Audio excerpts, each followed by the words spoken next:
Chapter 386, Tier 1 Skill. After receiving Shifeng's confirmation, Blackie gave his report regarding Zero Wing's recent recruitment. Despite their plans, Overwhelming Smile's appearance did not negatively affect Zero Wing's recruitment. Instead, Overwhelming Smile had made Zero Wing even more popular than before, driving more players to apply to Zero Wing. Some players from other guilds even withdrew from their respective guilds to join Zero Wing. As a result, the entrance of Zero Wing's guild residence was crowded with a sea of players. Those who did not fully understand the situation even thought that Zero Wing had already become White River City's overlord. Though, those who knew the situation silently ridiculed the players rushing to join Zero Wing. After 2 days of chaotic recruitment, Zero Wing had grown from around 5,000 members to having over 10,000. If not for Overwhelming Smile's interruption, Zero Wing would have no problem surpassing the 30,000 member threshold. Unfortunately, many of the players who had been accepted into Zero Wing then defected to Overwhelming Smile almost immediately. By doing so, they could enjoy triple the benefits of the ordinary members of Overwhelming Smile, which was 12 times the treatment normally offered by other guilds. How could anyone resist such a tempting offer? Zero Wing will only suffer if this continues.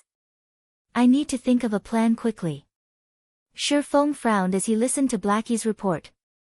If the situation continued to evolve like this, Overwhelming Smile would have to waste astronomical sums of money. However, Overwhelming Smile's poaching of Zero Wing's members would also increase its prestige, increasing the guild's strength in White River City. Others might not know that Overwhelming Smile had underworld support from the shadows, but Shifeng knew. In addition to Maple City, Underworld had also taken control of 4 more cities surrounding White River City. If Zero Wing and Overwhelming Smile went to war in the future, Zero Wing would be surrounded by enemies. After Blackie finished his report, he hurried back to Zero Wing's workshop, whereas Shifeng started working out. Now that Shifeng's body had finished absorbing the S-rank nutrient fluids, it was the perfect time to improve his physical fitness further. However, instead of focusing on strength training like before, Shifeng now focused more on control over his own body. When noon arrived, Shifeng called for a takeout. After finishing his meal, he dove back into the world of God's domain. Shifeng had not come up with any good ideas to counter Overwhelming Smile's suppression through wealth. The only thing he could think of right now was increasing his strength. After logging into the game, Shifeng continued his hunting operation. Through his previous 2-day search, Shifeng had grasped the general respawn time for the monsters surrounding the Sword Peak Mountain. As for the location with the highest spawn rate, that would be on the Sword Peak Mountain itself.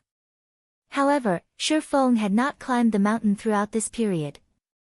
He doubted that the legacy trial of one of the 10 Great Saint legacies would be so easy to clear. Although the skeleton giants and blade demons were indeed challenging, a legacy trial that was supposed to be as difficult as a legendary quest should not be so simple. In Shifeng's opinion, the true danger of the Origin Sword domain waited for him on the Sword Peak Mountain. Hence, Shifeng had yet to set foot on the mountain. Instead, he had searched for monsters around the foot of the mountain all this time, silently increasing his strength. In the Origin Sword domain, Shifeng did not obtain any EXP from the monsters he killed. The drops he obtained were also limited to the legacy chapters and broken steel forging design fragments. However, there was one other immediate benefit to killing these monsters. Skill proficiency. The monsters here were all elites above level 25. Shifeng's main targets, the skeleton giants and blade demons, were even level 30 chieftains. These chieftains exceeded Shifeng by 8 levels.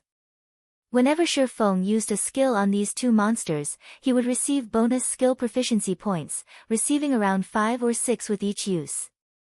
In the outside world, there was a limit to high-level chieftains available for players to kill. Hence, Shifeng was able to raise his skill levels quickly here. In the Origin Sword domain, Shifeng had upgraded the skills that he normally needed a lot of time to upgrade in just 2 days. At this point, all of his attack-type skills had risen to level 10 or above, with some reaching level 11. When he upgraded a skill beyond level 12, it would become a Tier 1 skill. Although players had weapons and equipment that could increase their skill levels, that particular increase would not allow a skill to undergo a qualitative change, only the skill's level would change. For a skill to reach Tier 1, players needed to raise the skill past level 12 personally. Meanwhile, as long as Shurfeng could grasp a Tier 1 skill, his combat power would explode. This was why Shurfeng diligently killed the monsters outside the Sword Peak Mountain. With this goal in mind, Shurfeng continuously searched for monsters and used his skills repeatedly, allowing his skill proficiency to soar. However, as Shurfeng killed more monsters, he discovered something odd. The drop rate of legacy chapters and design fragments plummeted. In the beginning, Shurfeng could claim a drop in every 4 or 5 kills. Now, he would only get a single drop after killing over a dozen chieftains. The more legacy chapters and design fragments Shurfeng obtained, the harder it became to collect them. If Shurfeng did not increase his killing speed, it would be impossible for him to gather the required items within 5 days. On the bright side, where players in the outside world normally needed over a week of effort, Shurfeng only needed a few hours to upgrade a skill from level 11 to level 12. His efficiency was staggering. After just half a day's worth of effort in God's domain, Shurfeng had already promoted Chop to a Tier 1 skill. Chop, action type. Requires, sword. Tier 1, level 1, proficiency 0/30,000. Additional 600 base damage. Deals up to 3 consecutive hits in 1 second. If attacks land in the same location, damage increases by 50%. Attack range, 6 yards. Cooldown, 3 seconds. Compared to the Tier 0, level 12 Chop, the base damage had not increased much. However, when using the Tier 1, level 1 Chop, Shurfeng could swing his sword 3 times in 1 second. Moreover, if his attack struck the same location, his damage would increase by 50%. Not only did Tier 1 skills increase a player's power, but they also increased a player's freedom of attack. In other words, the more skilled a player was, the more damage they could deal. This was why, despite being the same level, Tier 1 players were far more powerful than Tier 0 players. Tier 1 players also possessed much higher attributes and a larger variety of skills. Tier 0 players had no chance of contending with Tier 1 players of the same level. It's been a while since I've used the Tier 1 Chop. Let's use you as a warm-up.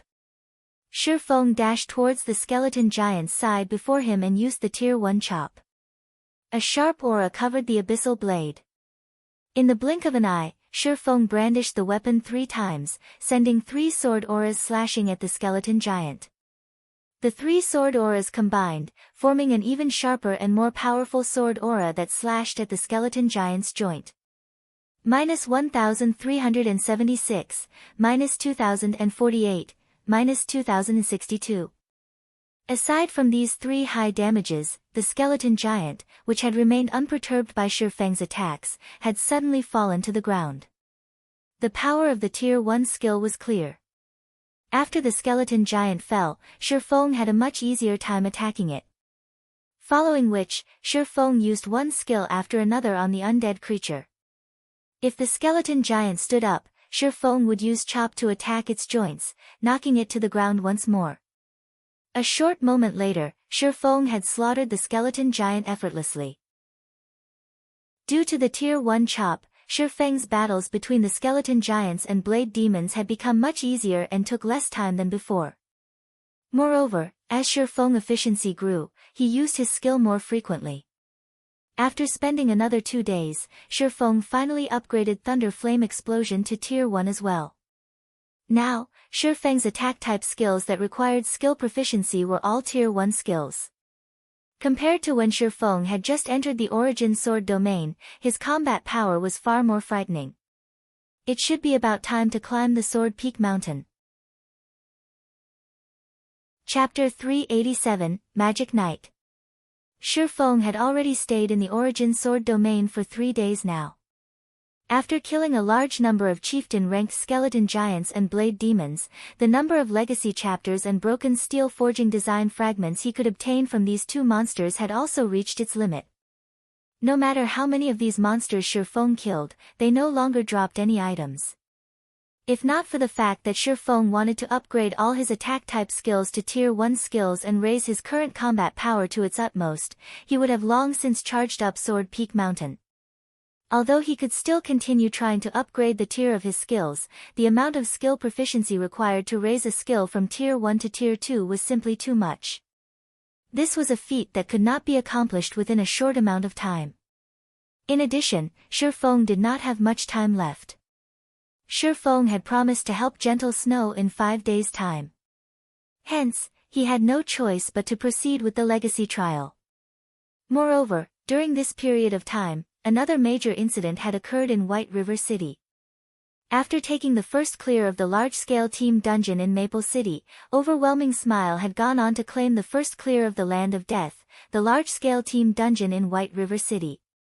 Meanwhile, Ouroboros's team, which was led by Gentle Snow, was a step behind, becoming only the second team to clear the Land of Death. Although Gentle Snow was only a step behind, it was a world of difference. The reason being, only the first team to clear a large-scale team dungeon would have its achievement announced. There was nothing waiting for second place. If Gentle Snow wished to have an announcement of her own, then she would have to clear the Hell Mode Land of Death. However, the Hell Mode of the Land of Death was much more difficult than Hard Mode. She would require a large amount of time to raid the Hell Mode Land of Death, making it not worth her effort at all. It was much better for Gentle Snow to place her focus on raiding level 20 large-scale team dungeons, especially 100-man team dungeons. Compared to going from level 10 to 20, the time span between level 20 and 30 was much wider. Leveling in God's domain took much longer the further one went. After reaching level 20, players would find themselves taking far longer to level up. Hence, guilds would have much more time to challenge dungeons than before. On Sword Peak Mountain, Shifeng had not met with any danger throughout his entire journey. He also did not meet a single monster on the mountain. However, the closer he got to the light at the summit, the faster the swords in the sky descended. Moreover, the number of swords that shot at Shifeng also greatly increased, raising the difficulty of the ascent. Is the difficulty only this much? Shifeng felt very surprised. Although these dropping swords were indeed giving him some trouble, he would have no problems reaching the top of the mountain through dodging and blocking. After spending 4 days in this place, Shifeng had collected a total of 49 legacy chapters and 17 design fragments. He was only one piece away from completing both items. As the only exit of the Origin Sword domain, the peak of the mountain definitely held the final legacy chapter and design fragment. What's that?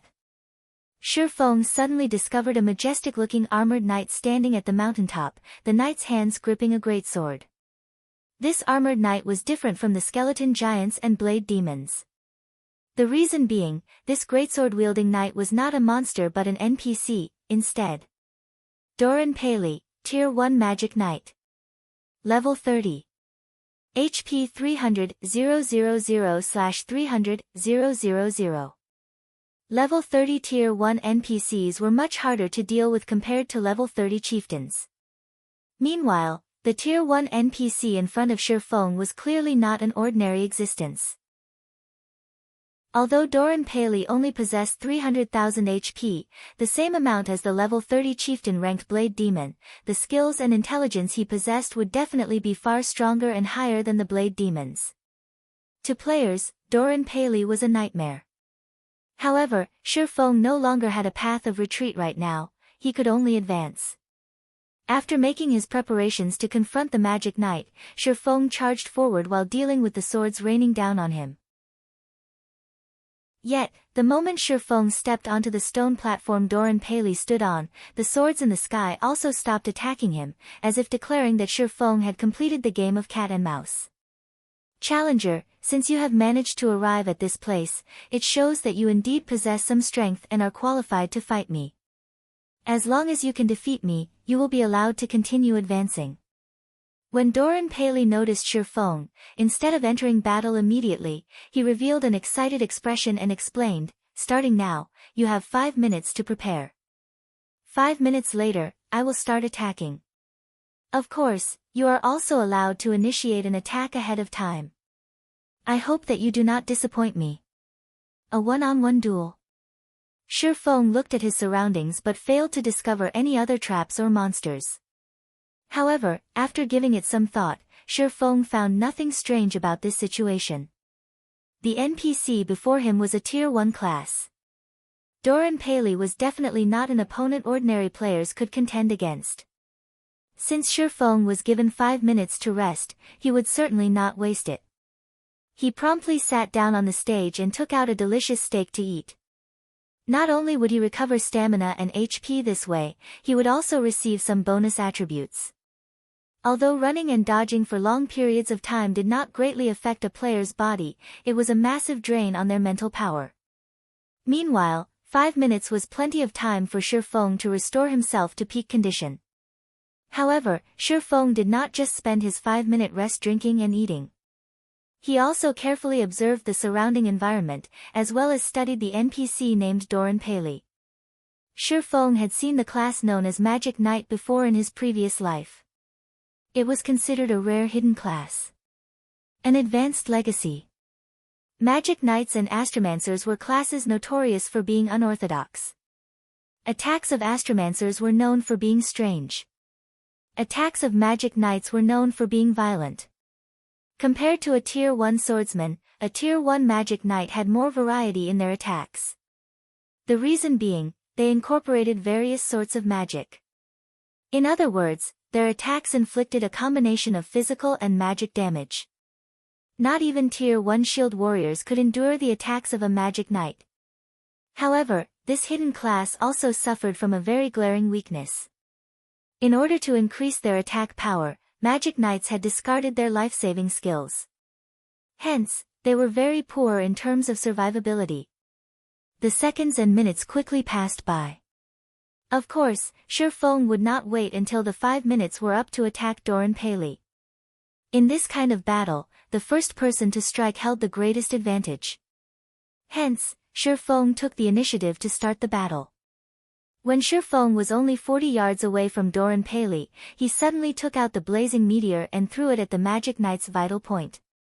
Doran Paley simply scoffed at Shi Feng's attack.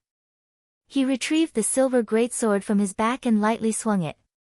Immediately, blades of flame shot out from Doran Paley's greatsword. These blades of flame collided with the blazing meteor, striking it down, before proceeding towards Shi Feng. However, when these blades of flame were only about halfway to their target, Shi Feng suddenly appeared behind Doran Paley and initiated a Tier 1 chop at the Magic Knight's back. Doran Paley suddenly smiled. He spun around abruptly, the flames covering his greatsword growing even more prominent. With a swing of his greatsword, he sent a flame tornado clashing against Shi Feng's abyssal blade. When the two swords collided, sparks splattered the surroundings. After clashing swords for dozens of times in a row, Shi Feng concluded that, in terms of strength, he was no match for the Magic Knight. On the other hand, his speed was superior to Doran Paley's. Despite having to retreat before the Magic Knight's every blow, Shi Feng managed to avoid receiving any fatal damage. However, under the circumstances, the battle would eventually end in his defeat. After all, Doran Paley possessed 300,000 HP, whereas Shi Feng had just slightly more than 3,000 HP. In a situation where both parties were equally skilled, the side with more HP would naturally emerge the victor. To begin with, Shi Feng's combat power was inferior to Doran Paley's. As a Tier 0, you indeed deserve praise for being able to fight against me. However, what do you think of this move? Doran Paley revealed a faint smile. Suddenly, the flames surrounding his greatsword disappeared. In the next moment, cold air wrapped around the silver greatsword. With a light swing, the area 40 yards around Doran Paley turned into a land of extreme frost. Inside this domain of frost, both Shi Feng's movement speed and attack speed declined greatly. In the blink of an eye, Shi Feng lost his speed advantage. Chapter 388, Flame Dragon's Dance. Shi Feng hurriedly retreated upon seeing this scene, wanting to escape Doran Paley's frost domain. He had not expected Doran Paley's intelligence to be high enough to actually grasp a player's weakness. This sort of NPC was an extremely rare sight in the current God's Domain. Only in the later stages of God's Domain would players be able to frequently see such NPCs. Moreover, these NPCs were usually Tier 3 NPCs and above. Meanwhile, Doran Paley was only a Tier 1 NPC. Higher intelligence. I won't stand a chance with the status quo. Shi Feng's expression turned solemn when he saw Doran Paley's figure charging at him. If Doran Paley were only an ordinary Tier 1 NPC, even if he had 300,000 HP, Shi Feng would have been confident of defeating him. Before leaving White River City, Shi Feng had armed himself with over 100 Tier 2 magic scrolls from the guild warehouse. Meanwhile, most of these Tier 2 magic scrolls came from the Blood Hand Association's stronghold, with the rest from the dungeon raids carried out by guild members. The Origin Sword domain was different from the 12 trials Shi Feng had previously undergone. In the 12 trials, Shi Feng had not been allowed to use any tools to assist him.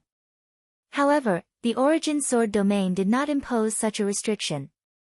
He could use as many magic scrolls as he liked here. If he had over 100 Tier 2 magic scrolls, it would be an easy task to deal with an ordinary level 30 Tier 1 NPC. Even if Doran Paley had 300,000 HP, he would still die under the might of so many Tier 2 magic scrolls. However, the situation was different now. In the past, Shi Feng had crossed swords with many high-tiered NPCs, so he knew very clearly that NPCs who possessed higher intelligence were extremely sensitive towards magic scrolls. Players required some casting time, however short, when using magic scrolls. Meanwhile, when higher intelligence NPCs noticed this, they would either hurriedly withdraw to escape the effective range of the magic scroll, or they would decisively charge up to interrupt the casting process, not giving the player any chance to attack using the magic scroll. Seeing Doran Paley charging at him, Shi Feng immediately brandished the Abyssal Blade and cast Abyssal Bind at the Magic Knight. 9 pitch-black chains suddenly emerged from the stone floor. In response, Doran Paley simply snorted and stabbed his great sword into the platform. In the next moment, a golden magic array rose up from underfoot and quickly enveloped his entire body.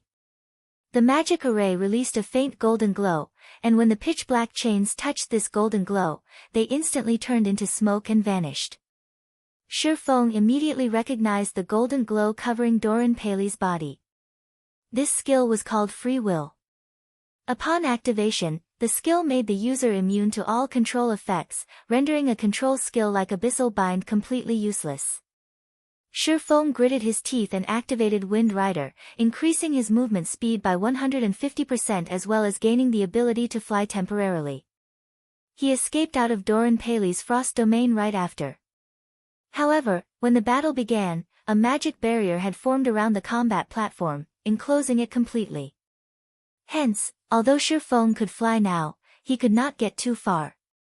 When the 20-second duration of Wind Rider ended, Doran Paley would still catch up to him. At this rate, Shi Feng would still die sooner or later. The seconds passed by quickly, and from beginning to end, Doran Paley fervently chased Shi Feng. As a magic knight, Doran Paley might possess great destructive power and an absolute advantage in a direct confrontation, but he was sorely lacking in life-saving skills and control skills. Hence, Doran Paley was utterly helpless against Shi Feng's extreme speed, and he grew furious at this situation. Within his Frost domain, Doran Paley could clearly finish Shi Feng off with just a few hits. Yet, as if Shi Feng was a lively rabbit, not only was he very agile, his ability to escape was also first-rate. I want to see just how long you can stay in the air. The moment you descend will be the moment I end your life. Doran Paley lightly snorted, glaring at Shi Feng who was hovering in the sky. Meanwhile, Shi Feng was also silently observing Doran Paley from midair. When in a desperate situation, the most important thing to do was to remain calm. That was one of the basics of surviving in God's domain. No matter how one looked at the situation, a Tier 0 player simply had no chance to defeat a level 30 Tier 1 higher intelligence NPC. Not to mention, said NPC was even a magic knight that possessed 300,000 HP. If it were anyone else standing in Shifeng's place right now, they would have long since lost their lives. Despite his dire situation, Shifeng remained very calm. The reason being, he knew very clearly that legacy trials would not mercilessly toy around with players. Shifeng firmly believed that the trial should have given him a lifeline. However, where was this lifeline? The entire stone platform was currently enveloped by a magic barrier. Moreover, the platform was completely flat, with a range of activity of only 100 by 100 yards available. The entire platform was paved with black stone slabs with strange patterns engraved all over them. Meanwhile, the patterns on these dozens of stone slabs came together to form magic patterns that Shifeng had never seen before. Other than those, there was nothing else on the stone platform. Is my lifeline these magic patterns? Shifeng had a certain amount of understanding in regard to magic patterns. However, he only grew confused when he looked at the magic patterns engraved into the stone slabs. Just what function did these magic patterns have? Soon, Wind Rider's duration ended and Shifeng descended back to the stage. Doran Paley immediately charged at him.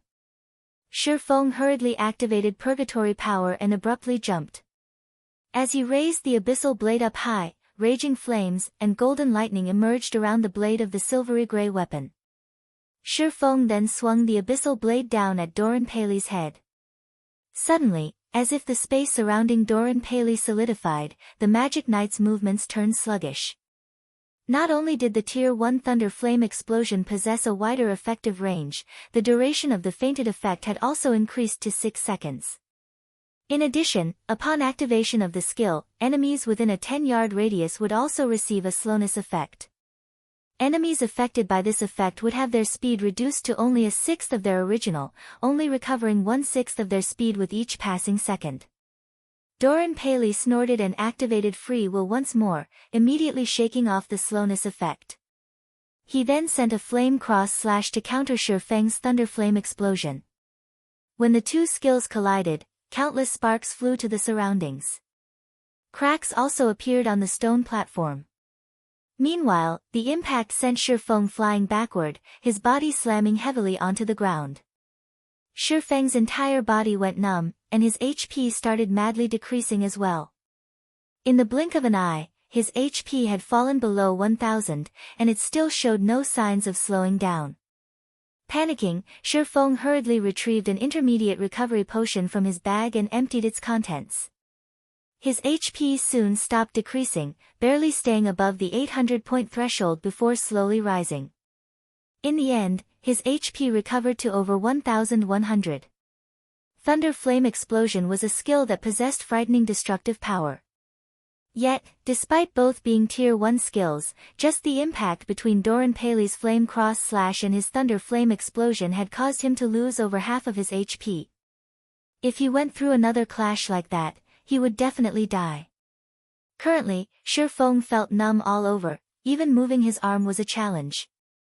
He would not be able to defend against Doran Paley's next volley of attacks for a short period of time. However, something strange happened. Instead of immediately initiating another offensive at Shifeng, Doran Paley actually stood there motionless. What's going on? Shifeng was surprised. At this moment, Doran Paley was glaring at him with eyes filled with killing intent. It did not seem as if the Magic Knight wanted to give him a breather. Yet, Doran Paley just kept looking at him. Wait. His armor. Shifeng discovered cracks on Doran Paley's black armor. However, these cracks were in the midst of slowly mending themselves right now. Is it because my attack has damaged his armor? Shifeng's heart was filled with uncertainty, and he thought of trying it once again. Currently, Shifeng had difficulty moving about.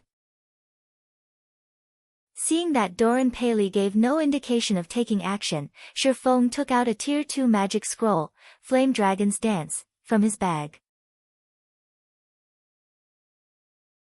Chapter 389, Legacy Book. Shifeng needed some time to activate a Tier 2 magic scroll. If he were dealing with an ordinary player or boss, this short time he needed wouldn't be an issue. However, against higher intelligence NPCs and expert players, this small amount of time was enough for the opponent to either dodge the magic scroll or take his life. As Shifeng unrolled the magic scroll, Doran Paley's armor finished repairing itself. At this moment, the magic knight gazed at Shifeng with mockery. Lifting his silver greatsword, Doran's legs abruptly pushed against the ground, launching himself at Shifeng with frightening speed. However, Shifeng, who was in the midst of activating the magic scroll that contained the flame dragon's dance, could not afford to move. Otherwise, his efforts would go to waste. Faster! Hurry up! At this moment, Shifeng's heart pounded with anxiety as he watched the slow progression of the flame dragon's dance's activation bar.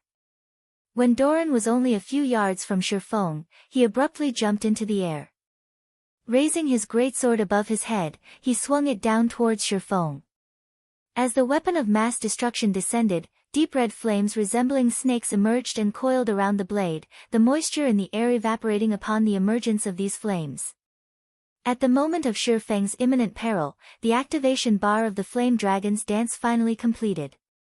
Suddenly, raging flames emerged from the crimson magic scroll, transforming into a serpentine dragon that shot towards the sky. Doran Paley smiled disdainfully at the sight of the flame dragon baring its fangs at him. Surprisingly, the magic knight made no effort to dodge the incoming dragon. Instead, he tightened his grip on his greatsword and added more power into his slash. The snake and dragon collided. The flame dragon's dance was a tier 2 spell, and in terms of power, it was far superior to Doran Paley's attack. In the next moment, the flame dragon devoured the fire snake. The dragon then threw Doran, a damage surpassing -10,000 points appearing above his head. However, 10,000 damage was merely a scratch to Doran, an NPC with 300,000 HP. After Doran Paley struck the ground, he stood and charged at Shifeng once again without the slightest pause. His current performance had completely changed.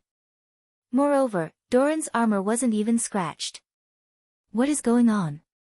Shifeng frowned at the magic knight, confused. The flame dragon's dance was clearly far more powerful than his tier 1 thunder flame explosion. The spell had even inflicted over 10,000 damage.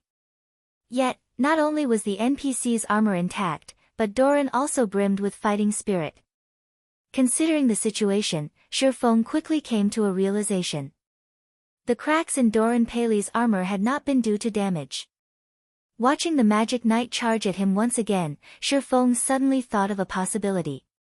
Let's hope this works. Shifeng's body was still slightly numb. Even if Doran did not activate his frost domain, Shifeng could never outrun him. Shifeng had also exhausted his arsenal of escape skills. Shifeng then raised the abyssal blade and activated Earth Splitter. When the skill had fully charged, Shifeng swung down his viciously sharp blade. However, Shifeng's target was not Doran Paley this time. It was the black stone slab beneath him. Upon witnessing this attack, Doran's eyes widened with shock, and his expression became extremely ugly. He suddenly increased his speed again. However, no matter how much faster Doran became, he was not fast enough to counter Shifeng's attack on the stone slab. Like a hot knife through butter, the silvery gray abyssal blade sliced apart the black stone slab beneath Shifeng's feet. The slash also split several other stone slabs, creating a deep, long fissure. Following which, a crack also appeared on Doran Paley's armor. Bingo! Shifeng inwardly rejoiced. If he attacked and damaged the black stone slabs under his feet, he could force Doran Paley to halt his assault momentarily. He could then activate Tier 2 magic scrolls without worry. Despicable challenger. Doran Paley was no longer as carefree as before. With bloodshot eyes, he glared at Shifeng and bellowed, "Your corpse will decorate this ground for eternity." Although larger cracks began to appear on Doran Paley's armor, the magic knight showed no signs of stopping. Instead, he charged up to Shifeng and swung down his greatsword. Flame Cross Slash. Before Shifeng could grasp the situation, he instinctively used parry to defend himself. Pang! Shifeng retreated 4 steps before he managed to stabilize his body. Although Shifeng had been forced back and had to use his life-saving skill, parry, he revealed a joyous smile on his face. Originally, even if he negated the damage from Doran's attack, the impact would have sent him flying back over a dozen yards. Now, although his hands were slightly numb, he had only been forced to take 4 steps backward. This showed that Doran Paley's strength had greatly weakened. Indeed, just as Shifeng had guessed, damaging the black stone slabs would weaken his adversary. Previously, Doran had not immediately dashed forward and attacked Shifeng because he was worried that Shifeng would discover this secret. Hence, he decided to hold back and allow his armor to repair itself. However, the display of his armor's recovery had been another facade. In reality, Doran had tried to hide the black stone slab's recovery. Previously, Doran's position had just so happened to block Shifeng's vision, preventing Shifeng from seeing the damaged stone slabs behind him.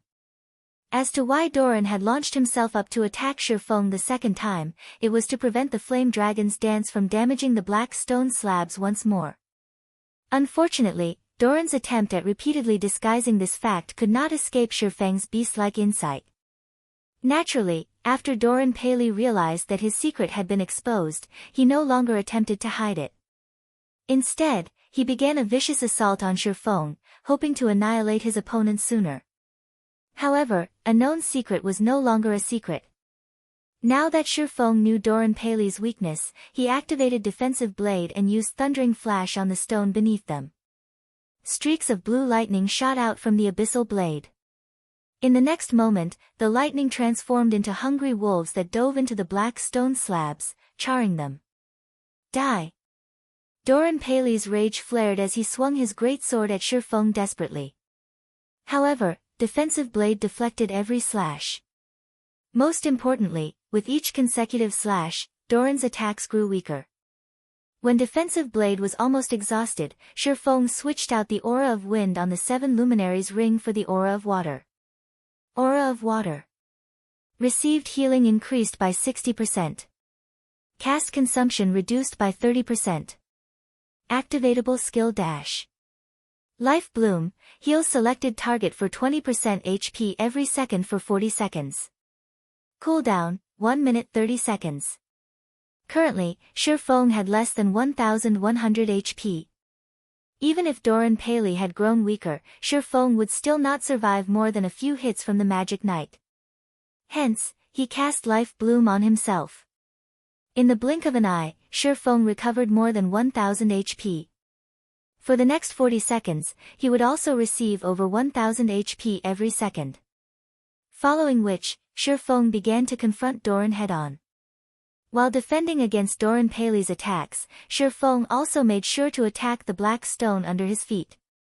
Shifeng could not help but admit that Doran Paley was indeed very powerful. Despite losing so much of his strength, the NPC could still inflict over -1500 with Flame Cross Slash.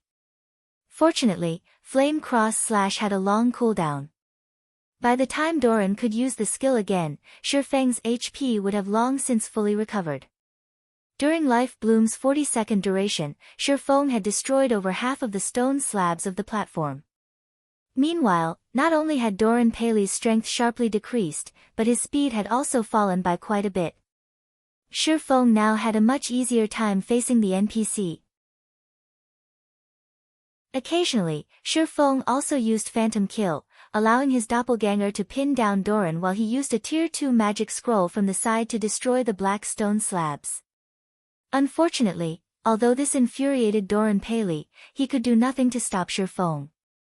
As soon as Shifeng had shattered all of the stone slabs on the combat platform and was about to focus his attacks on Doran Paley.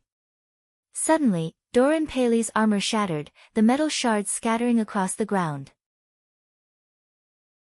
Doran Paley then gripped his head with both his hands and let out an agonized scream that echoed throughout the Sword Peak Mountain.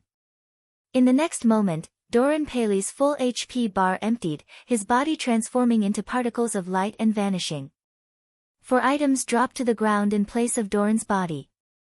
There was a pitch-black key with a faint blue glow, a silver stone tablet, and the final legacy chapter and broken steel forging design fragment.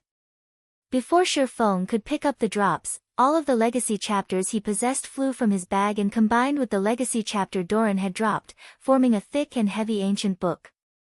Golden divine runes decorated its cover. If translated to the language of players, these divine runes would read as Legacy Book. Chapter 390, Secret Sword Technique. Shurfeng sighed in relief when he saw the dazzling golden book of legacies. With this, the trial should be over, right? Shurfeng picked up the drops before walking towards the hovering golden book before him. He then clicked on the Book of Legacies, checking its information. System, completion rate 70%. Do you wish to open the Book of Legacies and accept the legacy within? What? Only 70%? Shurfeng was surprised. Taking another look, he was sure his eyes were not playing tricks on him. After defeating a Tier 1 magic knight like Doran Paley, which was no easy feat, he had only completed 70% of the trial. Legacies in God's domain were categorized into different ranks. Similarly, there were differences within each rank, and these differences were based on the completion rate of the legacy trial. Completion rates between 51%–60% would be given a C rank evaluation. At C rank, players would obtain the basic skills of the legacy. Completion rates between 61%–70% would be given a B rank evaluation. At B rank, players would obtain the basic skills of the legacy in addition to 1-3 legacy skill points. Completion rates between 71%–80% would be given an A rank evaluation. At A rank, players would obtain the basic skills of the legacy in addition to 5-9 legacy skill points. Completion rates between 81%–90% would be given an S rank evaluation. At S rank, players would obtain the basic skills of the legacy in addition to 10-18 legacy skill points. Completion rates between 91%–100% would be given an SS rank evaluation. At SS rank, players would obtain the basic skills of the legacy in addition to 20-36 legacy skill points. Legacy skill points would unlock the class skills in the legacy book. Moreover, the more powerful a class skill was, the more legacy skill points would be required to unlock it. The number of powerful skills a player possessed was important in determining their combat power. It was especially true for powerful class skills. Hence, legacy skill points were extremely important. However, it was not easy to obtain legacy skill points. After obtaining the legacy book, aside from receiving one legacy skill point every 3 levels, players could only obtain more points by completing special quests and challenges. In general, legacy skill points were an extremely rare commodity. Right now, Shurfeng's completion rate would only give him a B rank evaluation, and he would, at most, receive 3 legacy skill points. This was unacceptable. He had only obtained one of the 10 Great Saint legacies after much difficulty, so why would he be satisfied with just 3 legacy skill points? Moreover, he only needed 1% more to boost his evaluation up to A rank and receive a minimum of 5 legacy skill points. He would need to level up 6 times to bridge this small gap. Is it because I killed Doran Paley by exploiting his weakness? Shurfeng silently pondered his situation as he rejected the offer to open the legacy book. Based on Shurfeng's recollection, one needed to complete certain tasks in order to increase the legacy trial's completion rate. However, since arriving at the Origin Sword domain 4 days ago, Shurfeng had constantly observed and searched for anything special in the realm. He had done so precisely because he wanted to avoid missing anything, resulting in a low completion rate. Yet, after 4 days of careful observation, Shurfeng had not discovered anything special. He had the same results after he explored the entire mountain. Just what did I miss? Shurfeng thought that he had performed perfectly in this legacy trial, and he should not have missed anything suspicious. He had even completed the broken steel forging design. As for the skeleton warriors, skeleton giants, and blade demons below the mountain, they would respawn indefinitely. It was not possible to eradicate them.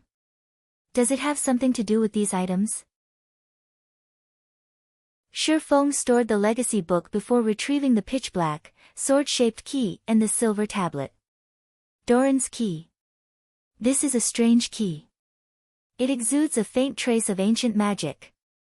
Secret sword technique. The pattern engraved on this tablet is too vague and incomplete, and no information can be obtained from this pattern. However, some kind of divine power hides within this pattern. If one gathers all of the stone tablets, this vague and incomplete pattern can be restored. Current tablet count, 1/6. This was the first time Shifeng had seen or heard of an item like this secret sword technique. However, judging from its description, it should not be related to the legacy trial. After all, 6 tablets were required to restore it, and no matter how he thought about it, there should not be any more enemies as strong as Doran Paley. Hence, Doran's key was the only possibility.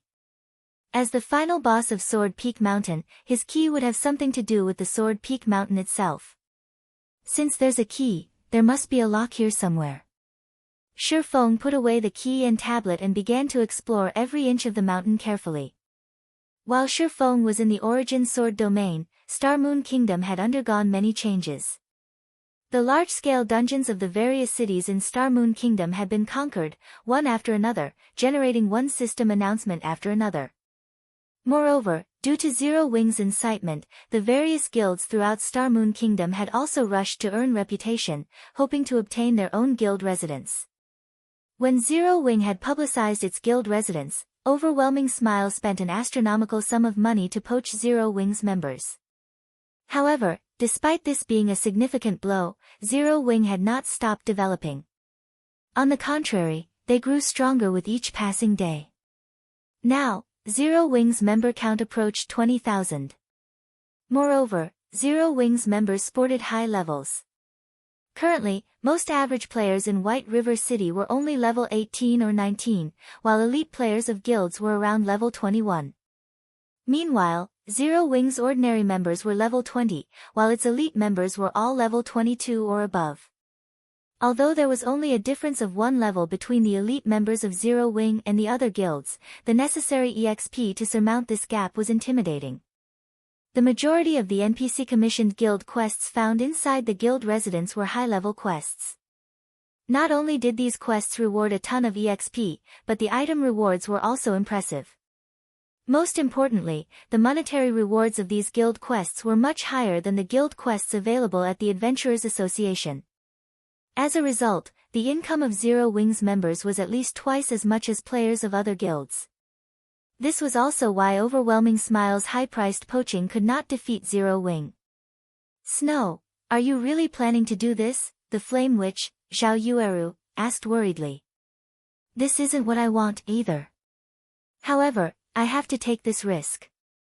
Otherwise, you, too, know how things will end," Gentle Snow said, frowning as she quietly read the report she had just received. But, Zhao Yueru wanted to persuade her friend but soon shut her mouth, holding back her protests. She knew that, no matter what happened, there would be a battle in the end. Only, this final battle had arrived too early, catching them unprepared. "Snow, you've read the latest report. With our strength, we are no match for them. Rest assured, I would not take such a risk if I were not certain." Gentle Snow smiled faintly as she recalled Yifeng's figure. Zhao Yueru was surprised by Gentle Snow's expression. Facing such a desperate situation, she never thought Gentle Snow could still smile with such confidence. Meanwhile, back on Sword Peak Mountain, after spending most of the day searching, Shifeng finally discovered a pool on the mountainside. This place is somewhat suspicious. Slowly, Shifeng walked towards the pool of water. Dipping his hand into the pool, Shifeng immediately realized that ice had formed over his hand, freezing it solid. The water inside this pool was icy. If he dove into this water, he would freeze to death. Chapter 391, Underwater Mysteries. This pool of water seems interesting. Not only is the water so cold, but it is also light as air, weightless. Moreover, even with 60 points in ice resistance, it still freezes my hand, Shifeng muttered, shocked as he examined his frozen hand. Just what is this water? With 60 points in ice resistance, players could withstand most cold environments in God's domain. However, Shifeng's resistance was useless against this water. It was astounding. Following which, Shifeng took Doran's key from his bag, hoping the key would trigger some sort of reaction. However, despite making a full circle around the pool while holding the key, nothing happened. He did not discover any kind of lock either. Is it inside the pool? Shifeng was fairly confident that was the case. According to the statistics collected on God's domain in the past, most chance encounters and treasures were normally found in treacherous lands. Only a few treasures and encounters occupied safe areas, and these normally required players to possess sufficient status or luck. As for the so-called treacherous lands, players also knew them as forbidden lands. Unless players had ways of dealing with the threats, their deaths were all but guaranteed upon entering these forbidden lands. Meanwhile, the small pool before Shifeng was clearly one such forbidden land. If he entered the pool without a plan, he would freeze to death. If not for his 60 points of ice resistance, he would have received a large amount of frost damage the moment he came into contact with the water. He might have even frozen to death instantaneously. Furthermore, even though it was only his hand that had frozen, it still took over a dozen seconds before it thawed completely. If Shifeng jumped into the water, although he might not receive any damage due to his ice resistance, the water would still freeze his body. With how light the water was, he would surely sink to the bottom of the pool once the ice encased him. In the end, he would still drown. What should I do now? Shifeng gazed at the cold water and meditated quietly. It would be great if I could increase my magic resistance. It had never been easy for players to raise their magic resistance. It was also impossible for players to come into possession of equipment that could raise magic resistance at this stage of the game. Even if they had such equipment, the effects would be minimal. Shifeng only managed to accumulate 60 points in ice resistance due to the ice blue devil flame and the golden stigmata. For ordinary players, they'd be lucky if they had 10 points of ice resistance at this stage of the game. Of course, the quickest way to raise one's magic resistance was to consume a magic resistance potion. Even a basic magic resistance potion could raise one's magic resistance significantly. If Shifeng could consume an intermediate magic resistance potion, adding that to his own magic resistance, he might be able to cope with the frosty water. However, Shifeng did not have any magic resistance potions on him at the moment. The recipe for basic magic resistance potions only dropped in level 20 maps and above. Meanwhile, the recipe for intermediate magic resistance potions only dropped in level 40 maps and above. Obviously, Shifeng could not obtain any of these recipes right now, not to mention the recipe for the specialized ice resistance potion. However, if he could not enter the pool, how was he supposed to obtain the remaining 30% completion rate? If he entered the pool, he would become an ice sculpture. Unless he could get his hands on an ice resistance potion, he had no way to combat the powerful cold within the pool. This freezing effect is truly troublesome. I wonder if Fantasy World's magic damage immunity will work. Shifeng touched the water and allowed his hand to freeze once again. He then tried the activatable skill of the Aura of Illusion, Fantasy World. However, even after activating Fantasy World, the freezing effect had not dispelled. If Aura of Illusion won't do, what about Aura of Space? Unwilling to give up, Shifeng waited for another minute before switching to the Aura of Space and submerging his hand into the pool water once again. This time, a miracle actually happened. Although Shifeng could still feel an unbearable, biting cold, his hand did not turn into a solid block of ice. As expected, heaven will always leave a door open. As long as he dealt with the pool's effect, which bound his movements, he would have an easier time dealing with the water. So what if he had to endure a little cold? Shifeng was confident that he could tolerate it. Following which, Shifeng activated Phantom Kill and had his doppelganger remain by the poolside as insurance. Within 40 seconds, if his life were threatened, he could immediately swap positions with his doppelganger. Shifeng then dove into the pool, creating a loud splash. As the water was extremely light, Shifeng managed to sink quickly with little effort. Moreover, the deeper he sunk, the darker it became. Soon, darkness devoured Shi Feng's surroundings. It was as if he had fallen into a bottomless pit. Currently, Shi Feng felt as if he had suddenly been thrown into the Arctic North, naked.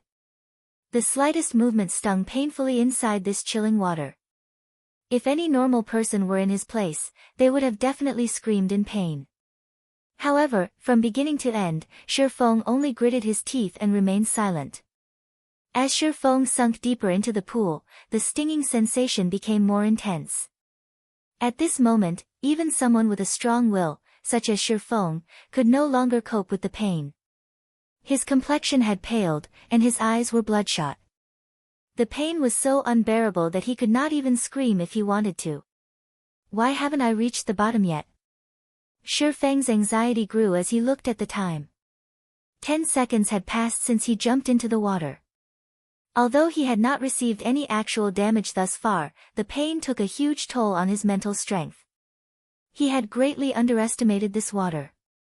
He did not think that the water below would become so cold. Shi Feng was already approaching his limit after spending 10 seconds in this pool. He was also surrounded by darkness, so he could not see anything below or around him. Struggling, Shi Feng activated Ice Blue Devil Flame.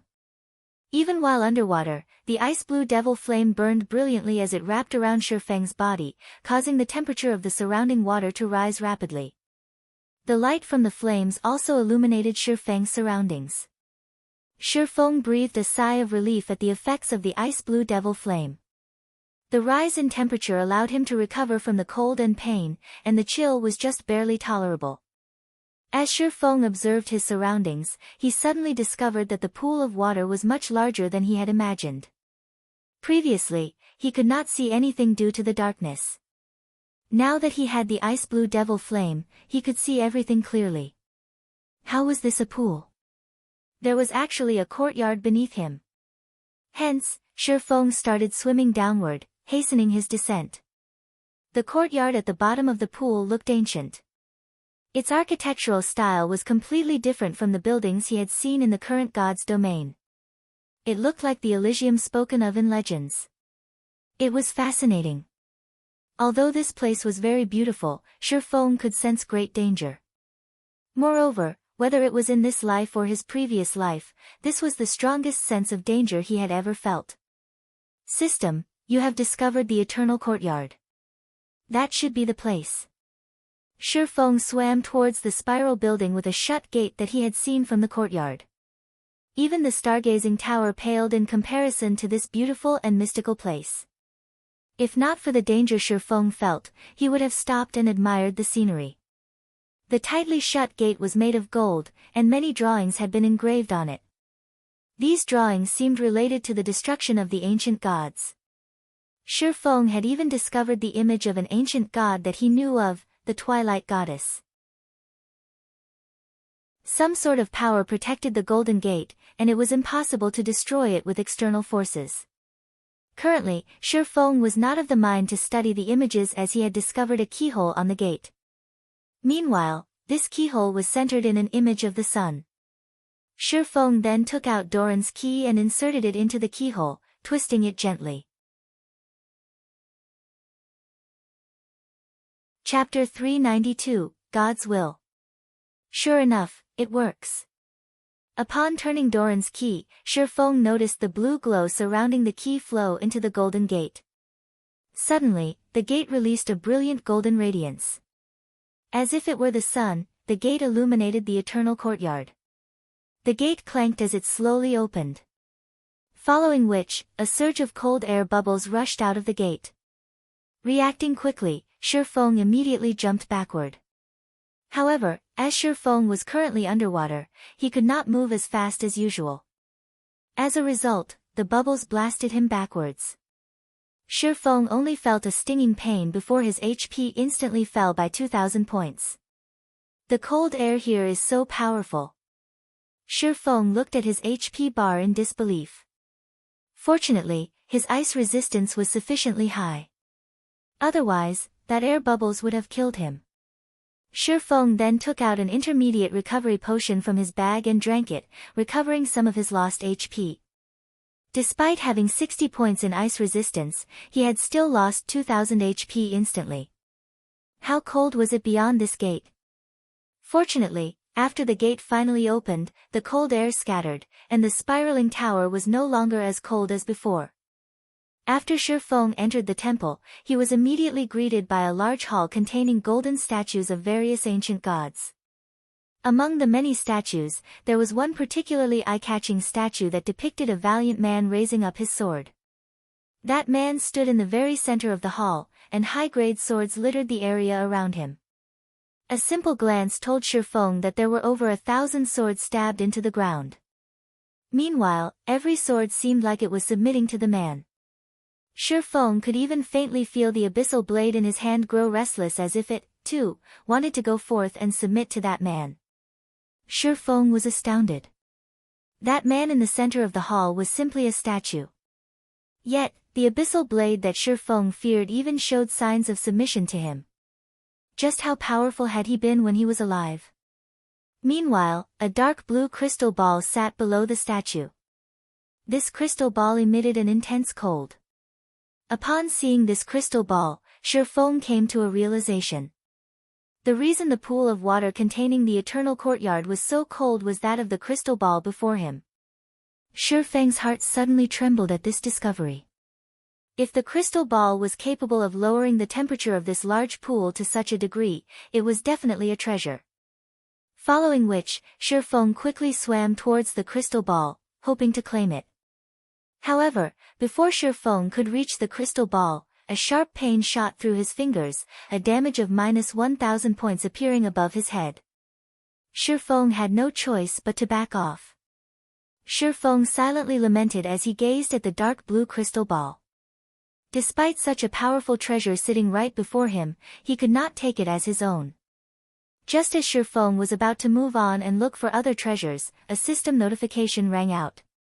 System, the will of an ancient god drifts around this eternal hall. Are you willing to surrender to this will? Before Shifeng could react, majestic voices suddenly assaulted his mind. Submit to me. I can give you unparalleled strength and make you the most powerful man in this world. Even gods will tremble before your might. Submit to me.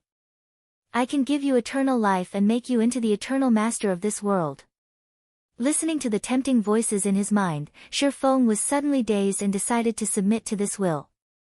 However, just as Shifeng was about to reply, memories from the past suddenly surfaced in Shifeng's mind. In the past, because he chose not to submit to world dominators, Shadow had forced him out of God's domain. Even so, he still refused to submit and had planned to start all over again. In this life, when he faced Martial Union, Dark Star, and Underworld, as long as he bowed down, he could live a better life. Yet, he still refused.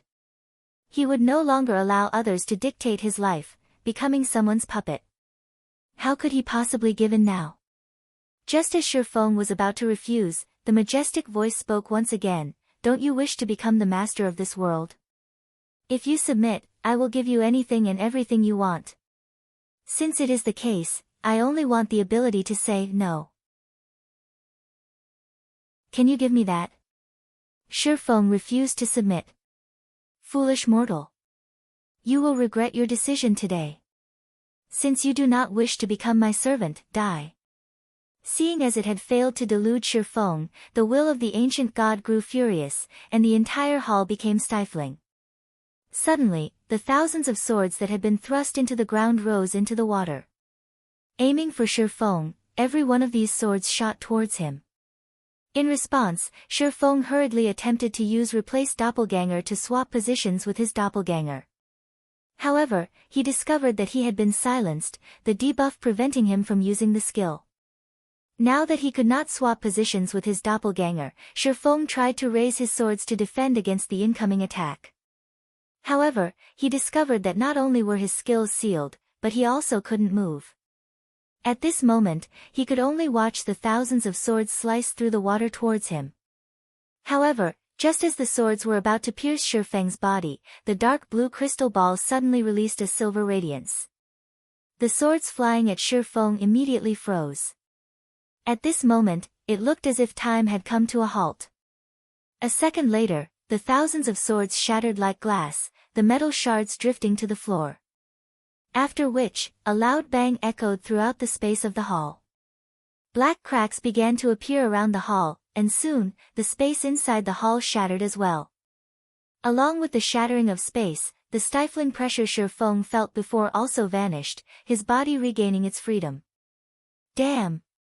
Damn! You actually dare spoil my business. Although this heaven-blessed individual has rejected me, I can still look for others. You cannot stop me forever. Meanwhile, this despicable heaven-blessed individual will die here. The will of the ancient god's rage grew, and even the hall trembled. The golden gates suddenly closed as the hall began to collapse.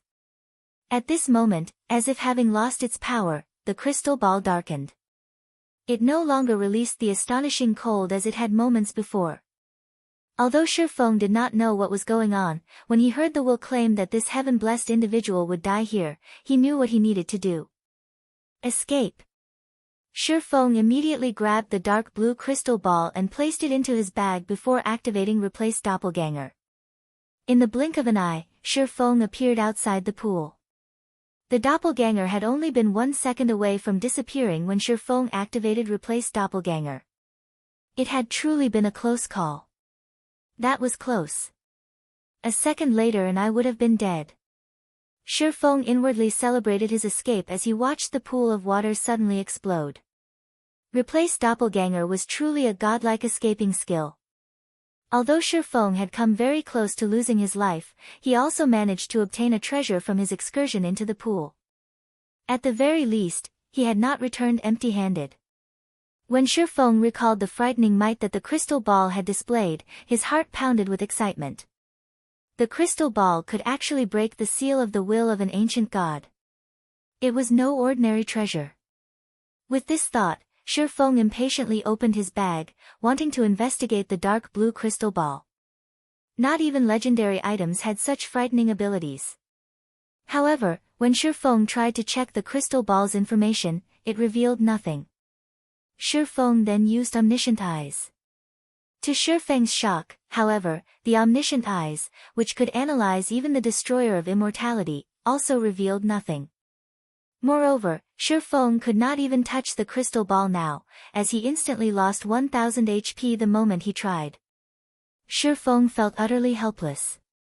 He had no choice but to set aside this treasure for now. If he wanted to use this crystal ball, at the very least, he needed to raise his ice resistance to 100 or 200 points. Although Shifeng could not do anything about the dark blue crystal ball, the legacy book had a surprise for him. Indeed, just as Shifeng had guessed, the eternal courtyard where he could raise the legacy trial's completion rate. Now, instead of a 70% completion rate, the legacy book displayed a 92% completion rate. Shifeng had obtained an SS rank evaluation. Chapter 393, Blade Saint. SS rank was the highest evaluation achievable in a legacy trial. In the past, the legacy Shifeng had accepted was only a basic one. Even so, Shifeng had spent a lot of time and effort to achieve an A rank evaluation and obtain 7 legacy skill points. Now he that had an SS rank evaluation, he could obtain between 20 and 36 legacy skill points. The thought of so many legacy skill points alone was enough to excite Shifeng. Although Shifeng had not achieved 100% completion rate, he was very satisfied with this result. Now that he thought about it, the condition to achieve a 100% completion rate might have been submission to the god's will. Since he chose not to submit, this was probably the highest completion rate he could achieve. System, completion rate 92%. Do you wish to open the Book of Legacies and accept the legacy contained within? Without hesitation, Shifeng clicked Accept. The legacy book suddenly released a golden flash. The book then flipped open, and a purple ray of light shot out of the book and pierced Shifeng's forehead. The moment the purple light touched him, Shifeng felt his mind clear as if no secret in the world could hide from him. As the legacy book faded out of existence, Shifeng's body began to emit a faint and flickering purple glow. After the flickering continued for a few more seconds, the purple glow subsided, and Shifeng returned to normal. After successfully receiving the legacy, Shifeng felt his entire body brim with power. His mind was clear and unburdened as well. Right now, Shifeng was confident that he could face a Tier 1 Magic Knight without necessarily suffering defeat. Of course, that was if the Magic Knight did not possess so much HP. System: congratulations on obtaining one of the 10 Great Saint Legacies. Rewarding 20 free mastery points. System: congratulations on becoming a Tier 1 Blade Saint. Rewarding Blade Saint title. Blade Saint. All attributes plus 20.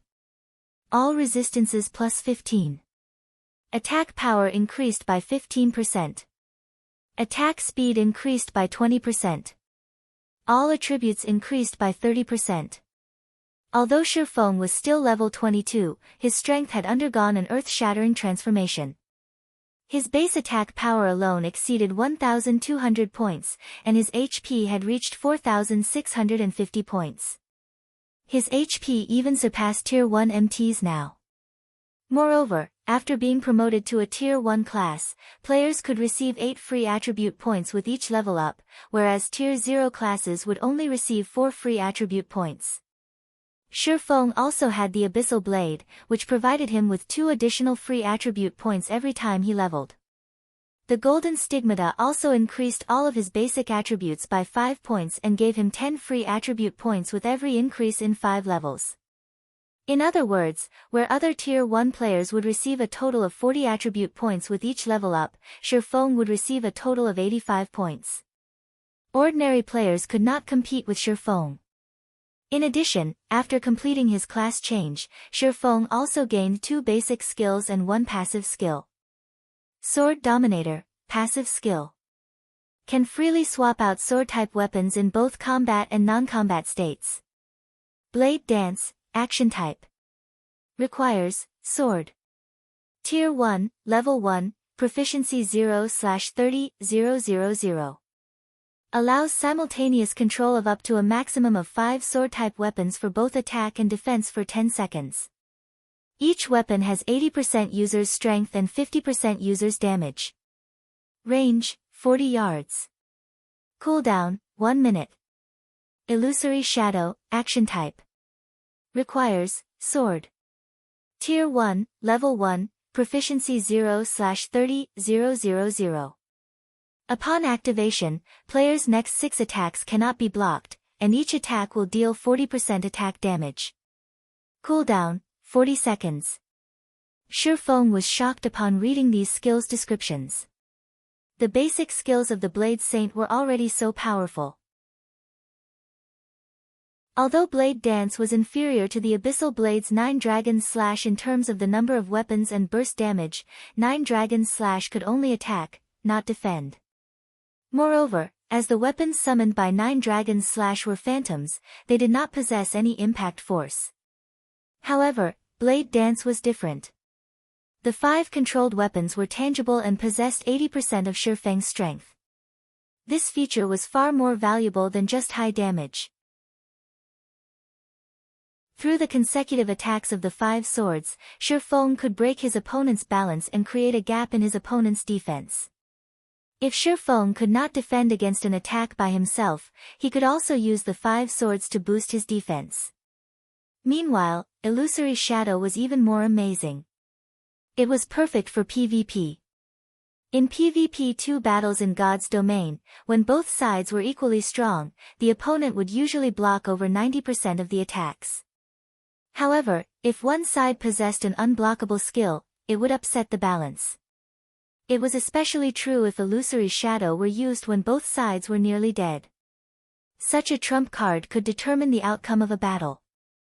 The Blade Saint is indeed worthy to be called one of the 10 Great Saint Legacies. If I use these skills in PvP, dealing with a Magic Knight with the same attributes as myself will be easy. After reading the descriptions of the Blade Saint's basic skills, strategies for future battles began to surface in Shifeng's mind. Originally, Swordsman was a balanced class. Although swordsmen were not as durable as shield warriors or had the endurance of a guardian knights, the frightening power of berserkers, the long-range capabilities of rangers, or the burst damage and dexterity of assassins, the class didn't have any shortcomings. The class was just as strong, or just as weak, against all other classes. Meanwhile, the Blade Saint was simply the enhanced version of the swordsman. Every aspect of a swordsman had increased. It was probably the most formidable class in God's domain. Following which, Shurfeng called up the system interface. There was now a new tab called Legacy Skills Menu in the system menu.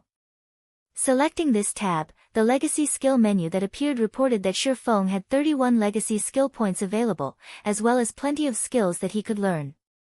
There were over 100 skills listed in the menu.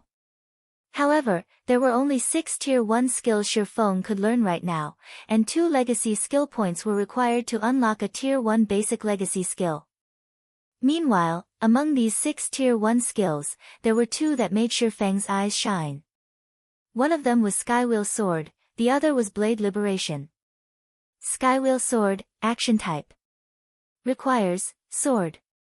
Tier 1, Level 1, Proficiency 0/30,000. Inflicts 1000 base damage plus 200% attack damage to all enemies within 20 by 20 yard. Also seals all enemies within range, preventing them from leaving the area for 4 seconds. Cooldown, 1 minute 20 seconds. Blade Liberation, Action Type. Requires, Sword. Tier 1, Level 1, Proficiency 0/30,000. Grants player unparalleled strength for 20 seconds. Effect obtained varies based on the weapon's unlocked potential. After the duration, player is weakened. All attributes decrease by 80% for 3 minutes. Cooldown, 10 hours. Skywheel Sword was one of the extremely rare AoE control skills. Whether it was used in PvP or PvE too, it was indispensable. Meanwhile, Blade Liberation belonged to the Super Burst skill category. It could be a trump card when Shurfeng was in a desperate situation. It was also indispensable. However, when Shurfeng saw the points required to unlock these 2 skills, he immediately sucked in a breath of cold air and very nearly cursed. Skywheel Sword required 10 points to unlock, while Blade Liberation required an astonishing 20 points. With the total points these 2 skills demanded, Shurfeng could learn 10 basic class skills. However, these high requirements also made Shurfeng aware of just how extraordinary Blade Liberation was. For an AoE control skill such as the Skywheel Sword, the demand of 10 legacy skill points was not odd. However, Blade Liberation needed twice that amount to unlock. With 20 legacy skill points, Shurfeng could even learn a Tier 3 class skill. Chapter 394, Times Have Changed.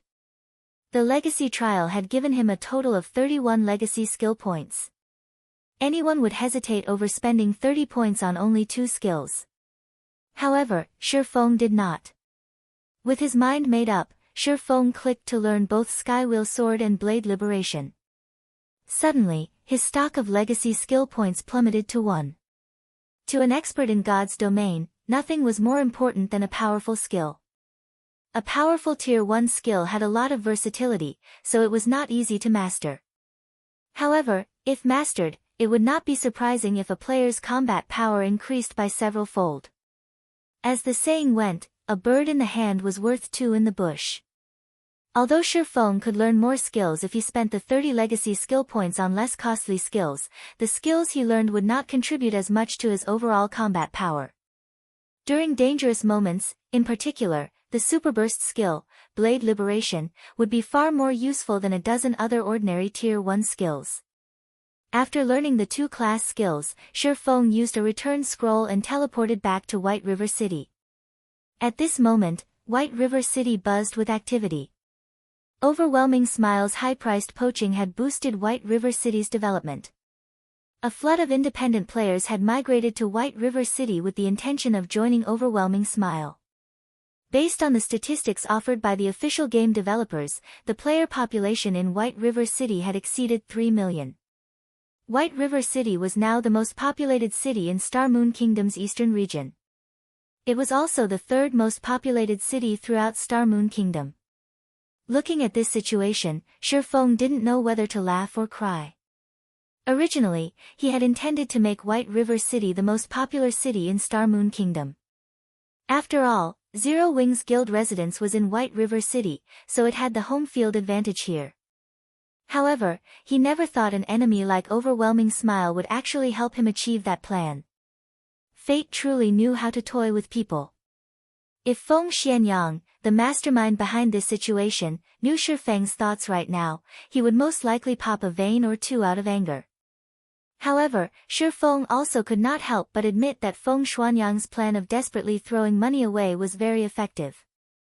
Currently, Overwhelming Smile had become the undisputed #1 guild in White River City. The branch guild in White River City already had over 80,000 members. Among them, there were also quite a few elite players. Compared to the other guilds in White River City, Overwhelming Smile was far superior.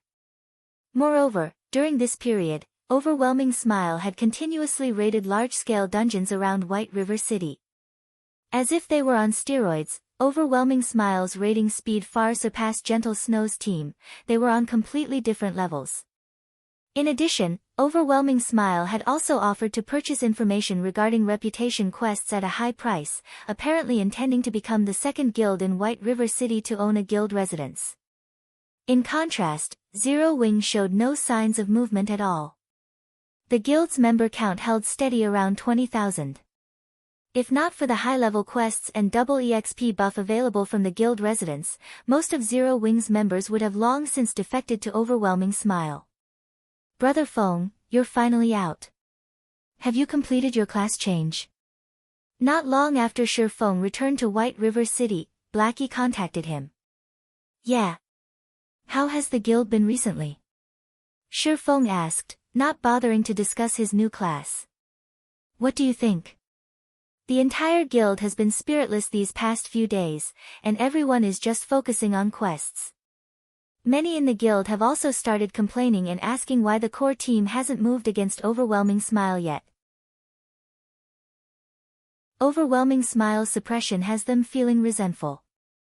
Moreover, those Overwhelming Smile bastards have also started ridiculing Zero Wing publicly, claiming that we're all bark and no bite, Blackie said, feeling slightly indignant. Brother Feng, since you've returned, why don't we start raiding a level 20 large-scale dungeon and show those punks from Overwhelming Smile Zero Wing's strength? Currently, the level 20 dungeons in White River City were only 10 and 20-man team dungeons.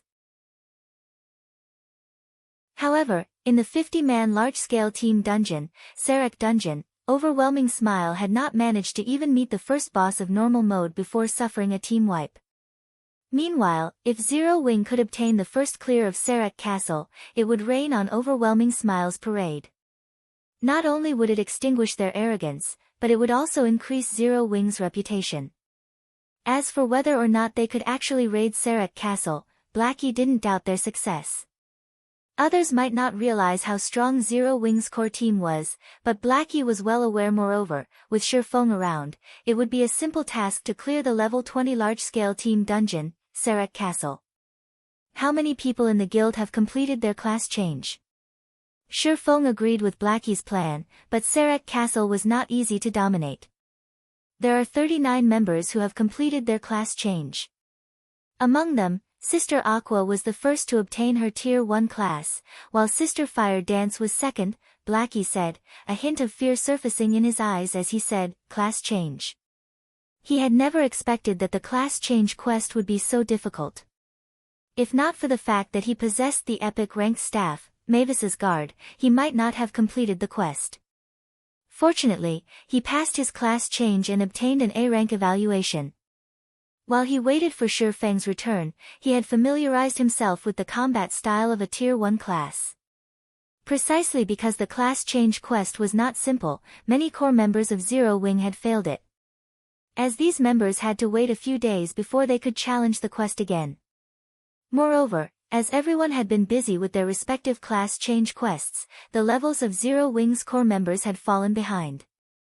Now, Zero Wing no longer occupied all of the top 100 spots on the White River City ranking list. Others had even claimed a few of the top 10 ranks. This had been a huge blow to Zero Wing's morale and reputation. 39. Not bad. Once we have more than 50, I guess we can make a trip to Sarek Castle, Shifeng said with a faint smile. In truth, he was somewhat surprised by Blackie's report. In the past, even when most players were around level 24 to 25, most guilds in White River City had not had more than 20 Tier 1 players. Currently, the average player in White River City was only around 18 to 19. Yet, Zero Wing already possessed 39 Tier 1 players. Although part of this reason was that Shifeng had leaked some information about the strategy to challenge a few basic class changes, the number of players that had succeeded was still astonishing. The difference in combat power between Tier 1 players and Tier 0 players was like the difference between heaven and earth. It was not something that could be measured by levels.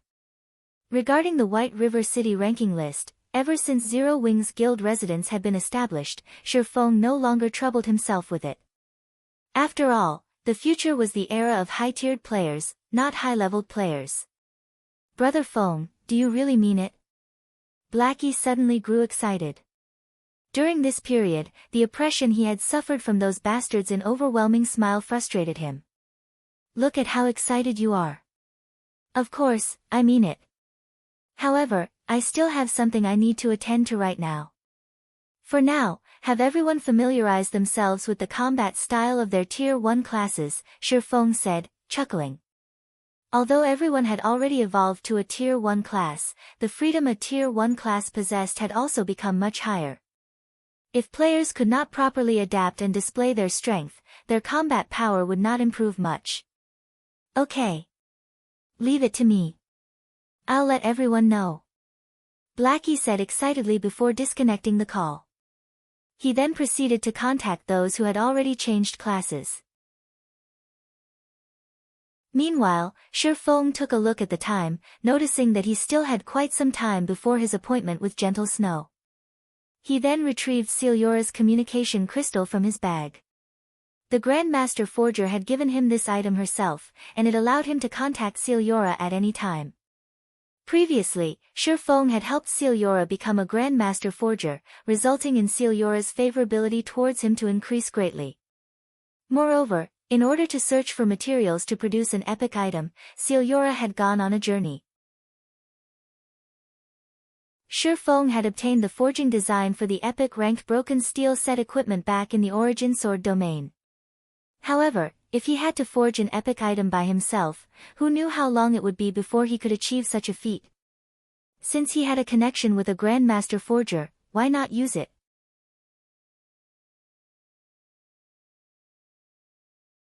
Chapter 395, Broken Steel Legacy Set Equipment.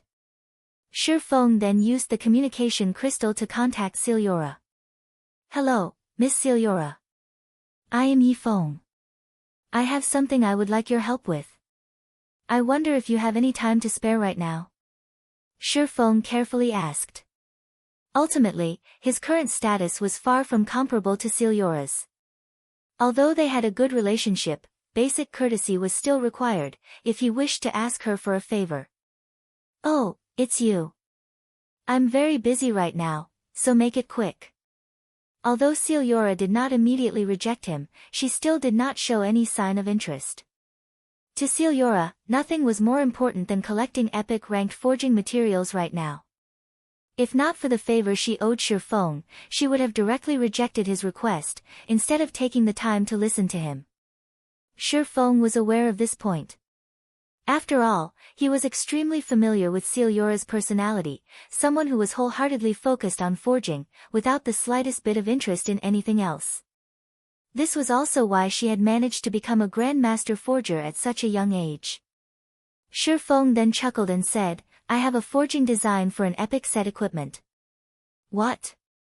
Epic set equipment? Ciliora's eyes suddenly shone. She hurriedly demanded, why didn't you say so earlier? Meet me at my smithy right away. Shifeng shook his head and laughed when he heard Ciliora's impatient tone. To NPCs, epic-ranked forging designs, much less a forging design for an epic set equipment, were extremely rare. It was the dream of countless forgers to produce a set of epic equipment. Meanwhile, to players, epic-ranked forging designs were much more difficult to obtain. In the past, Shadow had only managed to get a few pieces. As for epic set equipment forging designs, Shifeng had only heard about them occasionally and had never personally seen one himself. In God's domain, set equipment were half a rank stronger than discrete equipment of the same rank. In other words, the quality of an epic set equipment was above that of epic equipment, but below that of fragmented legendary equipment. To players who could not get their hands on fragmented legendary equipment, epic set equipment was the best equipment available. In this life, Shifeng was truly fortunate to have obtained the forging design for an epic set equipment. Half an hour later, Shifeng arrived at Celiura's smithy in a horse carriage. At this moment, the door to her smithy was still shut tight, and it did not seem she planned to do business at all. Shifeng walked over and knocked on the door. The thick wooden door then slowly opened, and a surge of scorching air rushed out of the house. In the next moment, Celiura walked out from within before quickly dragging Shifeng into the house. Despite having not seen each other for some time, Celiura looked exactly the same, still fully garbed in black leather clothing. That large V-shaped collar revealed her snow-white skin. Her black leather pants tightly hugged her slender legs. Celiura currently exuded an enchanting charm. "Hurry up and let me see it." Celiura pushed Shifeng against a table, her body very nearly sticking to his. Her eyes shone with excitement as she spoke, failing to notice how lethal her impure actions were. Although Shifeng had long since gotten used to Celiura's personality in his past life, his heart still raced involuntarily every time they met. "Here it is." Shifeng calmed down somewhat and retrieved the broken steel forging design from his bag. Broken steel set equipment. Epic rank unique set equipment.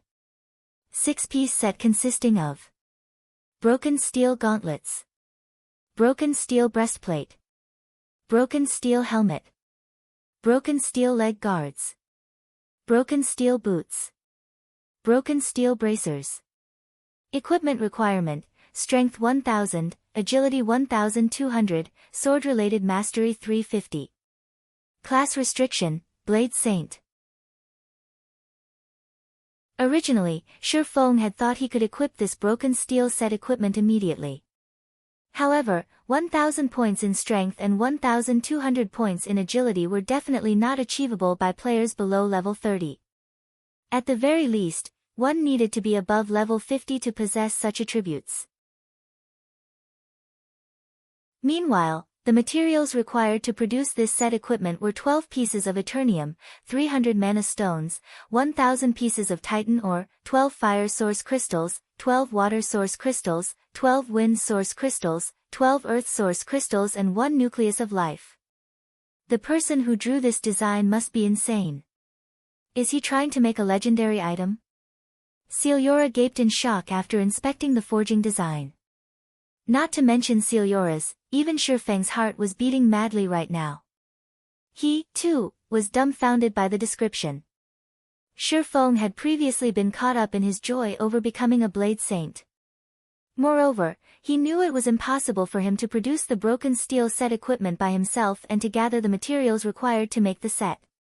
Hence, although Shifeng had long since completed the broken steel forging design, he never actually bothered to take a look at it. As for the reason why Shifeng had come looking for Celiura this time, he simply wished to know how confident she was in producing the set equipment. That way, he could make appropriate preparations for it. However, after seeing the forging materials required, Shifeng immediately dismissed his previous thoughts of making preparations.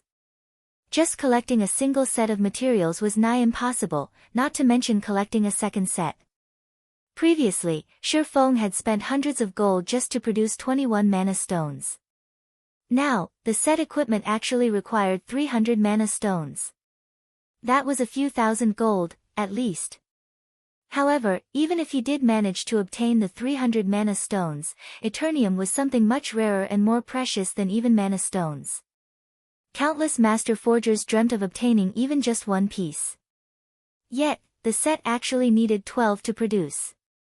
Titan ore was also a considerably high-class rare ore.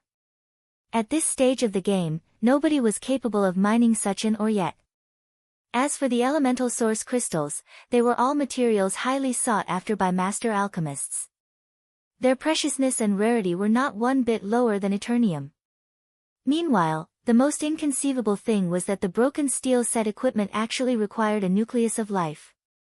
The value of that item far surpassed even the water of life, and it was something that could only be found with luck. Miss Celiora, if you have the materials, how confident are you in making it? Shi Feng asked. Originally, he had already planned on giving up on producing the broken steel set equipment.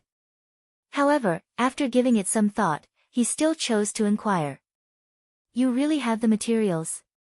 Celiora's expression immediately changed upon hearing Shi Feng's words. Her gaze as she looked at Shi Feng was as if she were looking at a 7 luminaries crystal mountain, and she beamed at him as if saying, Tycoon, let's be friends. I was only asking.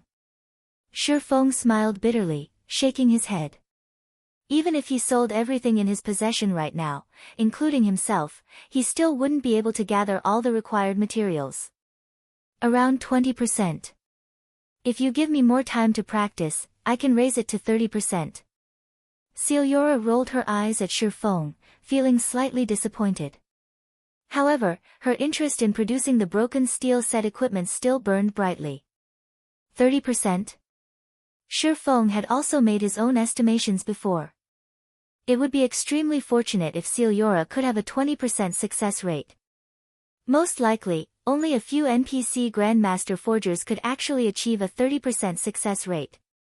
As for players, even if Shi Feng waited until someone became a Grandmaster Forger, these players would have around a 10% success rate, at most. I'll have to trouble Miss Celiora, then. I will try my best to collect the materials required.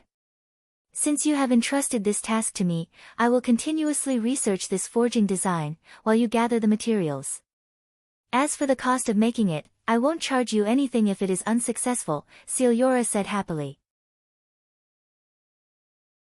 In God's domain, one needed to pay an exorbitant labor fee when commissioning a forger, be they players or NPCs, of master rank and above to produce an item, regardless of the final result.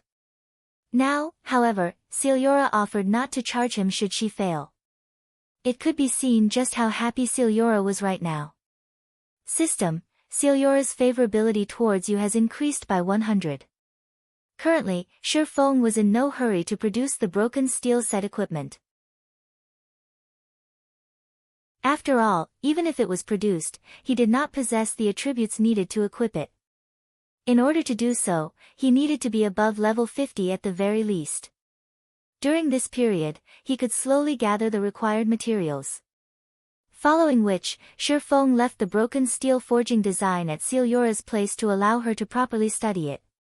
He then hailed another carriage and hurried to the location he had agreed to meet Gentle Snow at.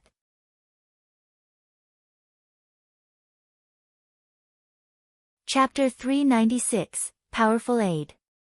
Inside Blue Mountain Restaurant, a high-class restaurant located in White River City's Nobles District.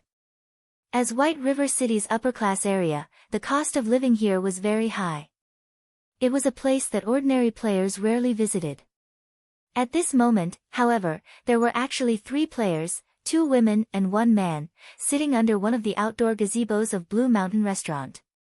Of the 2 female players, one was a bright and seductive witch, while the other was an otherworldly fairy. Meanwhile, the man exuding a cold, murderous intent by their side also possessed a valiant look.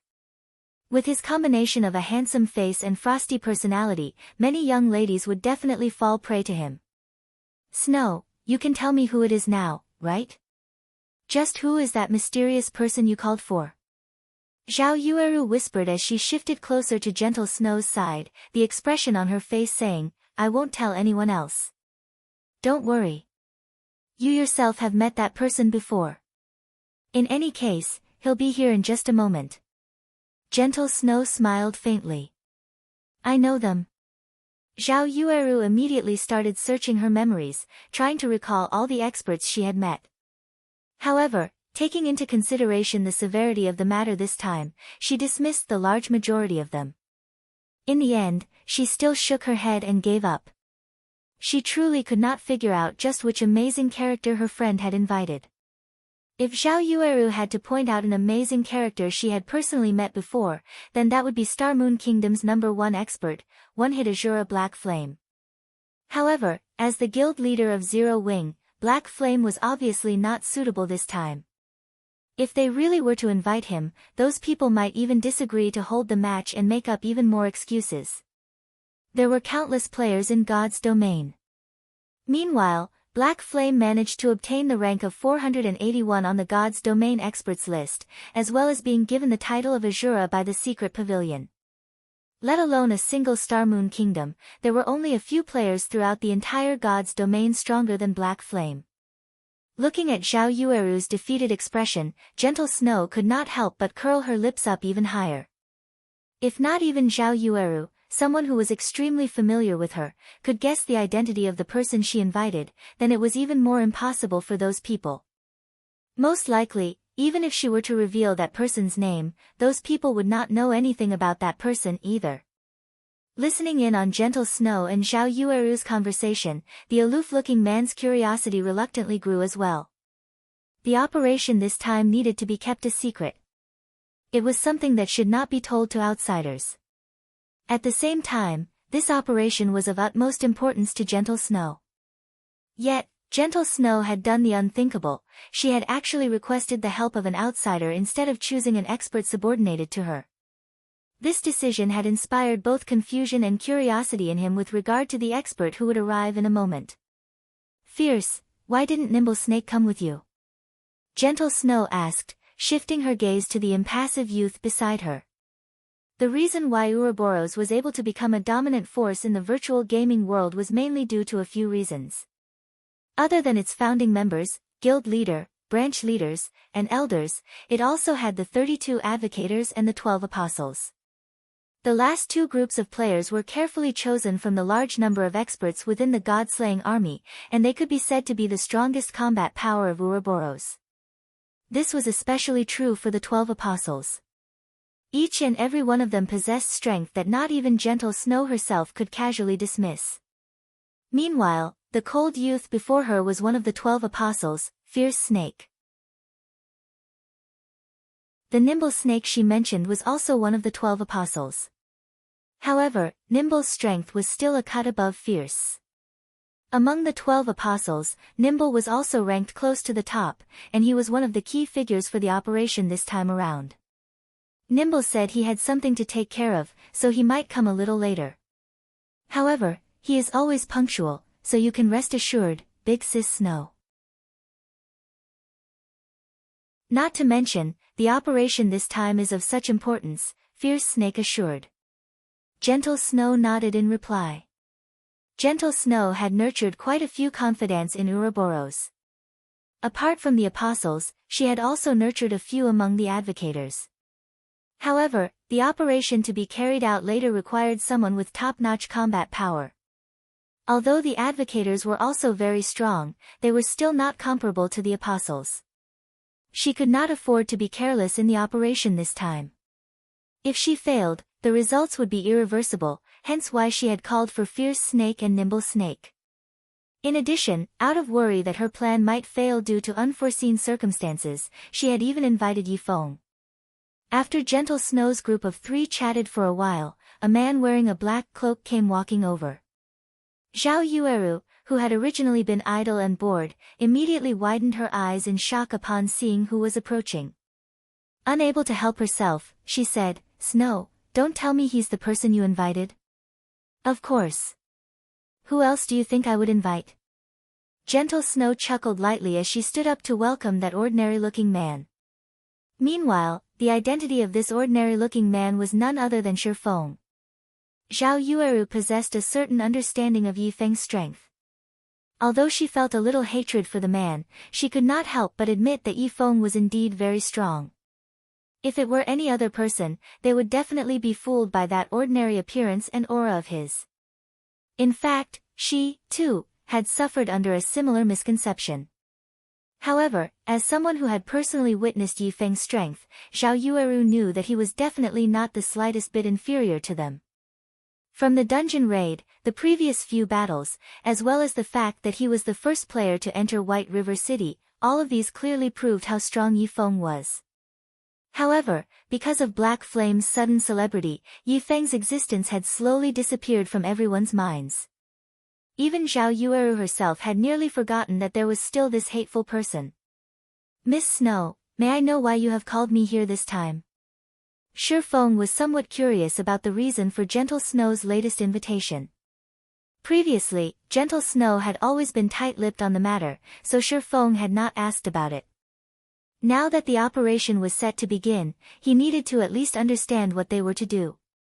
"Of course, if Miss Snow feels it inconvenient to speak, you need only tell me what you can. Since you're already here, there is naturally no need to keep this matter a secret any longer. It is a competition. 5 people, 5 matches, the first to win 3 wins the competition. I have invited you here to defeat 1 person on the opposition team. The remuneration is 20 million credits, Gentle Snow said truthfully." 20 million. Shi Feng was greatly shocked upon hearing this amount. Previously, Gentle Snow had already paid 5 million up front just to have him show up. With this additional 20 million, the total would come to 25 million credits. Wasn't it just a competition?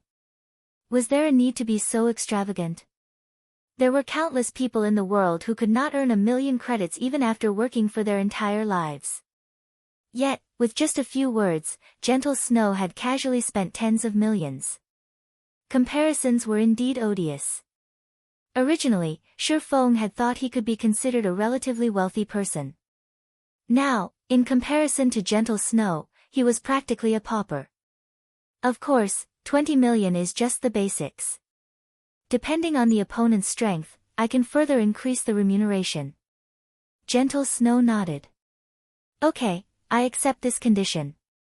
Shi Feng was naturally very satisfied with this deal. Currently, Zero Wing had just started its development, and Shi Feng needed money for all aspects. Yet, he also could not constantly convert his coins into credits. Hence, this 20 million could definitely be considered a timely injection of funds. Upon Shi Feng's agreement, Gentle Snow sighed in relief. With a great expert like him around, things should proceed much more smoothly later on.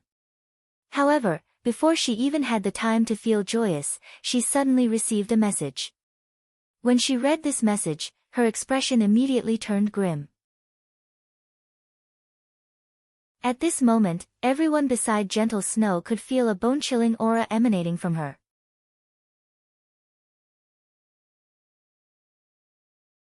Chapter 397, A Different Outcome. "Snow, what happened?" Zhao Yueru asked. She knew Gentle Snow well enough to notice the change immediately. Seeing Gentle Snow's icy expression, Zhao Yueru knew that her friend was furious. Gentle Snow had always been a very calm person, she was not easily angered. Now, however, a single message had enraged her. Something big must have happened.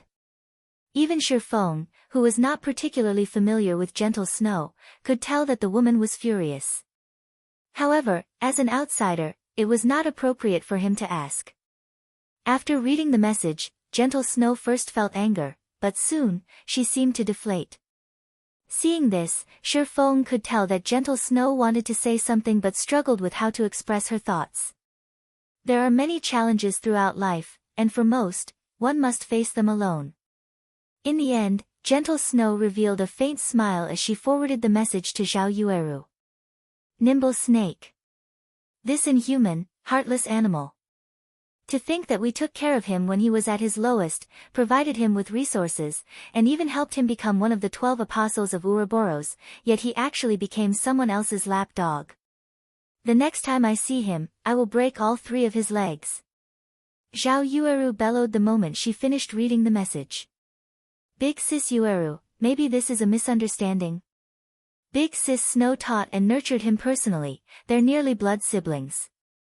How could he possibly betray her? Fierce Snake said, astonished when he heard Zhao Yueru's words. Nimble Snake was normally very appealing when in Gentle Snow's presence. Moreover, he had always been earnest and honest. He was also very loyal. He definitely was not someone who would betray his allies. If you don't believe me, then look at the evidence. Zhao Yueru made the message visible to everyone. This message was evidence that Nimble Snake had betrayed Gentle Snow before she even began to make plans. He had been reporting Gentle Snow's movements to those people, allowing them to take appropriate measures against her. Just an hour ago, Nimble Snake had officially become one of the opposition's 5 duelists. This was indisputable proof of Nimble Snake's treachery. Fierce Snake was speechless after reading the message, his eyes becoming bloodshot. He tried desperately to contact Nimble Snake. However, no matter how many times he tried, his calls never connected. Right now, Fierce Snake wanted to hunt down Nimble Snake and question him. However, this revelation hurt Gentle Snow the most. She had treated Nimble Snake like her own younger brother. Yet, in her hour of need, that brother slid his blade between her shoulders, stabbing her in the back. For the 5 matches, based on Gentle Snow's understanding of the opposition's strength, Nimble Snake, Yifeng, and herself had the highest chances of victory among her team. As for Zhao Yueru and Fierce Snake, they didn't even have half a chance. Now that Nimble Snake had defected to their enemy, her side had become the underdog. Snow, don't worry. Even if Nimble Snake has become a turncoat, we still have the Advocators, Zhao Yueru hurriedly consoled her friend. Their strength has risen significantly recently, and they're not completely without a chance of victory. I'll contact them and have them meet us. However, Gentle Snow simply waved off Zhao Yueru's suggestion. Since Nimble Snake had betrayed her, other than Yifeng, her opponent most likely knew all about her other options. Even if she called for the Advocators under her wing, they probably would not heed her summons at all. As the situation had already devolved to this point, she could only look for a random person to fill the empty spot on her team and leave everything else to luck. Fortunately, she had yet to reach a dead end. If Zhao Yueru or Fierce Snake won their matches, they still might come out on top. At this moment, Gentle Snow was relieved that she had not revealed the matter regarding Yifeng.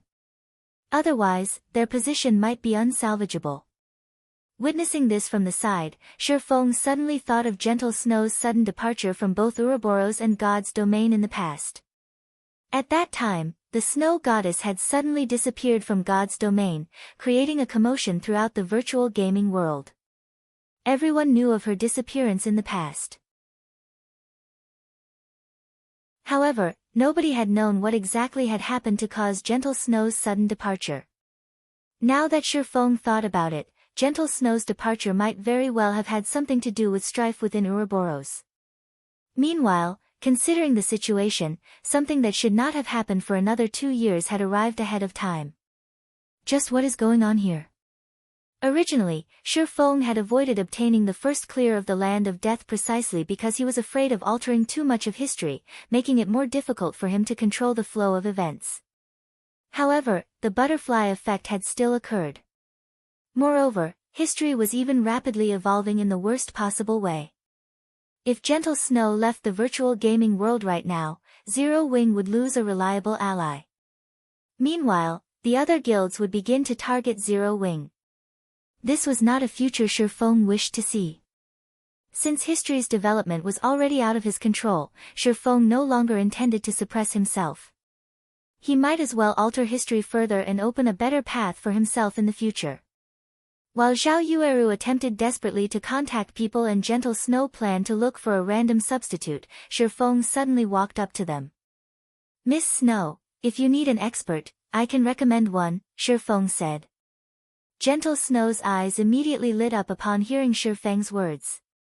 Zhao Yueru, on the other hand, simply rolled her eyes at Shifeng, saying, "Yifeng, stop messing around. What we need right now is not an ordinary expert, but a great expert. We need someone who can face an army of 100 by themselves. However, they also cannot be too famous, and it would be the best if they were a hidden expert. Although Zero Wings Aqua Rose and Fire Dance indeed possess the strength, they are simply too well known. The opposition definitely will not agree to such powerful reinforcements. The competition was an internal matter for Ouroboros. Hence, both parties had agreed to conduct the competition secretly. Although obtaining foreign aid was allowed, the precondition was that said reinforcements could not be well-known experts, allowing them to avoid unwanted attention. Of course, not attracting attention was simply an excuse. In reality, the opposition simply wanted to limit Gentle Snow's options, preventing her from requesting the help of anyone too powerful. Gentle Snow had very little backing in Ouroboros. If both sides faced each other using only their available forces in Ouroboros, Gentle Snow would definitely be at a disadvantage. As for inviting Aqua Rose, someone who was just as famous as Gentle Snow, or Zero Wings #1 assassin expert, Fire Dance, her opponents would never agree to their participation. And Zero Wings guild leader, Black Flame. Unless the opposition had lost their minds and wholeheartedly wanted to lose. Shifeng rolled his eyes at Zhao Yueru. He then smiled and said, "The public is definitely not familiar with the person I am recommending. As for how strong that person currently is, I do not know. However, just recently, their strength ranked close to Aqua Rose and Fire Dance in Zero Wings rankings." Listening to Shifeng, Zhao Yueru racked her mind trying to figure out who Shifeng referred to. However, based on Shifeng's expression, he did not seem to be lying, and this only served to frustrate her even more. Gentle Snow's curiosity had also grown as she understood Zero Wing quite well. She had never expected that Zero Wing still hid such a powerful expert. The more she learned, the more she questioned her insight of Zero Wing. "I'll have to trouble you, then. As for remuneration, I will similarly pay them 20 million. Will that be all right?" Gentle Snow said as she gazed at Shifeng gratefully. "Since Miss Snow has no problems with it, I'll contact that person immediately." Shifeng nodded and called up the system menu.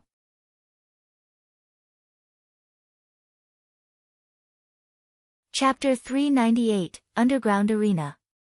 After Gentle Snow and the others had waited at Blue Mountain Restaurant for some time, a young girl in green robes finally appeared before them. Her hair had been pulled back into twin tails, and she radiated a holy aura. Shifeng walked up to the young girl's side, turning to look at Gentle Snow and the others as he said, "Let me introduce you.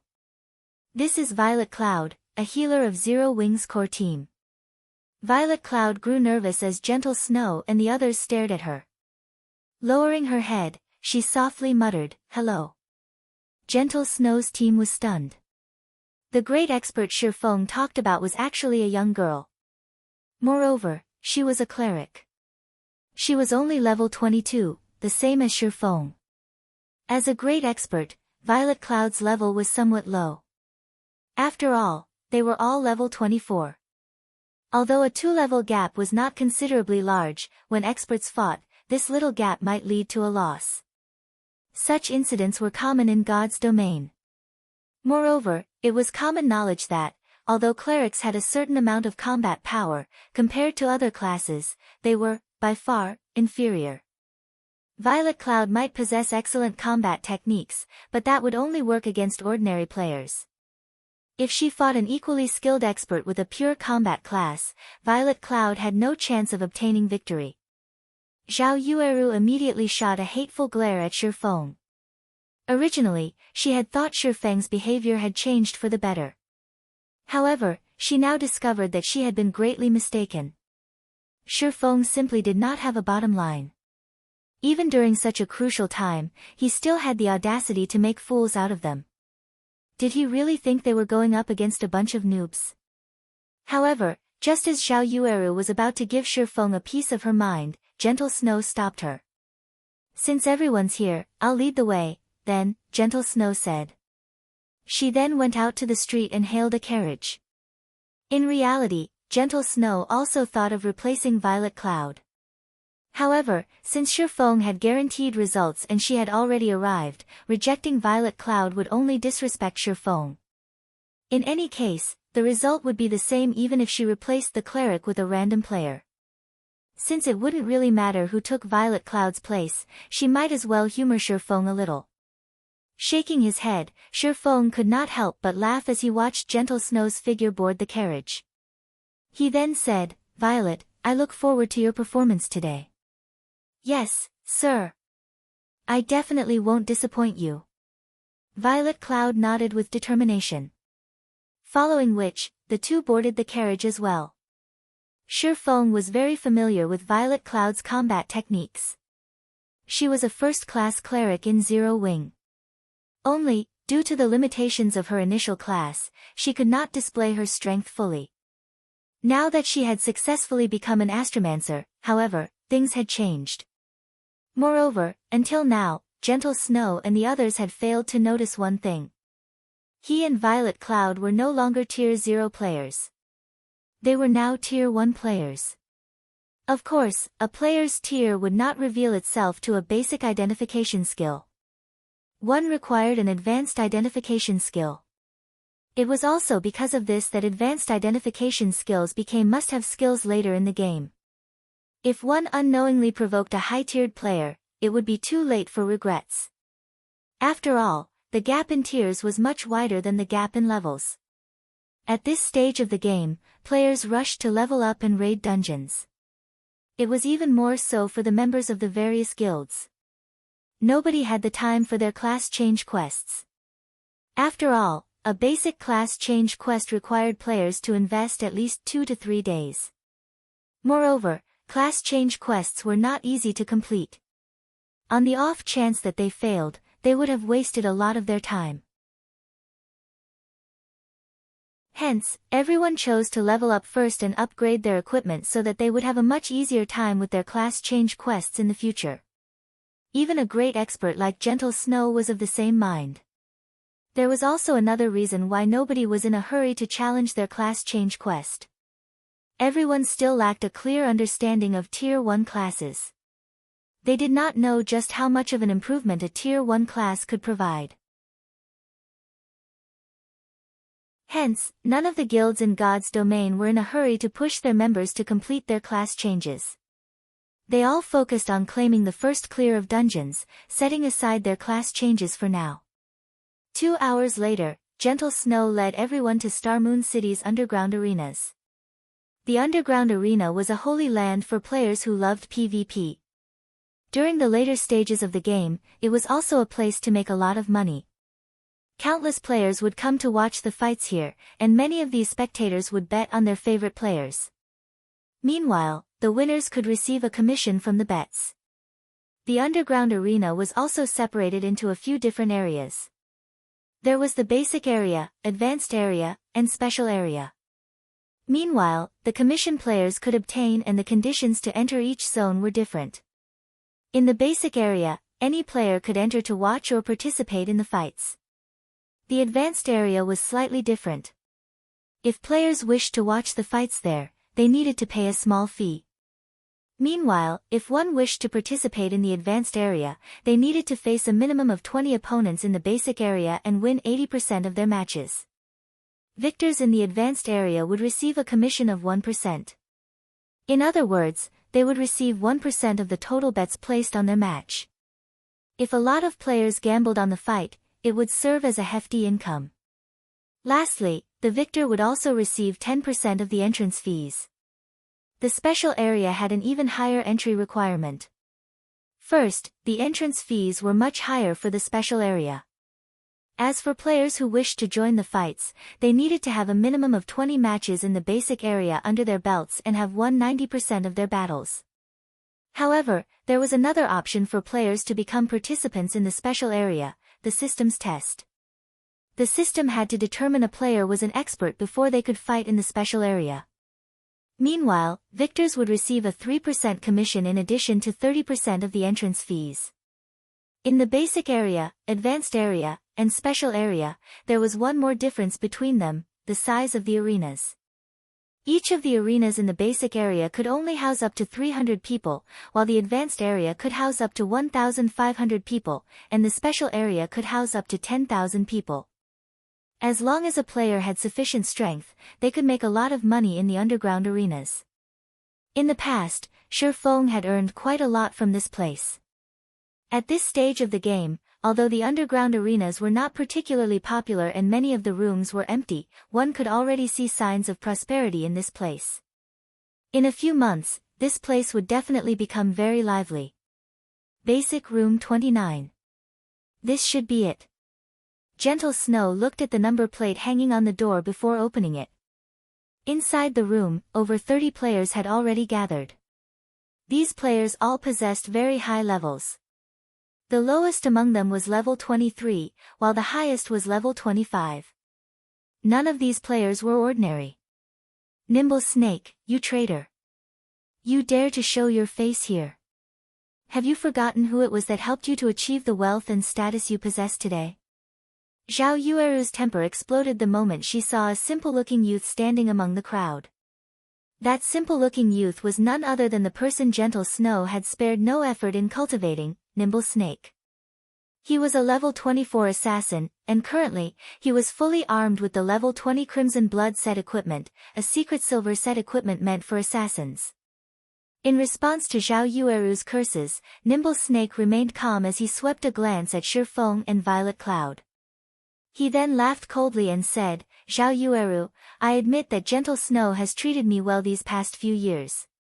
However, as the saying goes, man struggles upwards, water flows downward. 2. Since Brother Chao's team is stronger, what is wrong with me joining them? With your strength, you wish to contest for the position of guild leader? Don't make me laugh. Zhao Yueru, you, on the other hand, you are someone that Brother Chao has always liked. Join us, and everyone will be on the same side in the future. Of course, you can also refuse. When you all lose, Brother Chao can only follow the appointed rules, and Gentle Snow can forget about the virtual gaming world in the future.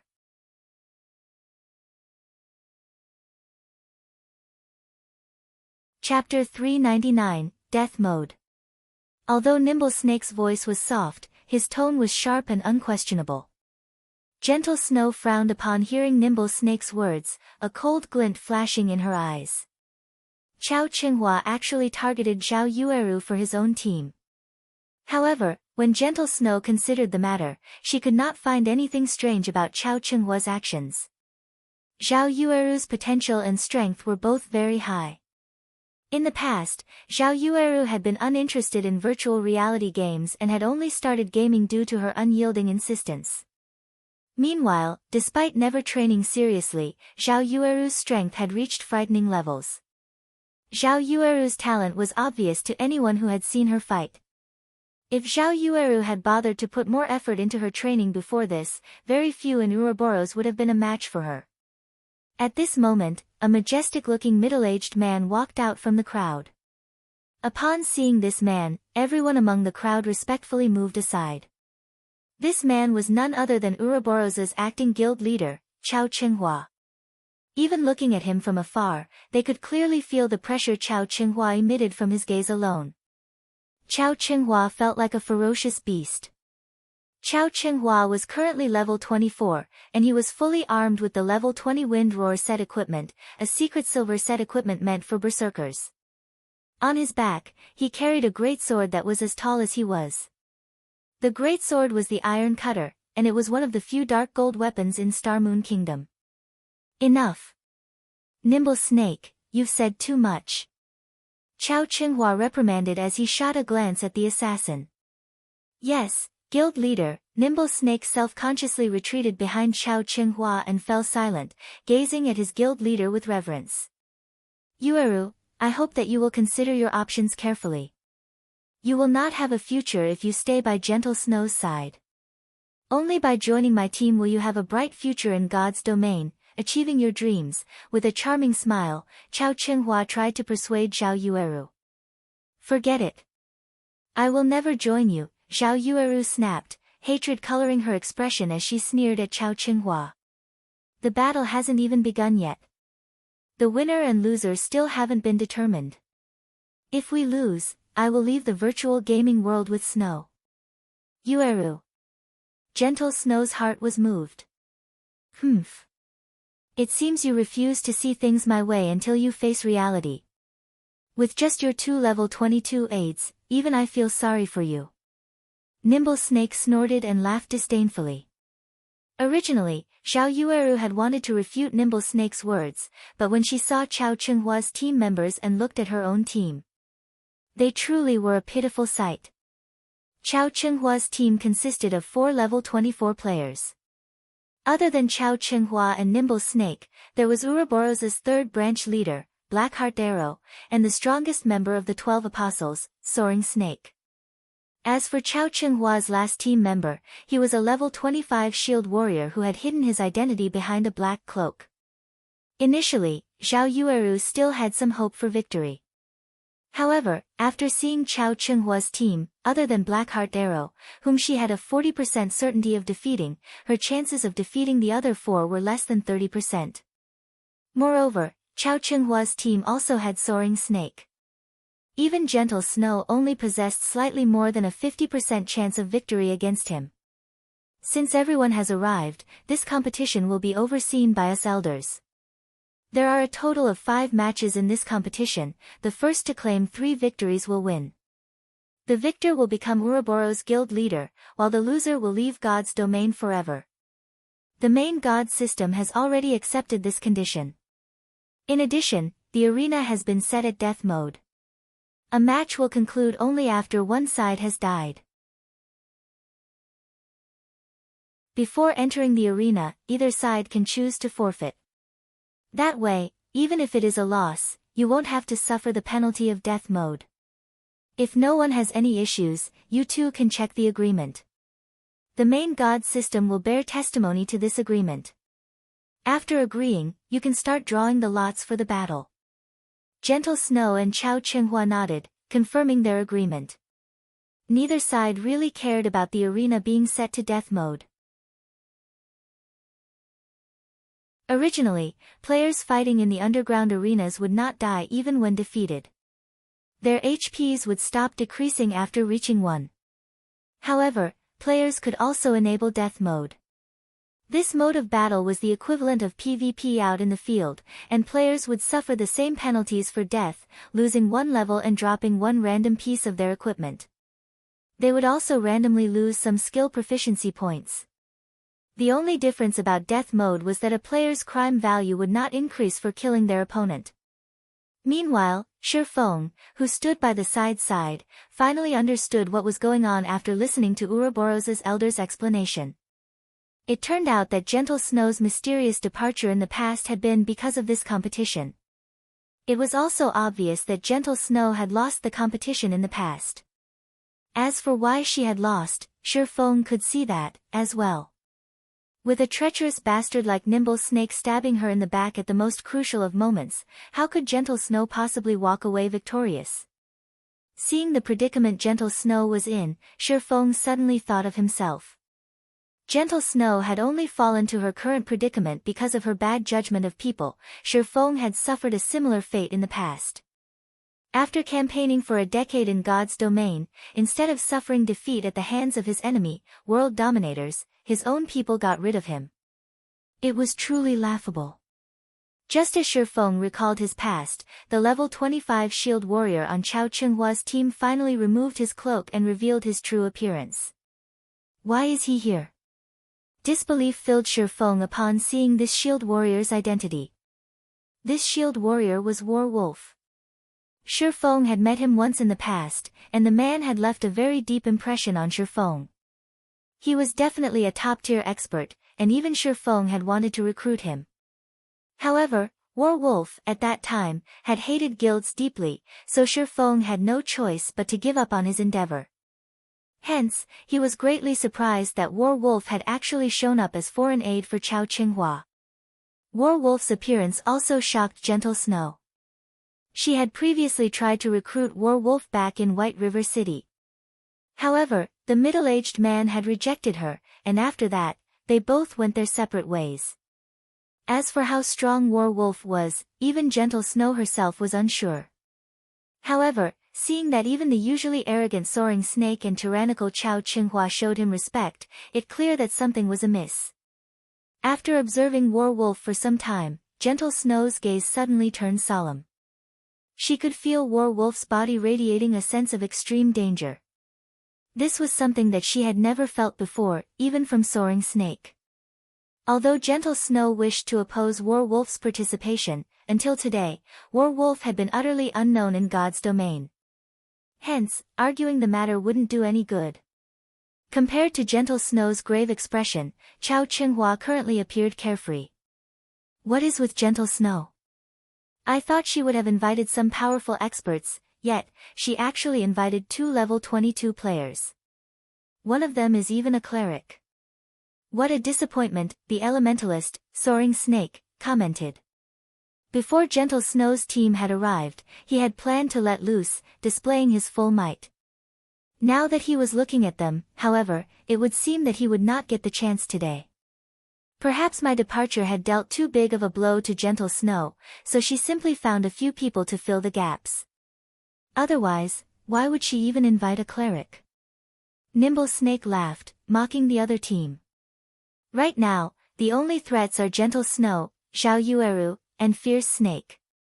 Unfortunately, it is impossible for Zhao Yueru and Fierce Snake to win their matches. Just as Chao Qinghua's group laughed, confident of their victory, the system promptly announced the players who would fight in the first match. Immediately, everyone's attention shifted towards the large screen above the arena. First match, Zhao Yueru vs. Chao Qinghua.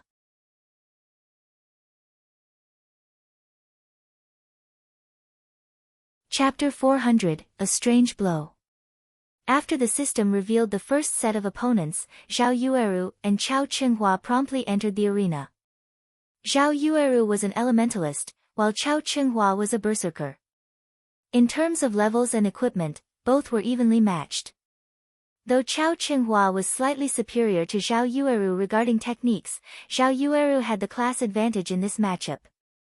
Hence, the victor was not apparent at first glance. Yet, Nimble Snake and the others revealed playful smiles as if victory was already in their grasp. Seeing these reactions, Gentle Snow grew slightly confused. Gentle Snow had a fair grasp on Chao Qinghua's strength and ability. Although his techniques were slightly superior to Zhao Yueru's, there was a limit to how much of an advantage that could bring him. At most, it would help him bridge the gap between classes.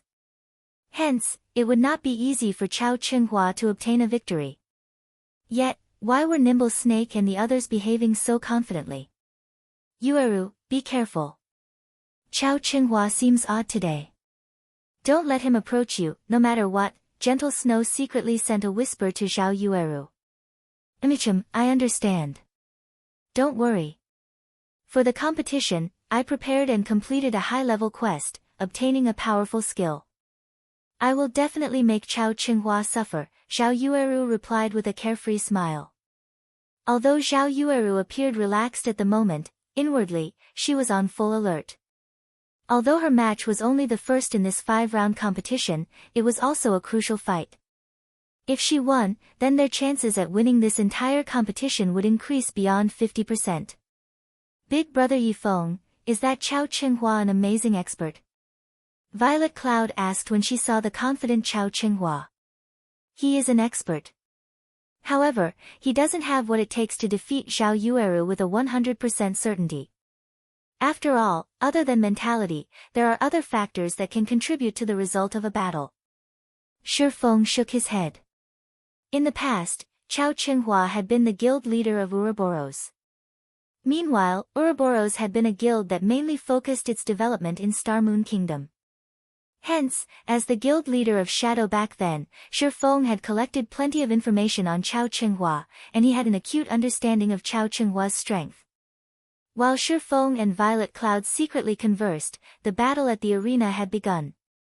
The moment the battle started, Chao Qinghua held nothing back and immediately activated Flame Charge, followed by a violent strike. Chao Qinghua was like a violent beast, baring its fangs and brandishing its claws. Naturally, Zhao Yueru would not give Chao Qinghua a chance to close in on her. Chanting an incantation, one of her hands waved the staff it held while the other swiftly traced lines of divine runes in the air. When Chao Qinghua was only 20 yards away from Zhao Yueru, an ice sphere appeared, blocking his path. If the ice sphere struck him, the damage would only be a secondary problem. The main problem was the movement speed reduction of the spell. After all, berserkers were not exactly known for their mobility. Hence, when elementalists fought berserkers, kiting was their basic strategy. Responding quickly, Chao Qinghua turned sharply and circled the ice sphere from the right. However, immediately after he dodged the ice sphere, multiple frost arrows flew towards him. Chao Qinghua smiled disdainfully at this sight. Swinging the dark gold-ranked iron cutter, he smashed and shattered the frost arrows coming at him before renewing his charge once more. However, as if she had expected this outcome, Zhao Yueru waved her staff once more and cast Ice Dragon Blast, sending a large serpentine dragon at Chao Qinghua. She then cast Ice Wall to seal off the berserker's surroundings. Shatter! Chao Qinghua gripped his sword with both hands and swung the weapon at the ice dragon, activating Horizontal Slash. However, the instant the ice dragon shattered, a layer of frost appeared on Chao Qinghua's body, reducing his movement speed sharply. Zhao Yueru immediately followed up with 3 ice spears. Although Chao Qinghua wanted to block the incoming attacks, the frost covering his body drastically slowed his movements. In the end, he only managed to block one of the spears, allowing the remaining to reach their mark, -215, -221. 2 damages appeared above Chao Qinghua's head. However, at level 24, Chao Qinghua possessed 3,320 HP, so these 2 attacks only managed to decrease his HP by slightly over 10%. At this moment, Chao Qinghua frowned. He had clearly shattered the ice dragon, yet, why had the freezing effect still taken hold? It seems the effect of this new skill is quite powerful after all. Zhao Yueru was very satisfied with her previous attack. Ice Dragon Blast was the advanced skill Zhao Yueru had recently learned. Opponents could defend against ordinary spells. However, Ice Dragon Blast was slightly different. Even if her opponent blocked the attack, although it would not deal any damage, it would still inflict a speed reduction effect lasting 5 seconds. When used against classes with low mobility like the Berserker, it was extremely useful. Now that Chao Qinghua's speed had fallen, Zhao Yueru would take advantage of it.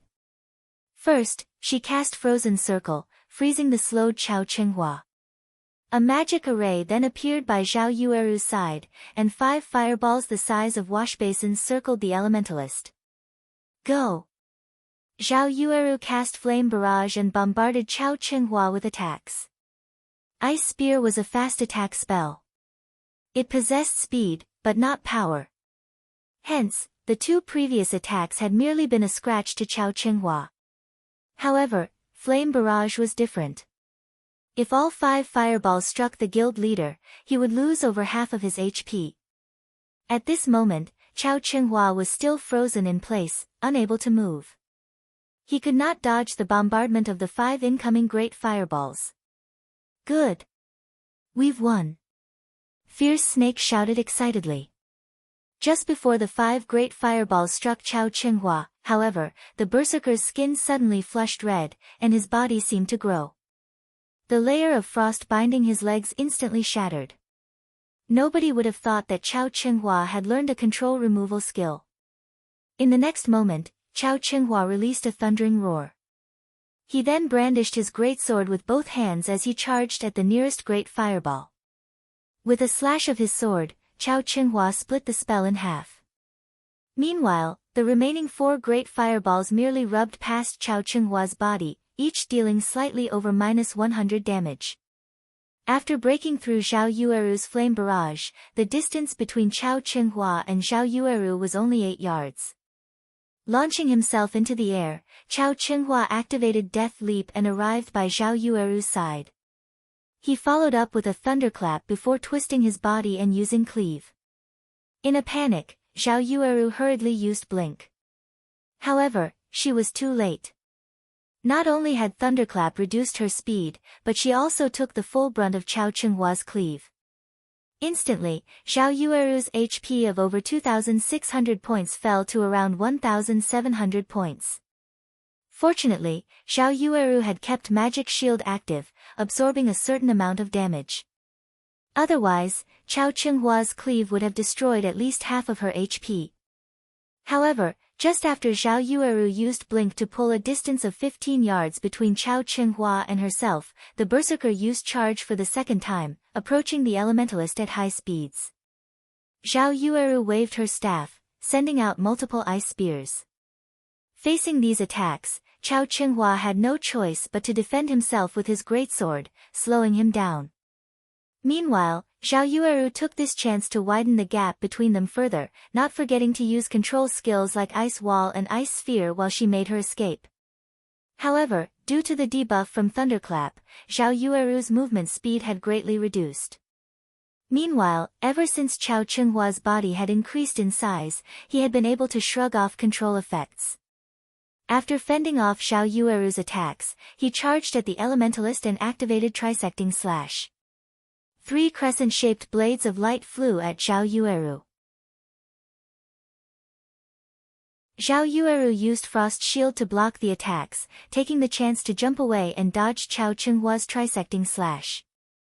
However, as if he had predicted what Zhao Yueru would do, Chao Qinghua charged towards her new position, swinging his greatsword violently. Horizontal Slash. Zhao Yueru knew that she could not avoid this attack. Blink was still on cooldown, she needed a little more time before she could use it again. With no other choice, she could only block the attack with her staff. Although mages had low strength, they could still use their weapons to block attacks, reducing the damage received. Not to mention, she still had Magic Shield. As long as she endured a few hits, she could use Blink to escape. Normally, control skills like the one Chao Qinghua had used did not possess a very long duration. Moreover, Zhao Yueru had already seen through the trajectory of Chao Qinghua's attack. She could easily angle her staff to utilize the force of the impact to pull away from Chao Qinghua. However, after Chao Qinghua's iron cutter landed on her staff, Zhao Yueru did not feel any force transmitted to her hands. Instead, the greatsword appeared at Zhao Yueru's side. Chao Qinghua's attack shattered the magic shield and struck Zhao Yueru viciously.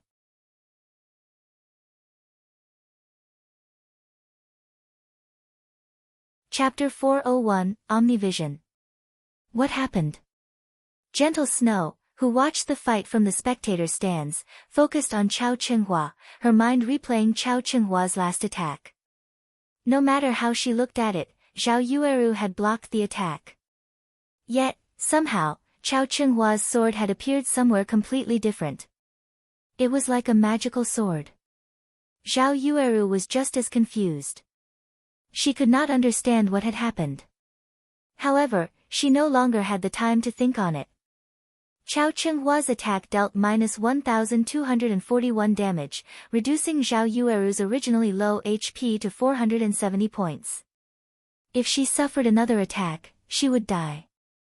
Mages were especially weak in terms of defense, strength, and agility. If a melee class like the Berserker close in on a mage, only tragedy awaited them.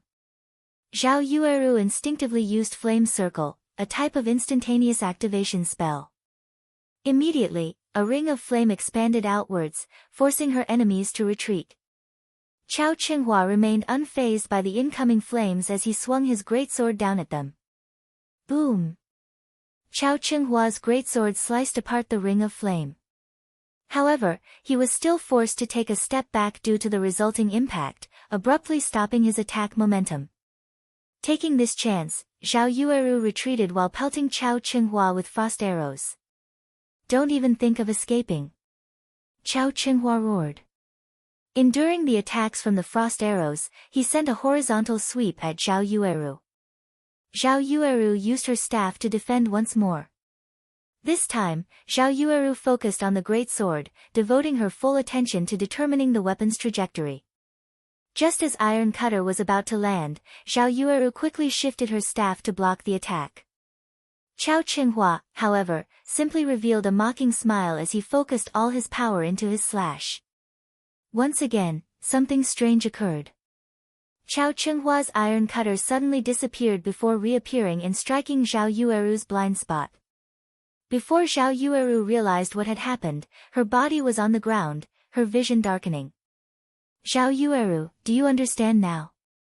Only by following me will you have a bright future ahead of you, Chao Chenghua said as he looked down at Zhao Yueru's fallen body. Zhao Yueru wanted to rise and retaliate. Unfortunately, her HP had already fallen to 0. Victor in the first match, Chao Chenghua.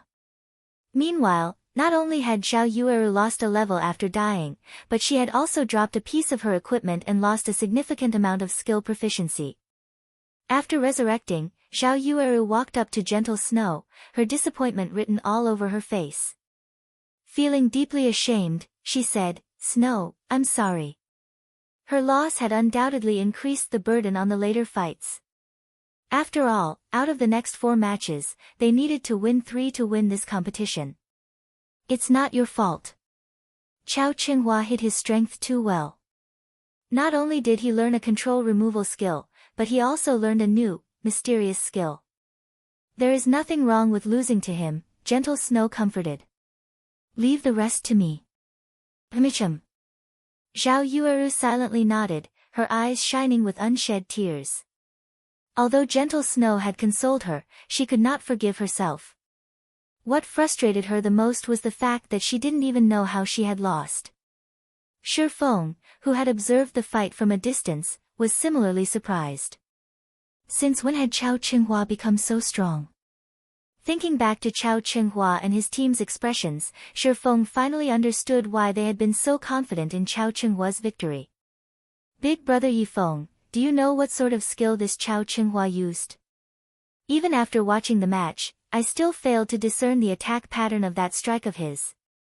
Chao Chenghua's attack clearly wasn't that fast, yet, his blade had suddenly vanished and reappeared somewhere else. How can anybody block such an attack?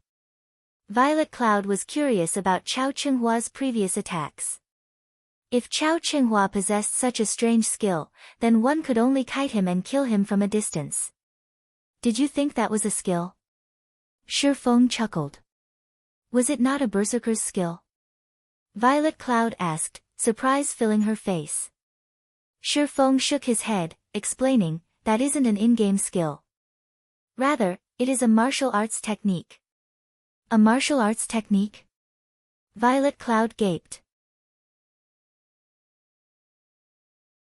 If anyone else had said these words, she would suspect that they were boasting.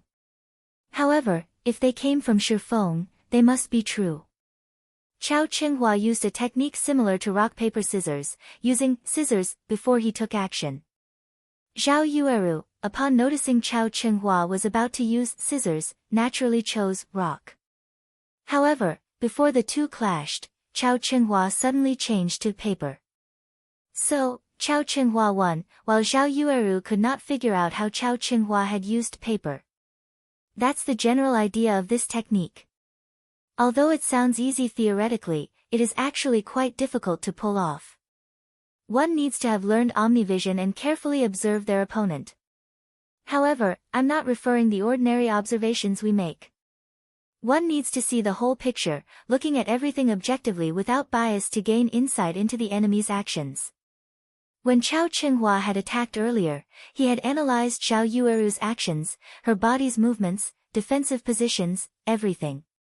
Hence, when Zhao Yueru was about to defend herself, Chao Chenghua changed the trajectory of his attack, striking Zhao Yueru's blind spot. By the time Zhao Yueru reacted, she had already taken damage. Of course, when Chao Chenghua swung his greatsword, he had also used a technique called second acceleration. When he swung his greatsword, he had not attacked with his full power, using only around 40%. Only when he changed his attack's trajectory did he use his full power. Such a sudden acceleration leaves an afterimage, causing one to think that the greatsword still followed its original trajectory. So, when you saw Chao Chenghua's sword suddenly vanish, what you actually saw was a false image produced by your mind. Zhao Yueru does not possess such combat experience, and she has no martial arts training. It is only natural that she lost. A realization struck Violet Cloud as she listened to Shifeng's explanation. After hearing Shifeng, Violet Cloud felt as if a door had opened within her, and she had discovered a whole new world beyond that threshold. So, players could use such techniques in battle. As Violet Cloud recovered from her shock, a new thought suddenly popped into her mind.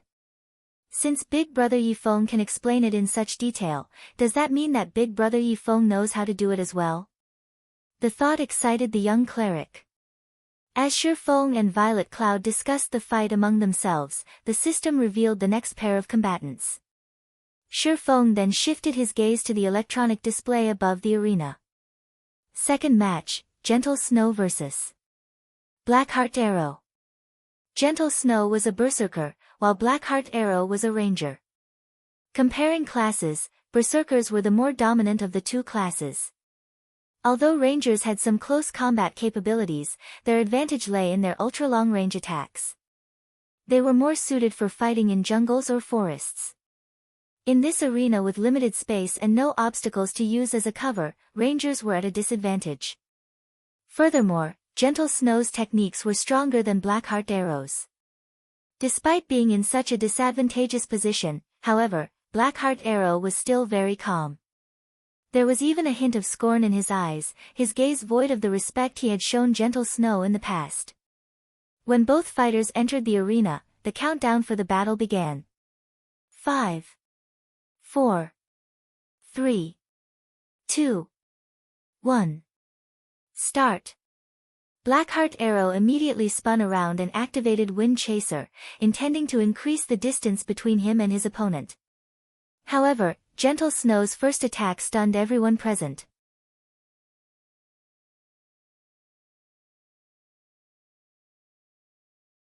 Chapter 402, The Terrifying War Goddess. What is Gentle Snow trying to do? Everyone in the spectator stands was baffled. Even Zhao Yueru, who was very familiar with Gentle Snow, was dumbfounded by her friend's actions. Gentle Snow had thrown her blue greatsword the moment the battle started. Any player who lost their main weapons was tantamount to a beast without its claws and fangs.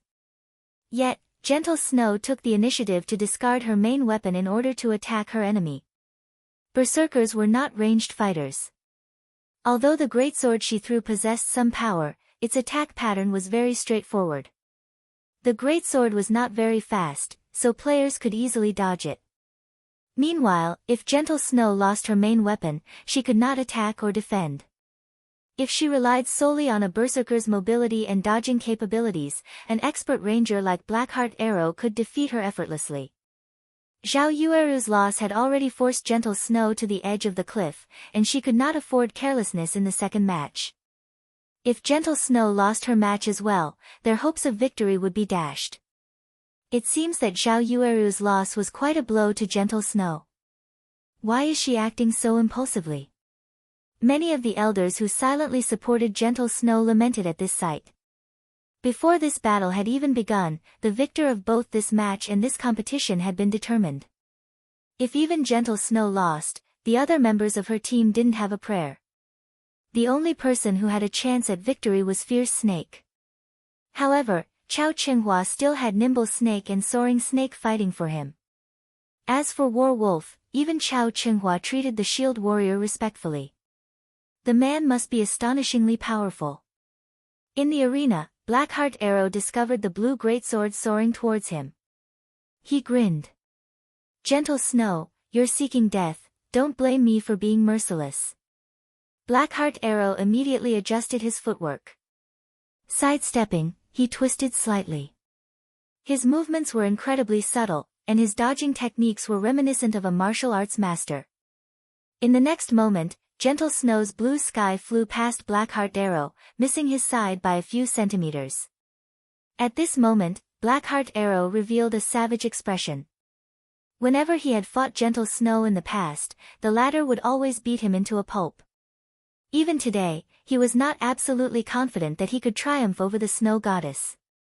However, she had foolishly thrown her greatsword, assuming that he couldn't dodge it. Now that she no longer had her main weapon, she could not deflect his rain of arrows. Blackheart Arrow retrieved the deep blue longbow from his back and retrieved the precious wind-breaking arrows from his bag.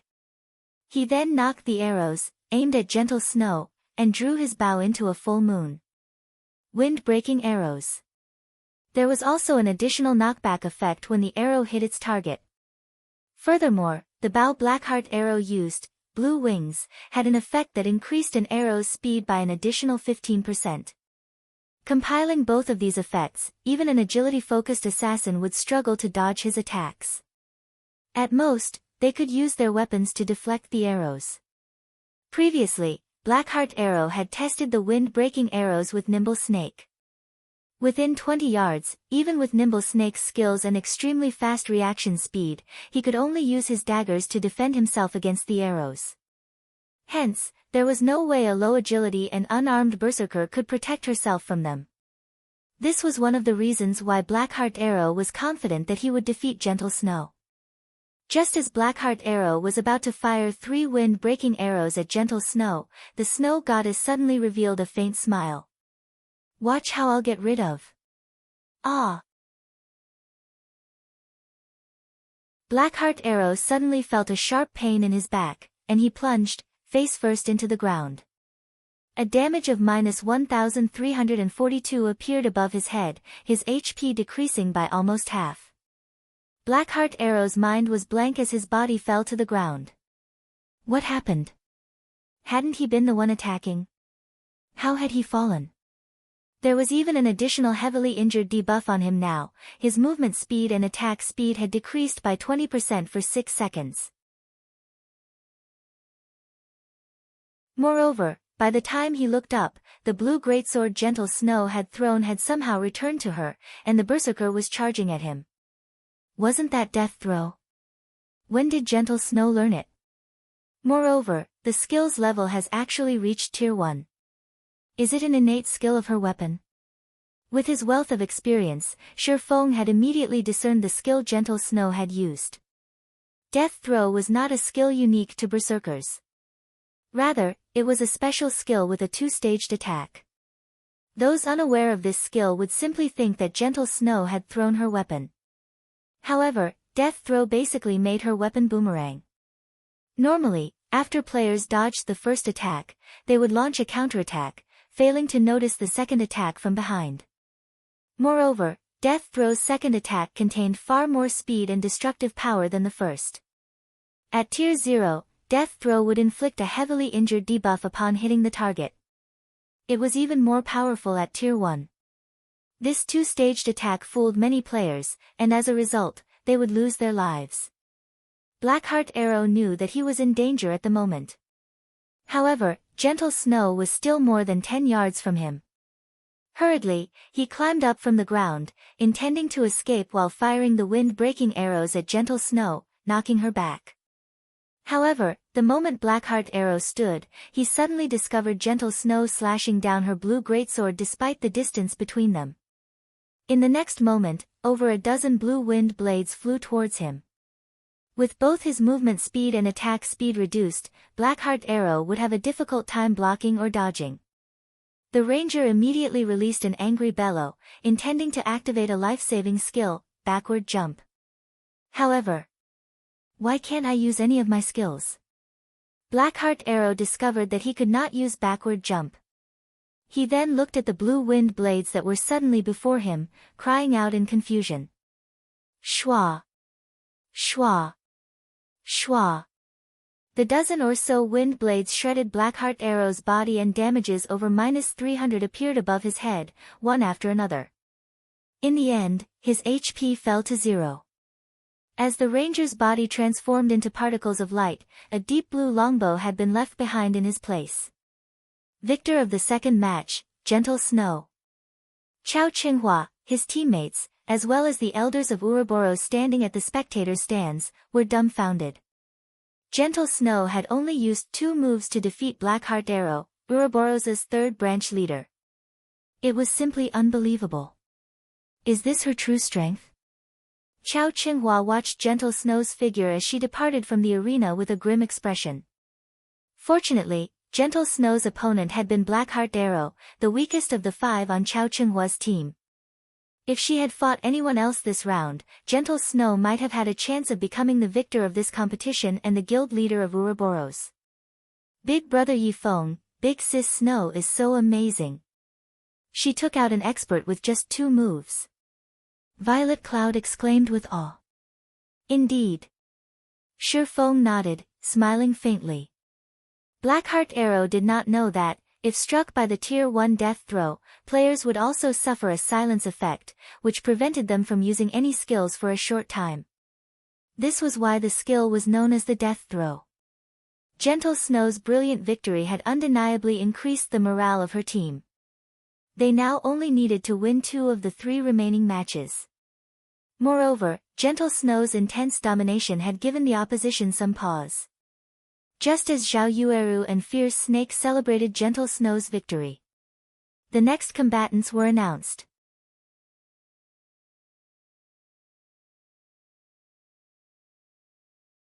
Chapter 403, Boiling Fury. Chao Chenghua's team, who had fallen silent due to Gentle Snow's display, suddenly smiled upon seeing the names for the 3rd match. 3rd match, Fierce Snake vs. War Wolf. Fierce Snake was a berserker, while War Wolf was a shield warrior. Regarding combat power, berserkers held the advantage over shield warriors. However, shield warriors possessed high HP and defense, as well as plenty of life-saving skills, making them far more difficult to deal with than other classes. In general, neither class had an edge over the other. Hence, the players' techniques would determine the outcome of this 3rd match. Gentle Snow looked at the shield warrior who had remained silent and calm throughout the competition. Despite doing nothing, War Wolf exuded a faint pressure that made one unconsciously distance themselves from him. No matter how Gentle Snow examined War Wolf, she could never mistake him for an ordinary expert. Even her core team's MT, Ghost Chop, had admitted that he had only started playing a shield warrior because of this man. Furthermore, Chao Chenghua and the rest of his team treated War Wolf with great respect. This showed that War Wolf's standards were top tier, and he should not be any weaker than Nimble Snake. Of the 12 apostles, Soaring Snake ranked 1st, Nimble Snake ranked 3rd, and Fierce Snake ranked 9th. If Fierce Snake fought Nimble Snake, his chances of victory only hovered between 30% and 40%. If War Wolf was stronger than Nimble Snake and was about equal to Soaring Snake, then Fierce Snake's chances of victory were only around 20% to 30%. However, War Wolf did not play a damage-dealing class, his attacks would not be very powerful. On the other hand, a berserker also wore plate armor. Unlike leather and cloth armor classes, berserkers would not die so easily. Knowing this, War Wolf was prepared to fight a battle of attrition and slowly exhaust Fierce Snake to death. After all, that was the shield warrior's specialty. Fierce Snake, your opponent is not simple. Make sure you don't cross swords with him for too long and give him any openings, Gentle Snow whispered a reminder to Fierce Snake. She then took a gold-rimmed skill book from her bag, carefully handing it to Fierce Snake, saying, "Learn this skill. If you use it at a crucial moment, you might defeat him." Fierce Snake's heart pounded the moment he read the introduction of this skill book. This skill book was an extremely rare burst skill for berserkers, Boiling Fury. For a short time, the skill increased the player's damage by 40%, strength by 15%, and attack speed by 30%. Moreover, the less HP the player had, the faster their attack speed would become. To a berserker, this skill book's value far surpassed that of 1 or 2 dark gold weapons. Big sis Snow, Boiling Fury is too valuable. I can't learn it, Fierce Snake said, shaking his head. War Wolf will not be easy to deal with, and you know this. You don't want me to lose, right? Worried that a powerful enemy would appear, Gentle Snow had prepared for this competition. As the underground arena prohibited players from using any tools, the only way to raise a player's combat power was to learn new and powerful skills. Boiling Fury was one such skill Gentle Snow had prepared. She also had another advanced skill for Nimble Snake. Unfortunately, that skill book would not come into play during these matches. Sitting a short distance away, Shifeng was slightly surprised upon seeing the skill book Gentle Snow pass to Fierce Snake. Gentle Snow had actually obtained such a super rare skill book. Boiling Fury would only drop from High Lords ranked field bosses, and its drop rate was 2%. One needed immense luck in order to obtain it. I understand. I will not lose. Fierce Snake nodded and chose to learn Boiling Fury. He then watched the thin werewolf walk into the arena, his eyes blazing with fighting spirit. Originally, he only had a 30% chance of defeating the Shield Warrior. Now that he had obtained Boiling Fury, he had a 70% certainty of coming out victorious. Following which, Fierce Snake also entered the arena. Snow, you're simply too amazing. I can't believe you had something so powerful hidden. Fierce Snake will win for sure. Zhao Yueru hugged Gentle Snow excitedly, her previous depressed mood scattering to the winds. In response, Gentle Snow lightly tapped Zhao Yueru's forehead and revealed a faint smile. Meanwhile, inside the arena, the battle between Fierce Snake and Werewolf had begun. I'm interested to see just how powerful you are. The moment the battle started, Fierce Snake lifted his silvery gray battle axe and charged at Werewolf. When his axe descended, even the air roared. However, without even retrieving the shield and saber from his back, Werewolf simply took a step back and allowed the battle axe to brush past his body, slamming into the ground. Werewolf immediately stomped down on the battle axe, the weapon becoming completely embedded into the ground. He then unsheathed the saber covered in golden magic runes from his back and slashed at the berserker's neck, the weapon creating a beautiful arc. The entire process flowed like water, and everyone who witnessed it was amazed. Before Fierce Snake could respond, a damage of -536 points appeared above his head. Although Werewolf's attack had not dealt a significant amount of damage to Fierce Snake, who had over 3,200 HP, this strike had dealt a heavy blow to the berserker's mentality. Before he could even react, Werewolf's attack struck him. In Fierce Snake's memories, this had never happened in any of the PvP battles he had participated in before. Seeing Werewolf's saber slashing at him again, Fierce Snake hurriedly used Whirlwind Slash. At this moment, Werewolf lifted his shield, blocking Fierce Snake's skill and taking a single step back. Fierce Snake took advantage of his small victory to follow up with a series of attacks, using skill after skill to force Werewolf into a continuous retreat. Yet, to everyone's surprise, Fierce Snake's HP continued to decrease despite being on the offensive. Every time Fierce Snake attacked, Werewolf would effortlessly block it with his shield and counterattack with his saber. Fierce Snake had no idea what was happening. Although he had tried to dodge and block Werewolf's counterattacks, the Shield Warrior's saber would always somehow land a hit. Even when Werewolf took the initiative to launch an attack, he couldn't dodge or defend himself. Werewolf's saber would always disappear in mid-swing before suddenly appearing elsewhere. By the time Werewolf's saber reappeared, it was too late for him to react. He could only watch as his HP fell, powerless to do anything about it. Damn! Seeing that he had less than 1,000 HP remaining, Fierce Snake gritted his teeth and activated Boiling Fury. At this point, if he hesitated to activate Boiling Fury, he would die in a few moments. However, even after activating Boiling Fury, Fierce Snake was no different than a baby swinging a large axe to Werewolf. This time, the Shield Warrior did not even bother to use his shield and relied on his reflexes to dodge every one of Fierce Snake's attacks. It looked as if Fierce Snake's axe actively avoided Werewolf as the weapon brushed past him, never hitting his body. Fierce Snake nearly crumbled. This scene dumbfounded both Gentle Snow and Zhao Yueru. They were familiar with Fierce Snake's strength. Yet, Werewolf could toy with him so effortlessly. Even Gentle Snow admitted that she was not capable of such a feat. Just who is he? Gentle Snow could not believe her eyes. Chao Qinghua had actually found someone so impressive. Most likely, only Zero Wings Guild leader, One-Hit Azura Black Flame, could contend with such a powerful expert. Inside the arena, Werewolf walked up to Fierce Snake, utterly relaxed. After swinging his saber twice, Fierce Snake's body fell to the ground, reluctance and frustration filling his face. Their strengths were on different levels entirely. Gentle Snow has definitely lost. The difference between our external player and hers is like heaven and earth. However, this is fate. Not everyone has the chance to connect with such an expert. If Chao Qinghua becomes the guild leader, he might be able to invite more experts into our guild. This would benefit the guild's future development. The elders seated in the spectator stands expressed their admiration of War Wolf's performance. They began to anticipate the future of the guild. As for Gentle Snow, they no longer expected anything of her.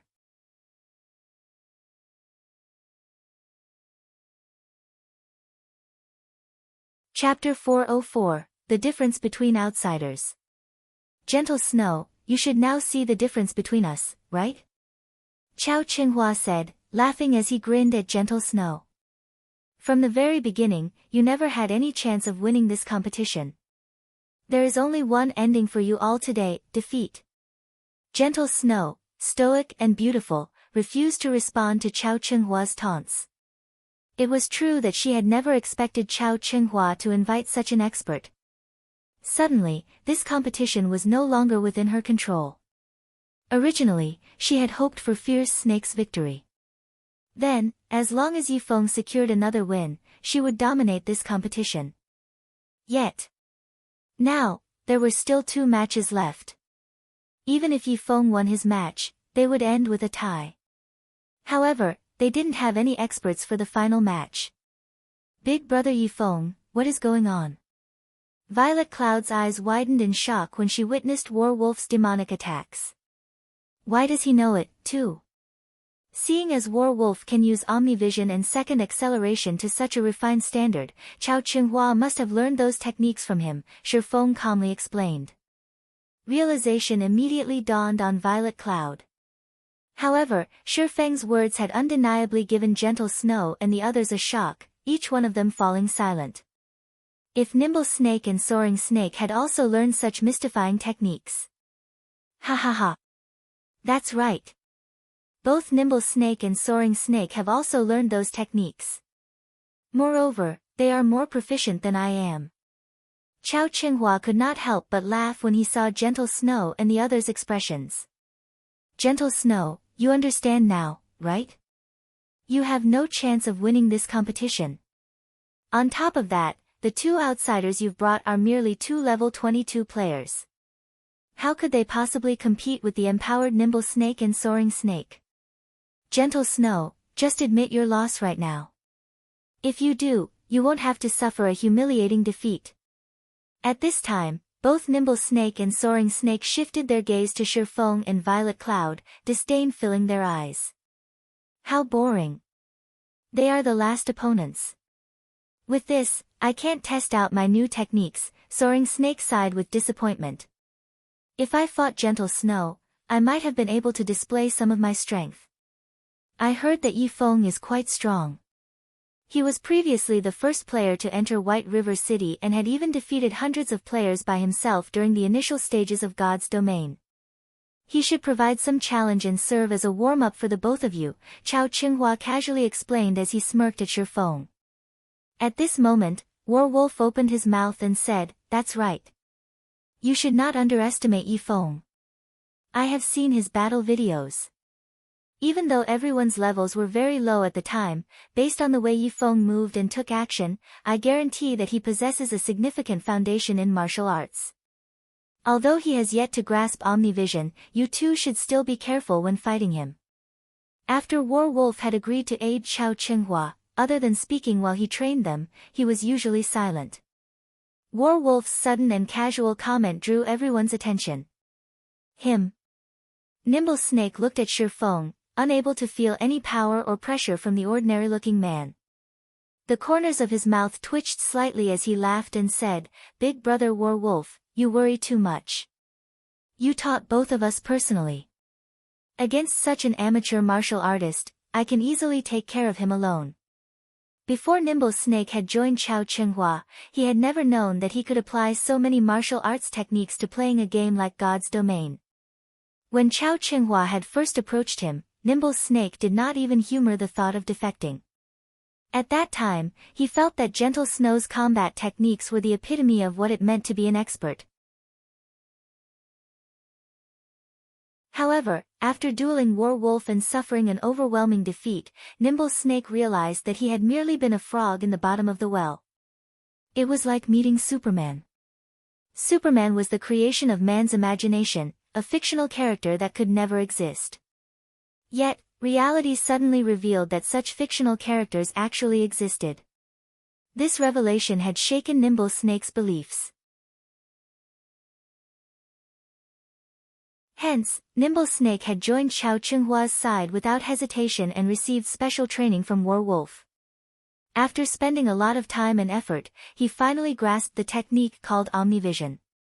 After grasping Omnivision, Nimble Snake finally realized how huge of a gap there was between him and War Wolf. If Gentle Snow was the peak of mortals, then after grasping Omnivision, Nimble Snake had exceeded mortal standards. The two were on entirely different levels. Top-tier experts? Great experts? They were just jokes in Nimble Snake's eyes. Nimble Snake, stop speaking nonsense.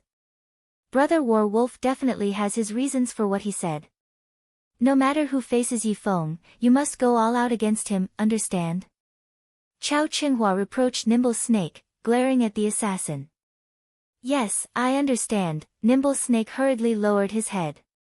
At this moment, the fourth combatants had been revealed. Fourth match, Yifeng vs Soaring Snake. Ha ha ha. Perfect. Since Big Brother War Wolf said to be careful of Yifeng, then I'll use him to test my new skills and see just how much I have improved. Soaring Snake walked into the arena excitedly. Soaring Snake was not a brawny man. On the contrary, he was very lean. However, although he was thin, his muscles were packed with explosive power like a cheetah's. Out of everyone in Xiao Qinghua's team, War Wolf was the most optimistic about Soaring Snake.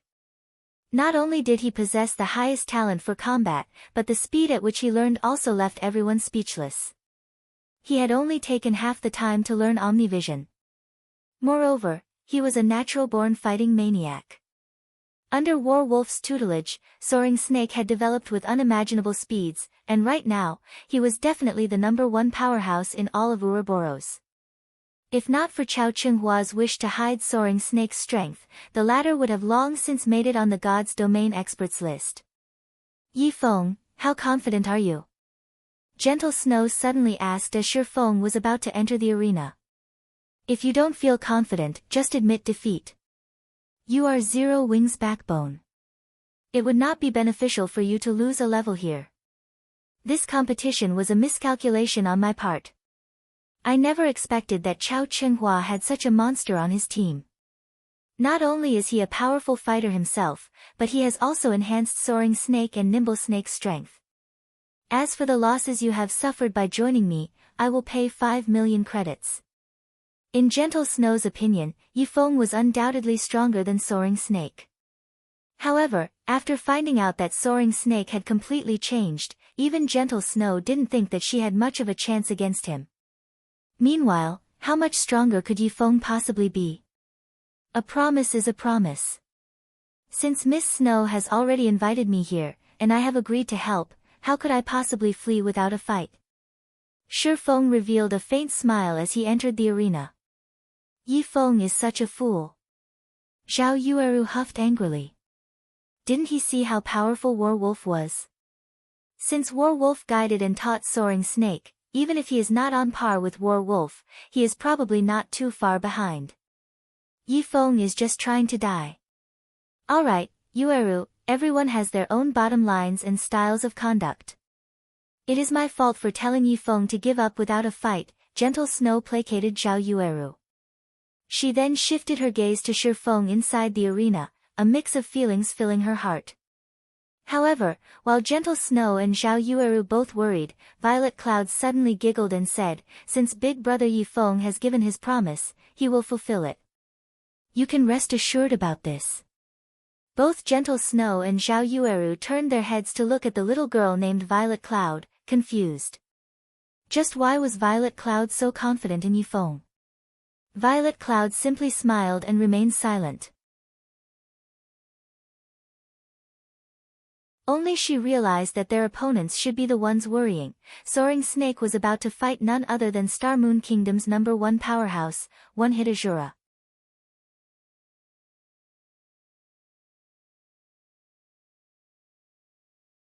Chapter 405, Techniques Are Useless.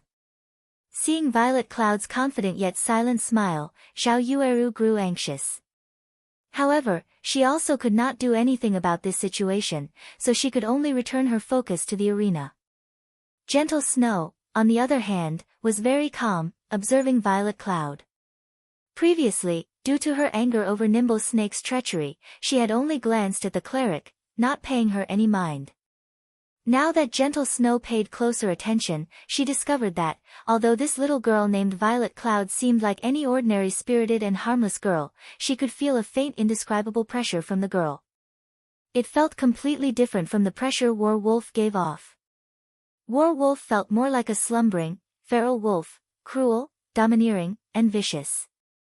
As for Violet Cloud, she didn't know how to describe the girl. This was the first time she had encountered such a feeling. Violet Cloud felt like the starry sky at night, silent, awe-inspiring, and profound. Just who is this little girl that Yifeng brought with him? Gentle Snow was quite confident in the accuracy of her sixth sense. After she started playing God's Domain, that sixth sense had only grown keener.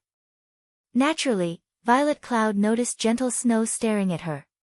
In response, she only nodded her head lightly and beamed a playful smile at the snow goddess. Inside the arena, Shifeng and Soaring Snake faced each other, both observing their respective opponent. Both were swordsmen, and the only difference between them was their level. Shifeng was only level 22 while Soaring Snake was level 24. With a difference of 2 levels and Soaring Snake's grasp of the combat technique Omnivision that granted him insight far beyond the average person, the battle was definitely tilted in Soaring Snake's favor. Yet, even though the starting signal for the battle had already occurred, Soaring Snake remained motionless. He stood there calmly, without any apparent intentions to rush at Shifeng. Soaring Snake, what are you doing? Why aren't you moving? Soaring Snake's hesitation puzzled his teammates. Usually, Soaring Snake was a battle maniac that would go into a frenzy the moment the battle began. He would never behave as calmly as he was now. Soaring Snake is certainly quite talented. War Wolf revealed a faint smile as he watched the motionless Soaring Snake. Big brother War Wolf, what do you mean? Nimble Snake asked, confused. When in battle, one does not rely only on their physical prowess, but their mental strength as well. One must remain calm to obtain victory. Soaring Snake is currently adjusting his mentality, War Wolf explained. Indeed, just as War Wolf had said, Soaring Snake was not as excitable as he had once been. Instead, there was a hint of clarity in his eyes. Suddenly, Soaring Snake unsheathed his swords and, with a powerful stomp, dashed towards Shifeng. As the first apostle of Ouroboros, Soaring Snake's weapons and equipment spoke for themselves. Of the 2 swords he wielded, one was dark gold ranked, while the other was fine gold ranked. Meanwhile, a large majority of his equipment was fine gold ranked. His gear was among the best currently available in God's Domain. Soaring Snake crossed more than 20 yards and arrived before Shifeng in an instant. Immediately, he launched a rapid attack at Shifeng. Soaring Snake had no intention of fooling around with Shifeng. However, faced with Soaring Snake's bombardment, Shifeng leisurely unsheathed the abyssal blade and the Purgatory's shadow. Leaning forward, he lightly swung his 2 swords and readied his battle stance. Suddenly, the atmosphere in the arena changed. Everyone shivered, goosebumps covering their whole bodies. What is going on? Gentle Snow could sense something from Shifeng inside the arena. Who is this Yifeng? Chao Qinghua watched Shifeng with shock. Just by adjusting his stance, Shifeng had managed to deter every one of his opponents, causing their hearts to beat madly. Suddenly, silence overtook the arena. Facing Shifeng, Soaring Snake stumbled like a frightened bird, abruptly halting his steps. Not even Soaring Snake understood why he had suddenly stopped. After regaining his composure, he resumed his charge at Shifeng. Your courage is commendable. Shifeng smiled faintly and nodded. Although Shifeng's voice was soft, Soaring Snake, with his acute five senses, could hear Shifeng's words clearly. Rage instantly burned in his heart. Activating Wind Blade, his speed increased once more as he slashed at Shifeng. However, the moment Soaring Snake was within range, Shifeng struck his adversary with even greater speed. Shifeng's sword was as fast as lightning, reaching Soaring Snake in no time at all. Just as the abyssal blade was about to slice open Soaring Snake's neck, something strange occurred. The sword, which should have originally cut Soaring Snake, struck only air. Meanwhile, Soaring Snake's upper body completely vanished from Shifeng's sight. Taking a closer look, Soaring Snake had actually reclined his body to evade Shifeng's fatal strike. A pity. Soaring Snake revealed a malevolent smile. Before Soaring Snake had even finished speaking, his two swords flew towards Shifeng's sides.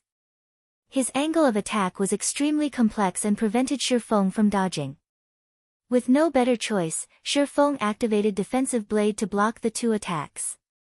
He then took the chance to distance himself from Soaring Snake. What is going on here? Soaring Snake can dodge such a fast attack.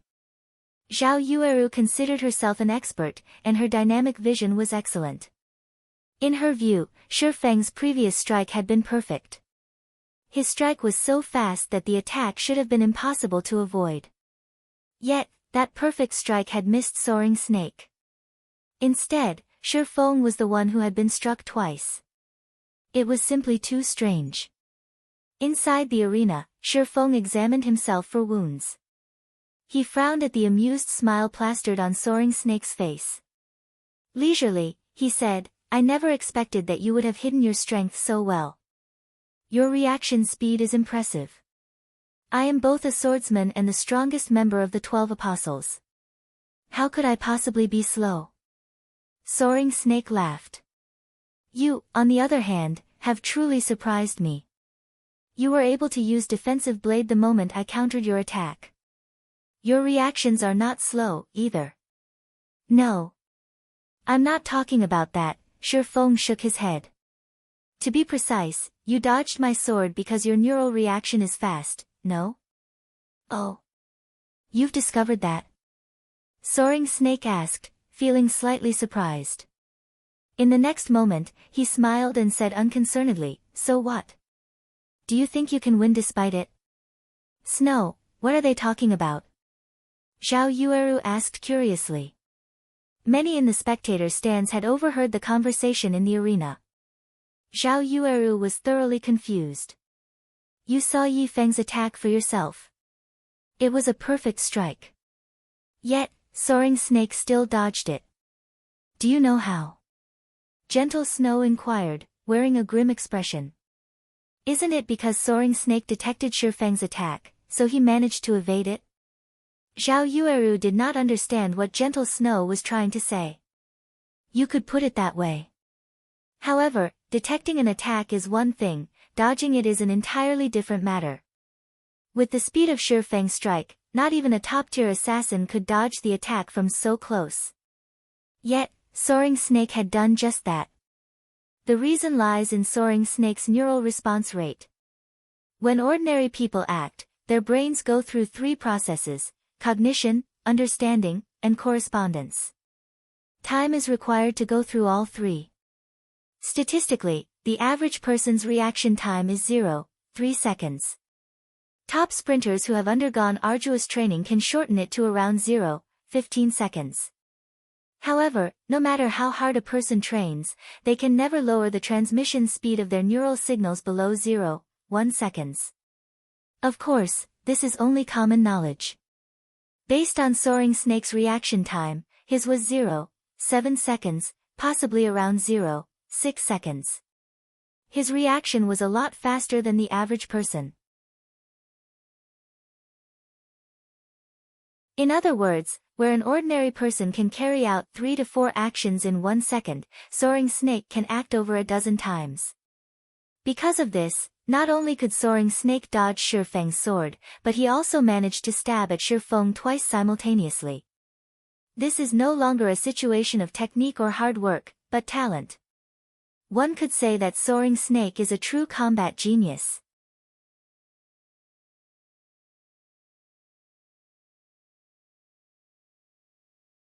Chapter 406, Rapid Showdown. Zhao Yueru was speechless upon hearing Gentle Snow's explanation. She was dazed as she stared at Soaring Snake. Soaring Snake had never been so powerful in the past. They never knew he possessed such talent. He had actually hidden his true strength so well. With this, who else could be his match in close combat? While ordinary people could launch 3 to 4 attacks, Soaring Snake could launch 14 or 15 attacks. He was invincible. Chances were that the only way to defeat Soaring Snake was to pull away and attack from a distance. Melee classes had no chance of winning. Ha ha ha. Yi Feng is indeed commendable for discerning Soaring Snake's ability. However, there is no way Soaring Snake will lose this match. A huge smile appeared on Chao Chenghua's dignified face. As long as Soaring Snake won this match, this competition would come to an end. Meanwhile, he would officially take hold of the position of guild leader. Everything was going exactly as he had expected. I was just warming up. If I take this fight seriously, I will only become faster. You are pretty amazing for blocking my last 2 attacks. Let's see how many attacks you can block. Although Soaring Snake was slightly surprised by how quickly Shi Feng had discerned his talent, his opponent could never overcome it. There was not a single swordsman who could beat him. Swordsmen mainly relied on their normal attacks in battle. It was a class that wore down their enemies by attrition. If faced with a ranged class, Soaring Snake might have had some difficulties. However, against another swordsman, he was practically invincible with his reaction speed. Moreover, he had also grasped Omnivision. He could easily perceive his enemies' every movement and strike their weak points.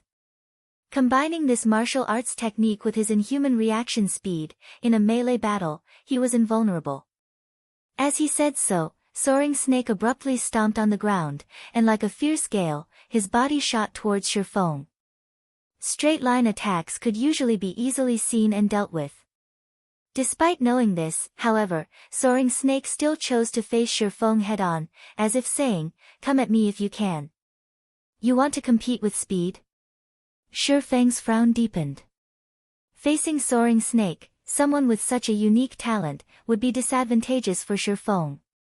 Although Soaring Snake's assault had many flaws, the swordsman was not afraid of exploitation.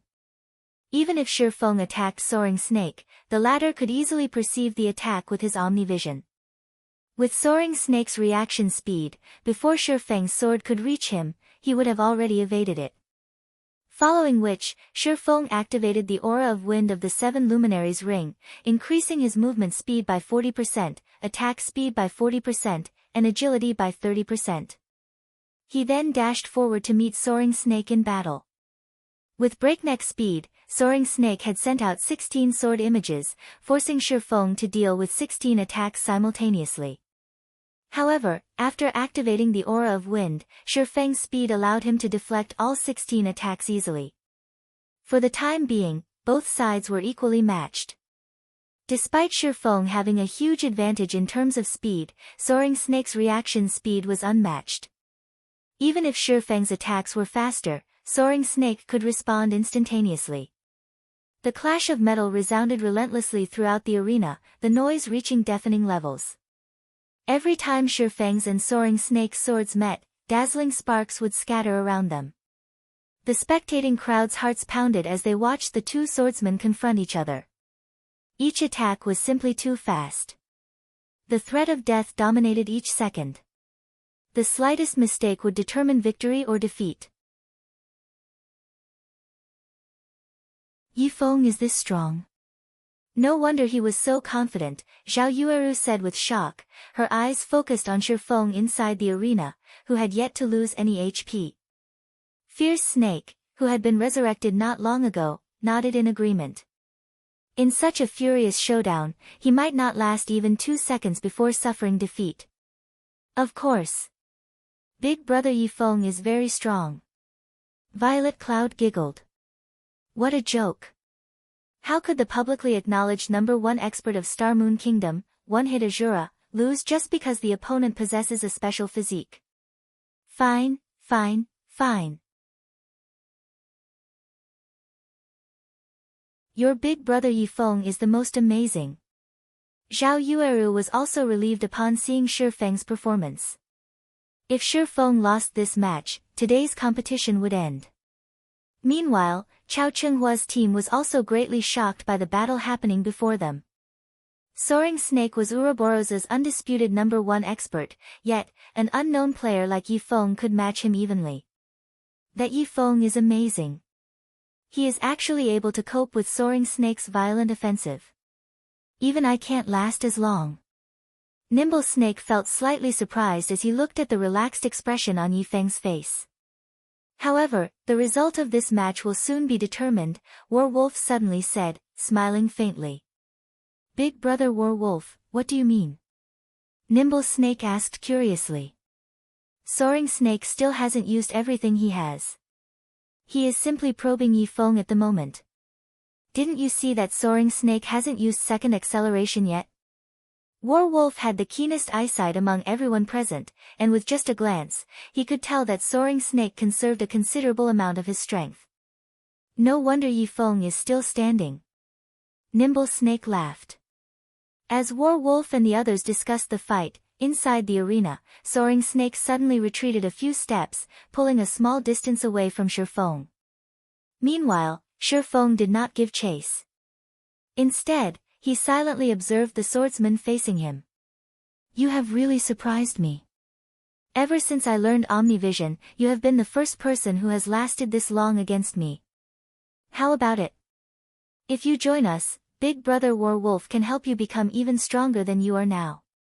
As for the remuneration Gentle Snow has offered, I believe that Brother Chao will not hesitate to double that amount now that he has seen what you are capable of, Soaring Snake said, smiling at Shifeng confidently. Even with his inhuman reaction speed, Soaring Snake found it extremely difficult to counter Shifeng's attacks. Shifeng's strikes were simply too fast, so much so that, if he had not perceived the attack's trajectory beforehand, it would be impossible to dodge or block them. If the assassin Nimble Snake stood in his place, the battle would have ended long ago. Only a talented person like himself could possibly avoid Shifeng's attacks. Chao Chenghua cannot afford to give me what I want. So, just forget about it, Shifeng said, shaking his head. What a pity. Die, then. Soaring Snake's smile instantly twisted into something sinister. In the blink of an eye, he launched 18 sword images, blocking all of Shifeng's paths of retreat. Although the 18 sword images did not appear to be fast, Shifeng knew that Soaring Snake was no longer holding back. Of these 18 sword strikes, Soaring Snake had applied second acceleration to every one. When the 18 sword images were about to reach their mark, Shifeng simultaneously activated Purgatory Power, Windwalk, Wind Blade, and Wind Rider, and rather than retreating, he dashed forward to meet the incoming attacks. Shifeng was like a phantom. In the blink of an eye, he had weaved through the gaps between Soaring Snake's sword images. When Shifeng and Soaring Snake collided, a silvery gray flash appeared on the latter's body. The time it took the two to cross swords was only an instant. For some reason, however, an impressive gout of blood sprayed from Soaring Snake's body, splashing across the floor. Following which, Soaring Snake released an agonized scream as he tumbled to the ground. What? What happened? The crowd fell silent at this sudden development, only the sound of Soaring Snake's scream echoed throughout the arena.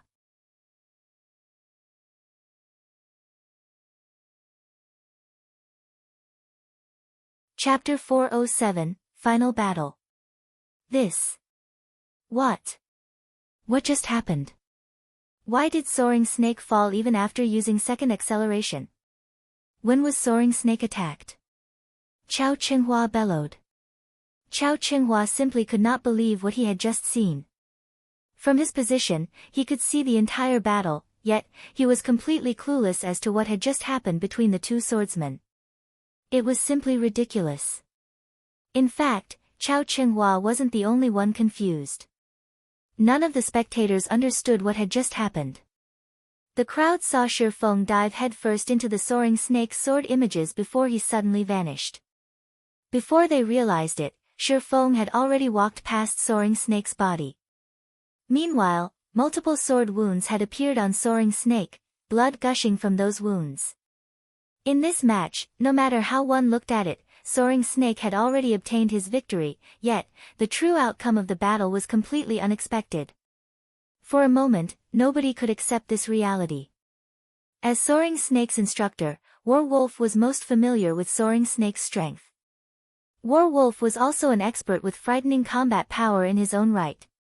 However, after witnessing this scene, he, too, found it unbelievable, so much so that he was more shocked than everyone else present.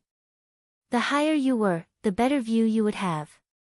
Others might not have realized what had happened, but Werewolf had seen some clues.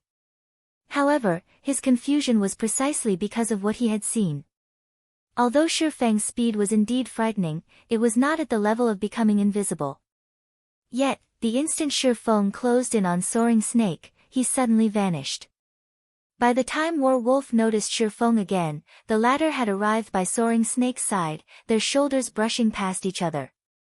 In other words, when Shi Feng had charged at soaring snake, he had disappeared from view not because of speed, but because Werewolf's mind had failed to perceive Shi Feng. Even soaring snake, who used Omnivision and his inhuman reaction speed, had failed to perceive Shi Feng. This was what thoroughly confused Werewolf. How had Shi Feng achieved such a feat? Second acceleration was a technique used to confuse the eye, utilizing acceleration to catch an enemy off guard and attack their blind spot. With this technique, enemies would still have a small window to react. However, Shi Feng's technique did not allow his enemies even that brief time before his sword landed. After soaring snake died, he dropped a level 20 fine gold ranked pauldron, which Shi Feng casually pocketed. Shi Feng also secretly collected an immortal soul. Now, he only needed 9,999 more. After soaring snake lost his immortal soul, not only did he lose a level, but he was also barred from logging into God's domain for a time. As for exactly how long he was barred from the game, even Shi Feng did not know.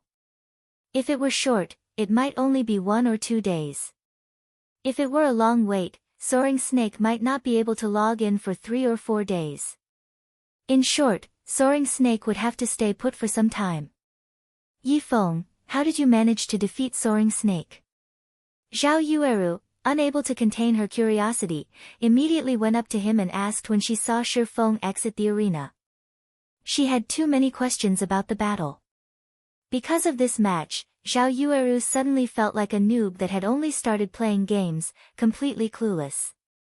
Despite having witnessed everything with her own eyes, she had no idea of what had actually happened. Do you want to know? Shi Feng was slightly surprised as he looked at the excited woman rushing up to him. He never expected Zhao Yueru to be the first person to ask him. Zhao Yueru nodded, her eyes revealing a hint of anticipation. Zhao Yueru was very curious about how Shi Feng had managed to not only dodge the 18 sword images, but also neutralize soaring snake's inhuman reaction speed, killing him instantly. After thinking for a moment, Shi Feng said seriously, I just went up to him and slashed him 3 times, that's all. Everyone present was immediately rendered speechless. Zhao Yueru had been about to tackle Shi Feng and take a few bites out of him if it not for gentle Snow holding her back. Alright, Yueru, everyone has their own secrets. You can't force him to tell you. Now that we have won the 4th match, each side has 2 wins and 2 losses. This result is all thanks to Yi Feng. The following match will determine the result of this competition. At this moment, Gentle Snow felt very fortunate that she had thought of inviting Yi Feng when she had prepared for this competition. Although she had felt that Yifeng had a good chance of securing a victory for her, she had never expected him to surprise her like this. Despite facing the greatly enhanced First Apostle, Soaring Snake, Yifeng had defeated him with overwhelming might. She could never have expected this result. Gentle Snow found it very hard to believe that such an expert had remained unknown all this time. Was it because they were too weak to encounter such experts? Or was it because these experts loved to play the role of a weakling? Even Gentle Snow was unsure. However, the few fights today had certainly widened her horizons. She really could not figure out what kind of Guild Zero Wing was. First, there was Black Flame. Now, the combat power Yifeng displayed was not the slightest bit inferior, and might even be superior, to Black Flame's. Of course, Black Flame had never displayed his true strength to the public, so Gentle Snow could not be certain of who was stronger. Regardless, though, the two of them were true monsters. Big Brother Yifeng, what's wrong? Violet Cloud could feel that something was amiss. The moment Shifeng left the arena, he immediately sat down in the first row of seats. Now, his forehead was covered with sweat. Shifeng was obviously dispirited, and he seemed exhausted. It's nothing.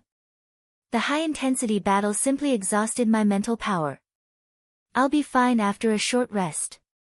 You should get ready for the next match, Shifeng replied softly, not trying to hide his current weakness. Although he was exhausted right now, he brimmed with joy. Everyone had thought that he had defeated Soaring Snake effortlessly. In reality, however, it had not been easy to dodge the 18 sword images while dealing a fatal blow. If he had not been promoted to a Tier 1 Blade Saint with his attributes enhanced greatly and his physical strength increased substantially, he might not have been able to use Void Steps in the exchange.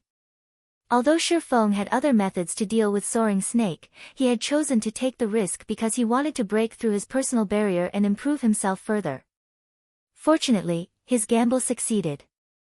Under the immense pressure Soaring Snake had placed on him, Shifeng had finally reached a breakthrough and used footwork that he had never been able to use in the past. Void Steps. Void Steps was advanced footwork that allowed one to remove their presence from the opponent's mind. In the past, very few top-tier experts had successfully grasped such advanced footwork. As for Shifeng, who had merely been a first-rate expert back then, he had only ever succeeded in his dreams. In order to learn this advanced footwork, Shifeng had done countless research and trials. Yet, he had never succeeded. This footwork possessed an extremely high requirement of a person's movement and breathing. It was not a technique that ordinary people could easily learn. However, Shifeng's physique had massively improved after he had undergone his class change. His control over his body had also improved. In addition, he was currently playing the game through a virtual gaming cabin. Hence, Shifeng had always thought of giving the footwork a try. Only, he had never found the chance. Fortunately, Soaring Snake had created the perfect opportunity for him.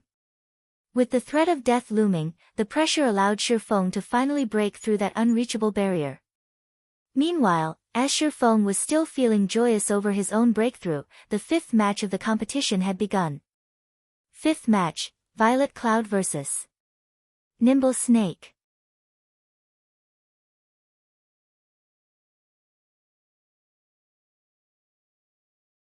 Chapter 408, Level vs Tier. Shifeng's overwhelming victory during the fourth match had undoubtedly formed dark clouds in Chao Chenghua's heart.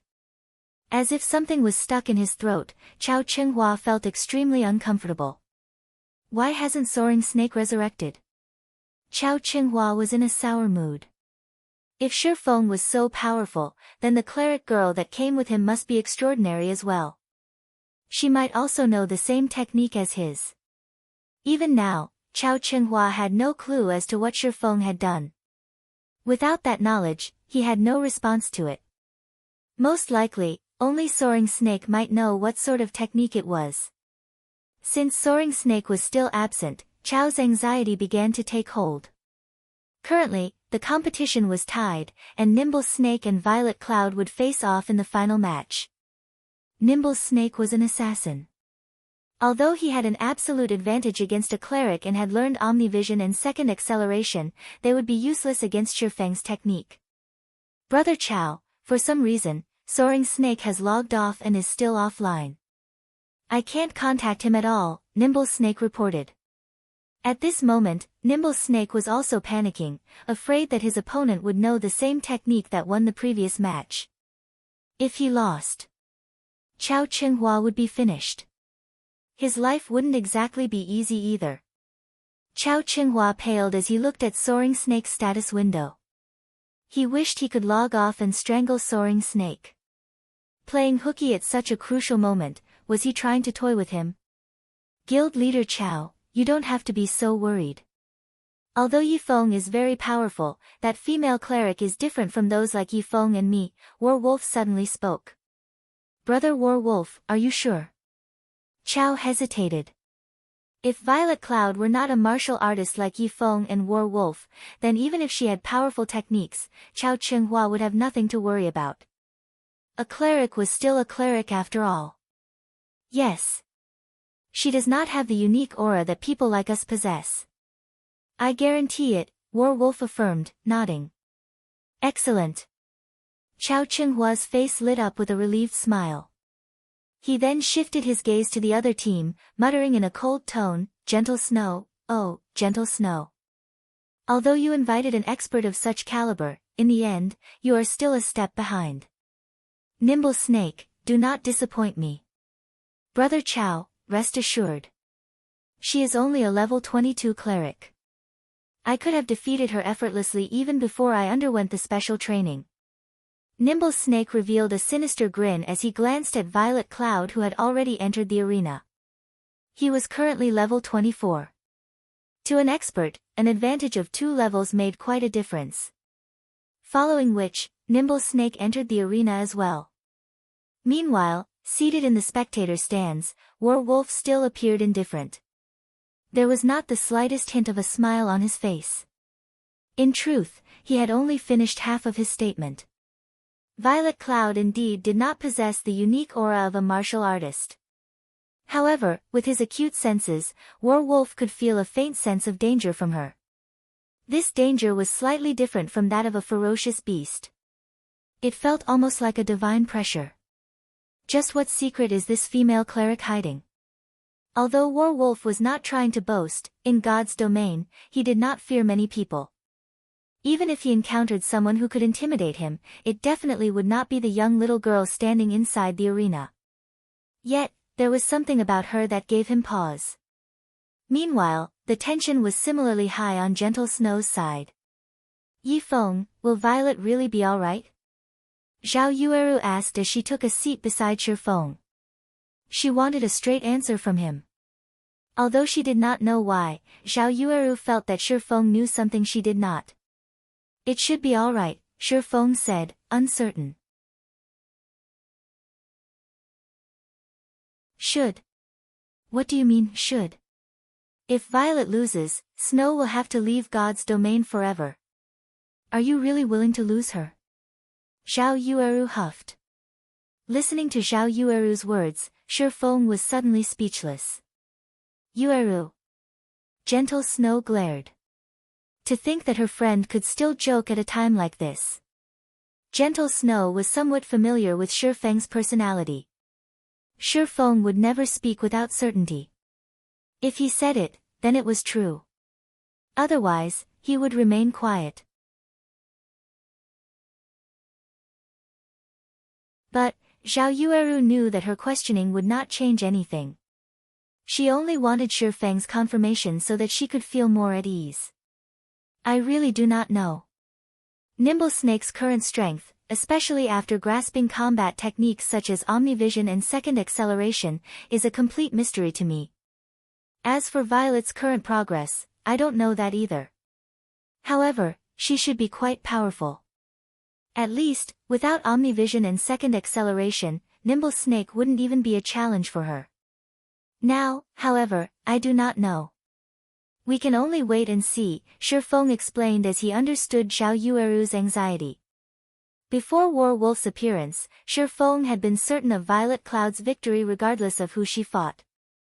Now, however, Nimble Snake had learned combat techniques that very few experts knew. Of course, although Nimble Snake had the advantages of levels and techniques, Violet Cloud possessed the advantage of tears. Simply put, the results of this match were unknown. After listening to Shifeng's explanation, Zhao Yueru grew even more nervous. Wasn't that the same as saying nothing at all? Gentle Snow, on the other hand, was greatly surprised. From Shifeng's words, Violet Cloud was actually superior to Nimble Snake.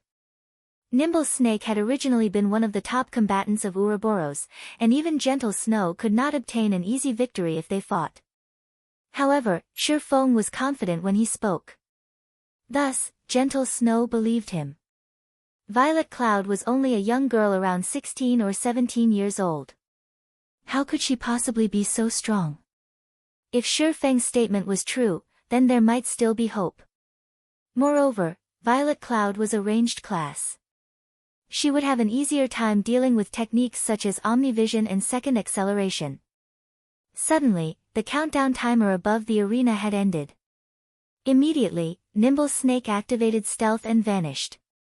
One had to admit that Nimble Snake was indeed one of the top combatants of Ouroboros. After entering stealth, all of his movements were silent. He was even stealthier than Absolute Heaven, and not even Shifeng, who watched from the spectator stands, could tell Nimble Snake's exact location. Time passed little by little. Other than Violet Cloud, there was nobody else visible inside the arena. However, Nimble Snake revealed no intentions of making a move. As a result, the atmosphere inside the arena grew tenser as more time went by. This was one of the methods often used by assassins. By doing so, they could instill paranoia in their target, exhausting their target's mental fortitude. As soon as their target relaxed, they would launch a fatal assault. Hence, many players despised dealing with assassins. After all, it was tiresome to remain on high alert for long periods of time. Hence, assassins had a natural advantage when fighting against all classes. Ha, that's quite some patience you have there, little girl. We'll see how long you last. The moment you relax will be the moment you die. At this moment, Nimble Snake stood only 10 yards away from Violet Cloud. To an agility-focused assassin, an instant was all that was necessary to cross that distance.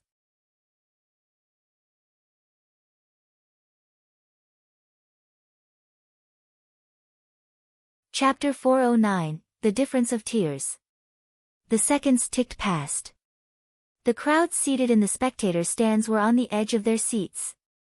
Although they were not the ones fighting, they were just as focused on the battle as the combatants in the arena. This was the final match. The result of this match would determine the fates of both sides. The winner would become the guild leader of Ouroboros, and their team members would obtain success and prestige. The loser, however, would have to leave God's domain forever, and those who followed them would struggle in the future. As a result, the tension was practically tangible in the stands. Even the elders observing the fight from the side felt heavy. Nimble Snake, show yourself if you dare. It has already been more than 20 minutes, yet, you still act like a coward. Even with the advantage of your class, you play such a dirty trick. Aren't you ashamed of yourself? Zhao Yueru shouted, her crescent brows tightened as she frowned at the quiet arena. From the beginning, Nimble Snake had shown no sign of attacking.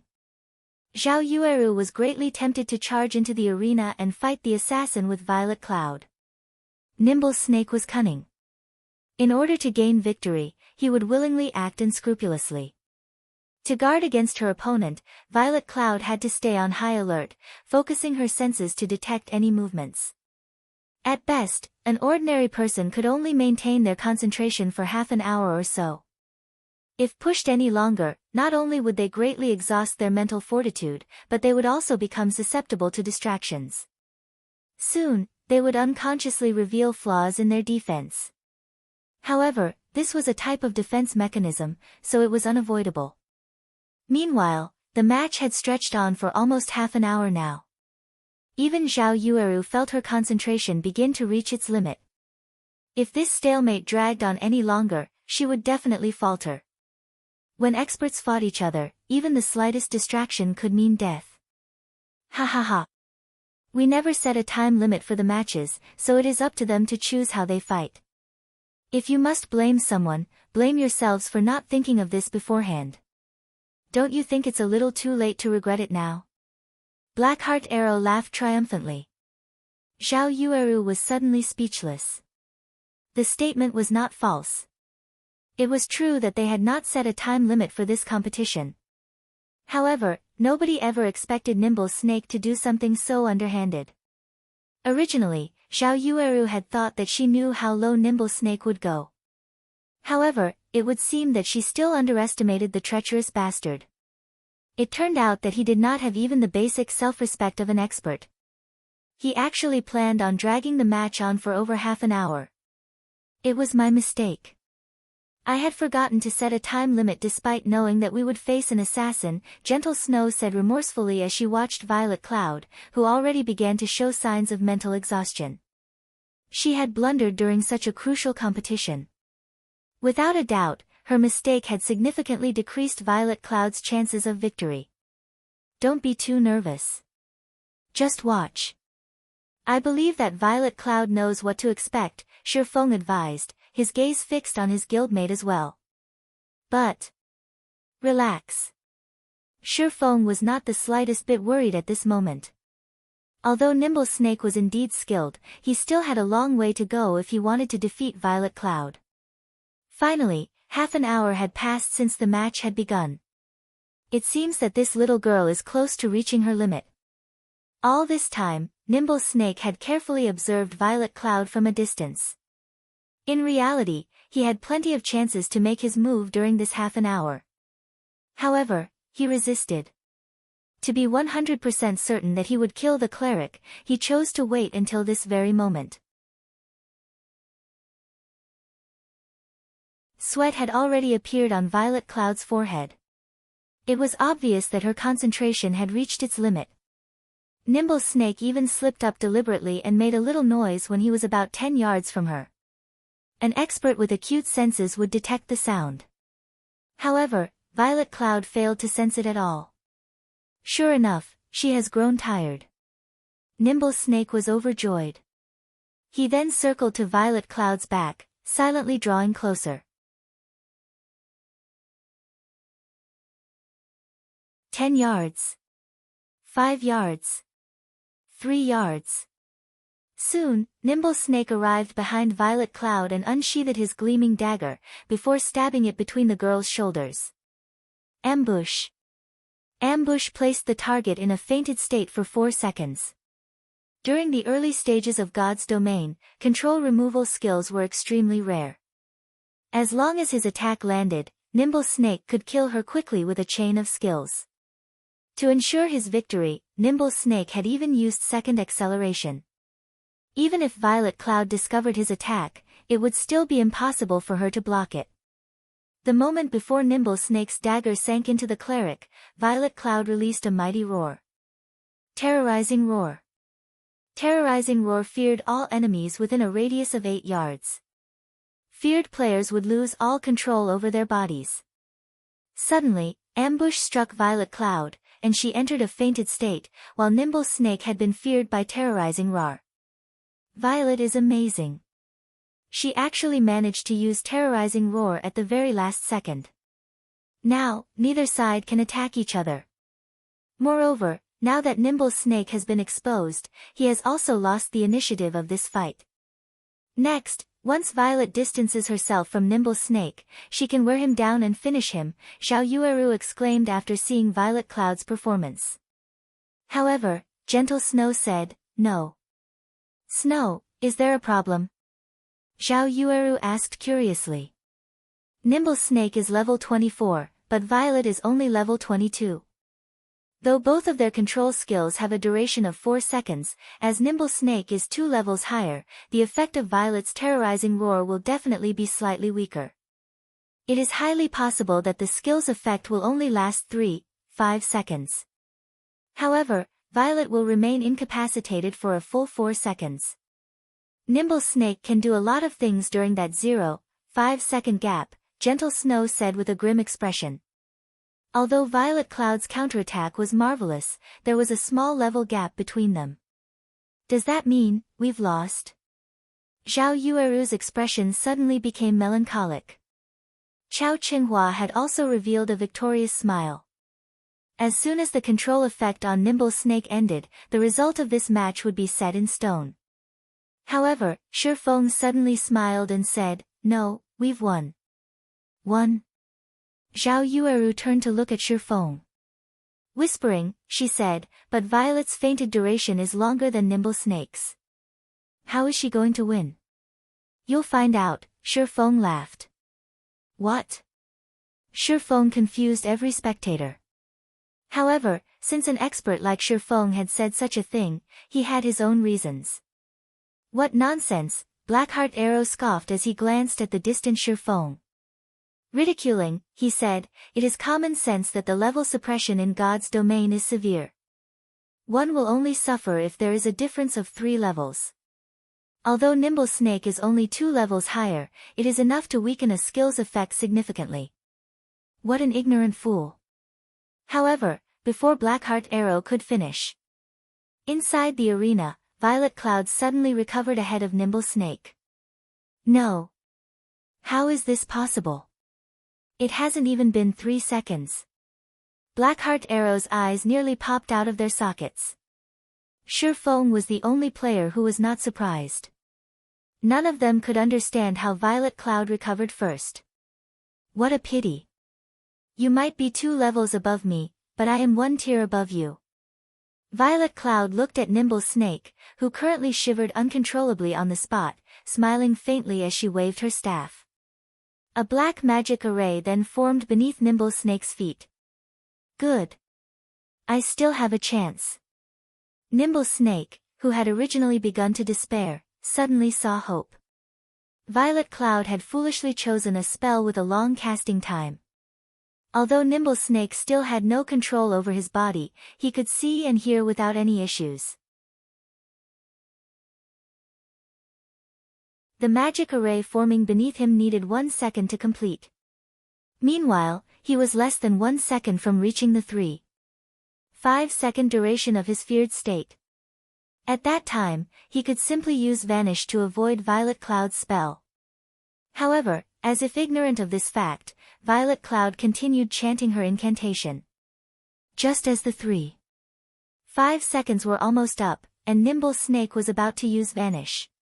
What's going on? Nimble Snake suddenly noticed that he still had no control over his own body. Meanwhile, the magic array Violet Cloud summoned began to activate. Tier 1 Advanced Spell, Black Coffin.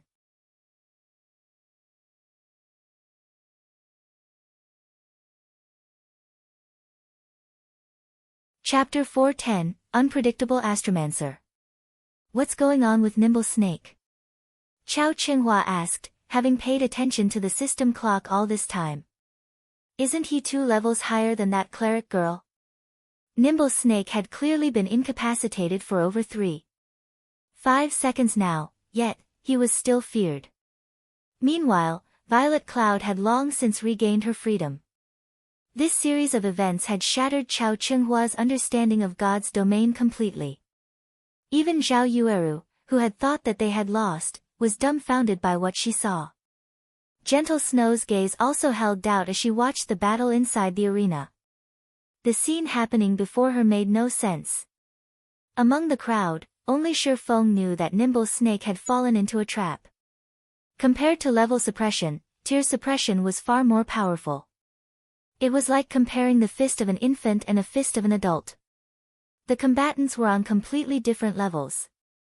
As a tier 1 player, even if Violet Cloud fought a tier 0 player who was 10 levels above her, her control skills would be 100% effective or more.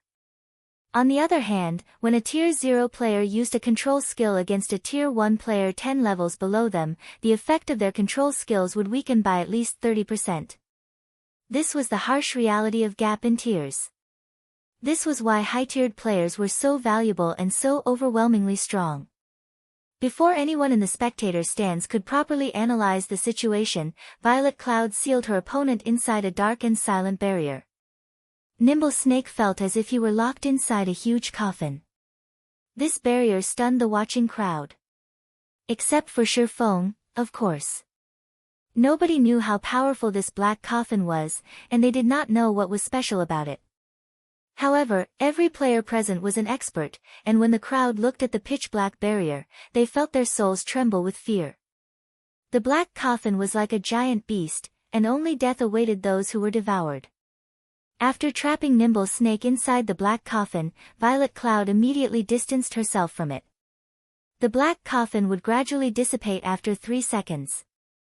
By the time it vanished, Violet Cloud was already more than 20 yards away from Nimble Snake. Even if Nimble Snake wanted to launch a counterattack, he would find it extremely difficult to do so from such a distance. What's going on? Why didn't I receive any damage?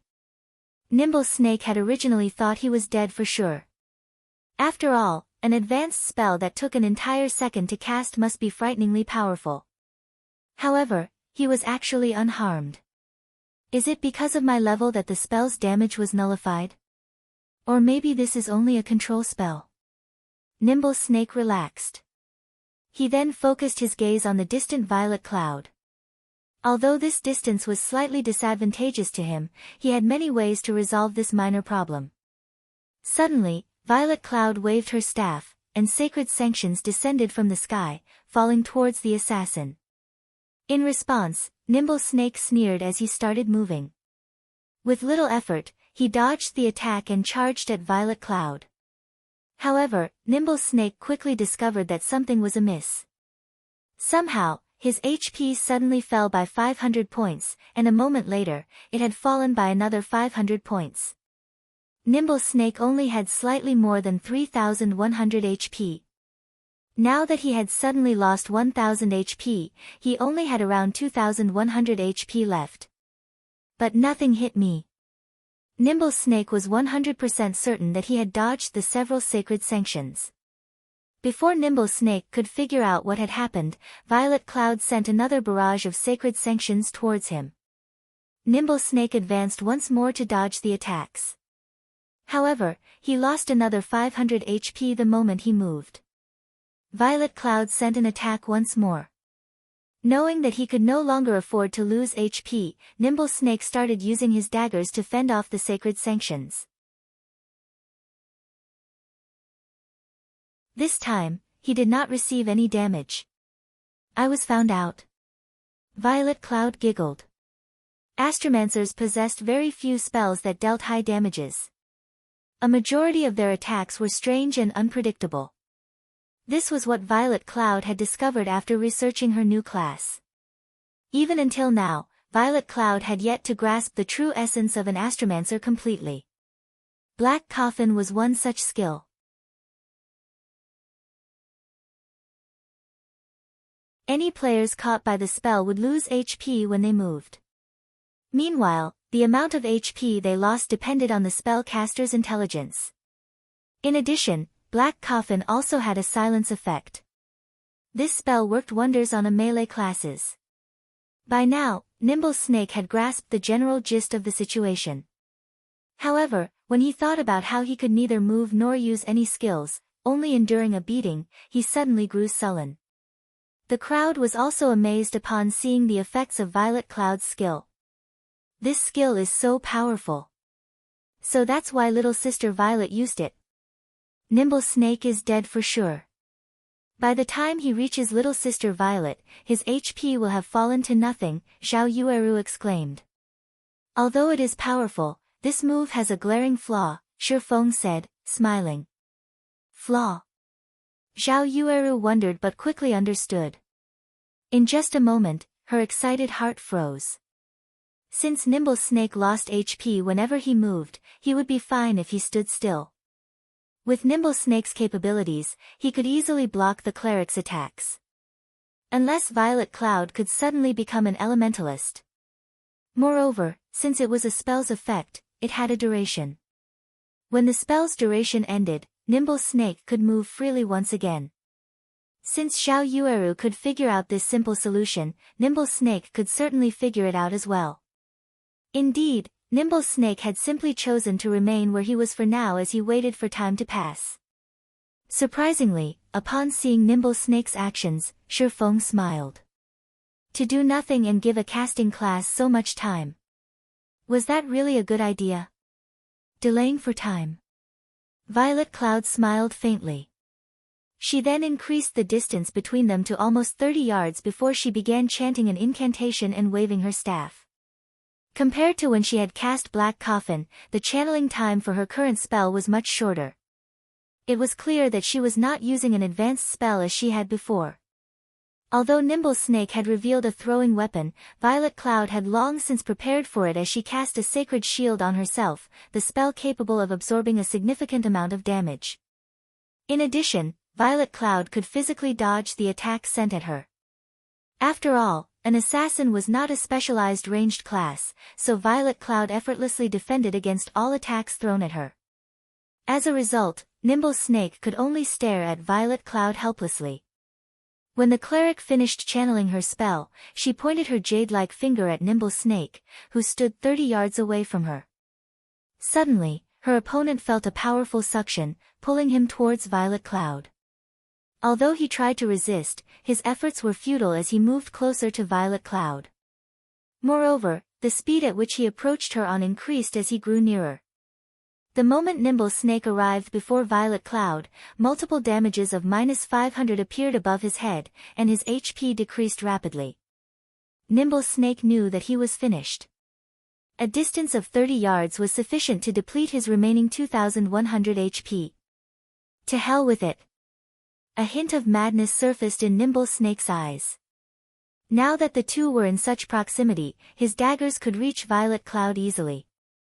In a flash, Nimble Snake tightened his grip on his daggers and sent over half a dozen blades of silver light flying towards Violet Cloud. In response, Violet Cloud simply flicked her finger. All of a sudden, an incomparably strong pressure slammed down on Nimble Snake, holding him in place. Even the two daggers he brandished froze centimeters away from Violet Cloud. In the next moment, the assassin abruptly shot backward. Flying over 20 yards away, his body smashed into the wall of the arena. Victor of the fifth match, Violet Cloud.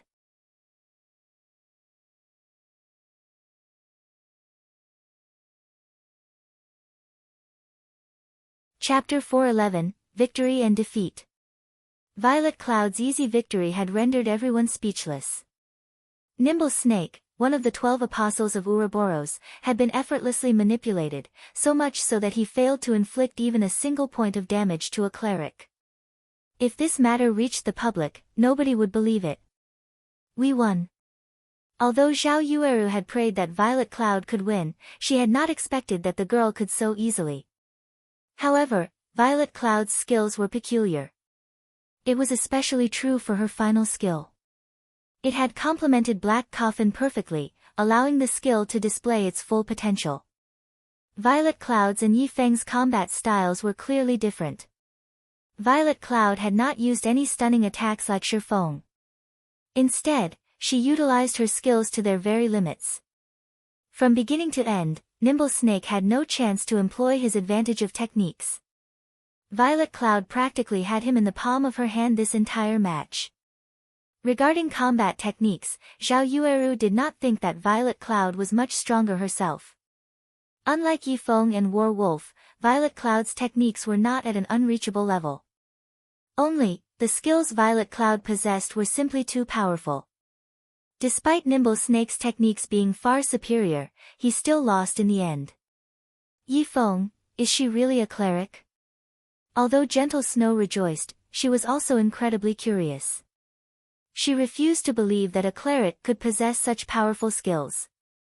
Moreover, from the looks of it, Violet Cloud's basic attributes were significantly higher than Xiao Yueru's. Yes and no, Shifeng said, smiling. He could guess what was going through Gentle Snow's mind right now. What do you mean? Xiao Yueru piped in. Violet has already class changed from a Tier 0 cleric to the Tier 1 hidden class, Astromancer. Not only does she possess the inherent skills of a cleric, but she also possesses the skills of an Astromancer, Shifeng explained slowly. Meanwhile, she defeated Nimble Snake just now using the Tier 1 legacy skills of an Astromancer. As for the might of those skills, you've seen them for yourselves. Tier 1 class.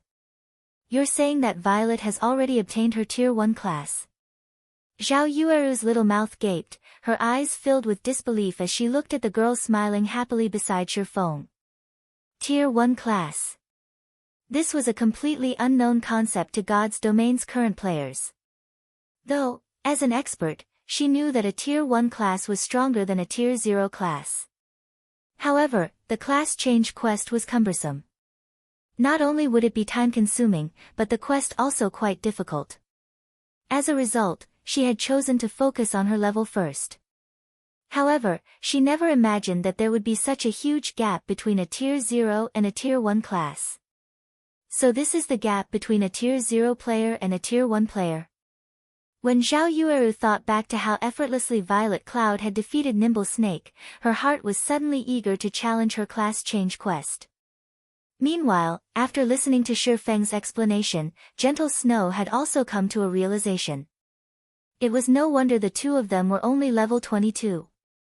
It turned out that they had taken the time to complete their class change quest. Zero Wing is indeed filled with crouching tigers and hidden dragons. Gentle Snow inwardly sighed as she looked at Violet Cloud. It seems that Ouroboros needs to challenge the class change quests as well. A Tier 1 class was actually so powerful.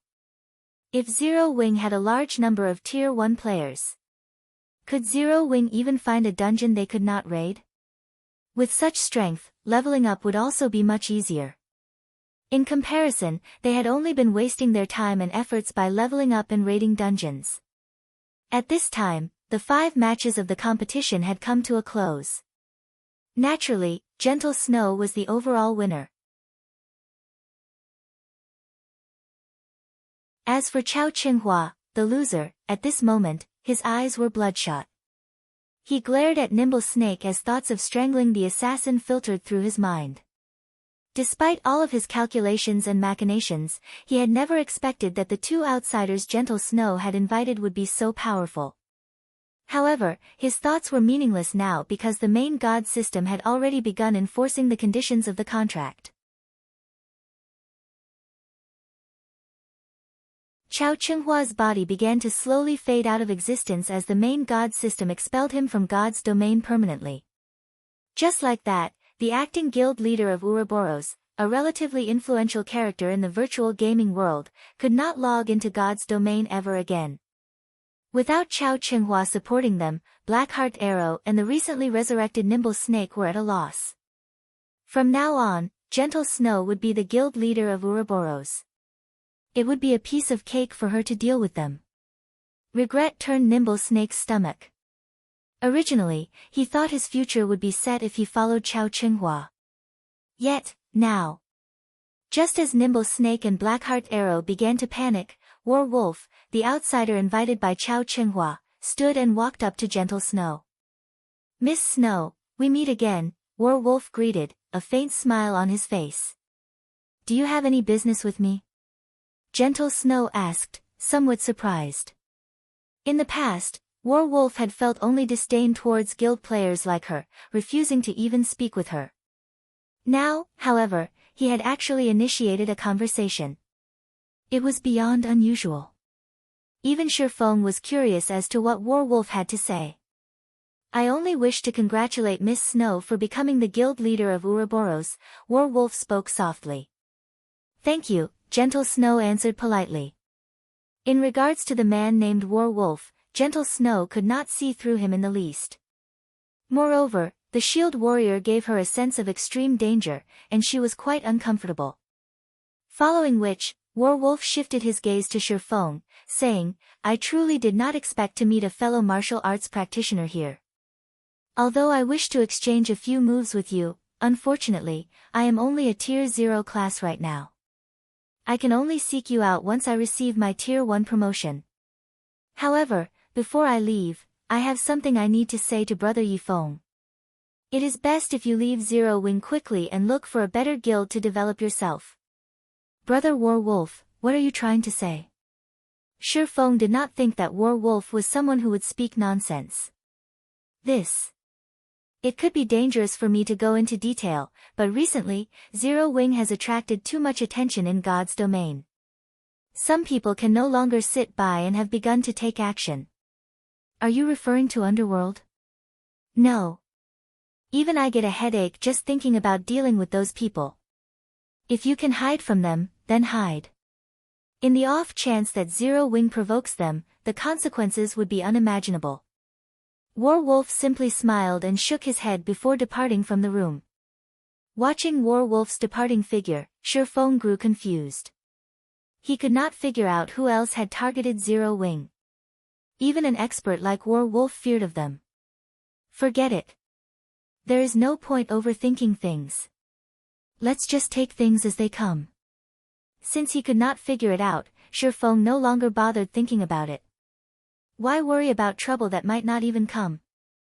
After War Wolf's departure, Gentle Snow had immediately expelled Nimble Snake and Blackheart Arrow from Ouroboros. Although the two of them were experts, who knew what sort of schemes they would concoct in the future? It was especially true for a sly and treacherous bastard like Nimble Snake. Afterward, Gentle Snow gave both Shi Feng and Violet Cloud 30 million credits each as remuneration for their help. Violet Cloud was stupefied upon seeing the numbers in her virtual bank account. This was her first time seeing such an astronomical sum of money. Shi Feng, on the other hand, was rather pleased after receiving the money. With this, he would not have to worry about the guild's development funds for some time. As Gentle Snow had just become Ouroboros' guild leader, she still had a ton of things she needed to handle. Shi Feng and Violet Cloud did not linger either, and they left the underground arena. Just as Shi Feng and Violet Cloud were about to return to White River City, the sound of his communicator ringing suddenly reached his ears. Brother Feng, I have bad news. Something big has happened. Blackie announced.